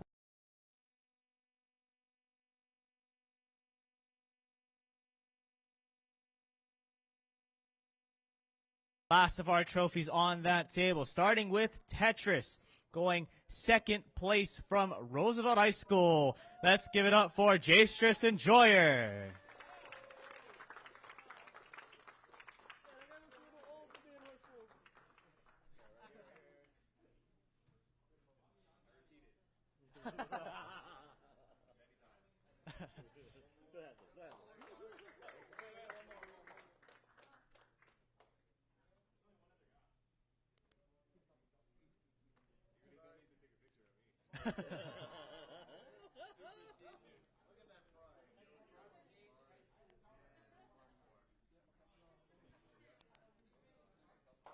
All right. And in first place for Tetris with what I believe is 1.5 million points going to Roosevelt High School's Tetrio Better.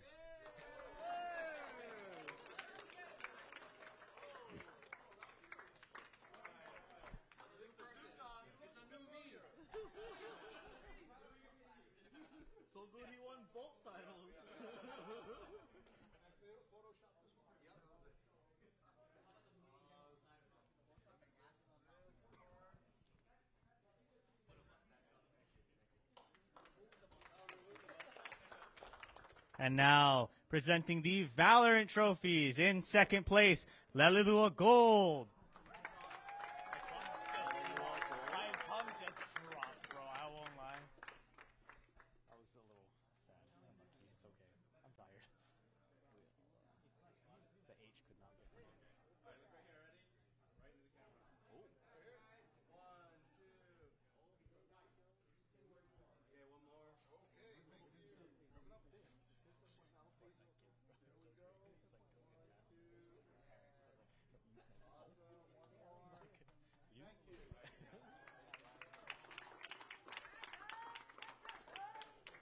All right, and last but not least, let's give it up for your Valorant champions, Campbell High School.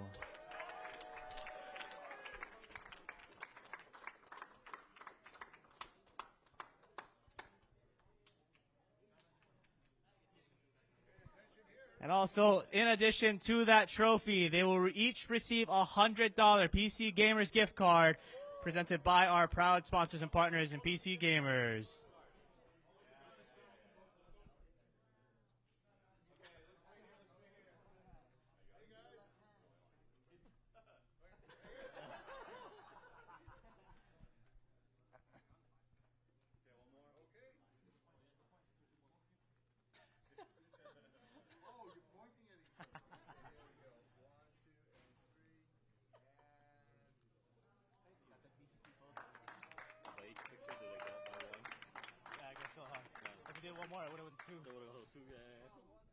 All right, and that wraps up our award ceremony. So thank you very much to everyone that is here, everyone that has joined us throughout today. That was our high school esports championship spring 24 finals. And so join us again in the fall for more competition, hopefully more schools and more action coming at. So with that, thank you very much, and we'll see you guys next semester.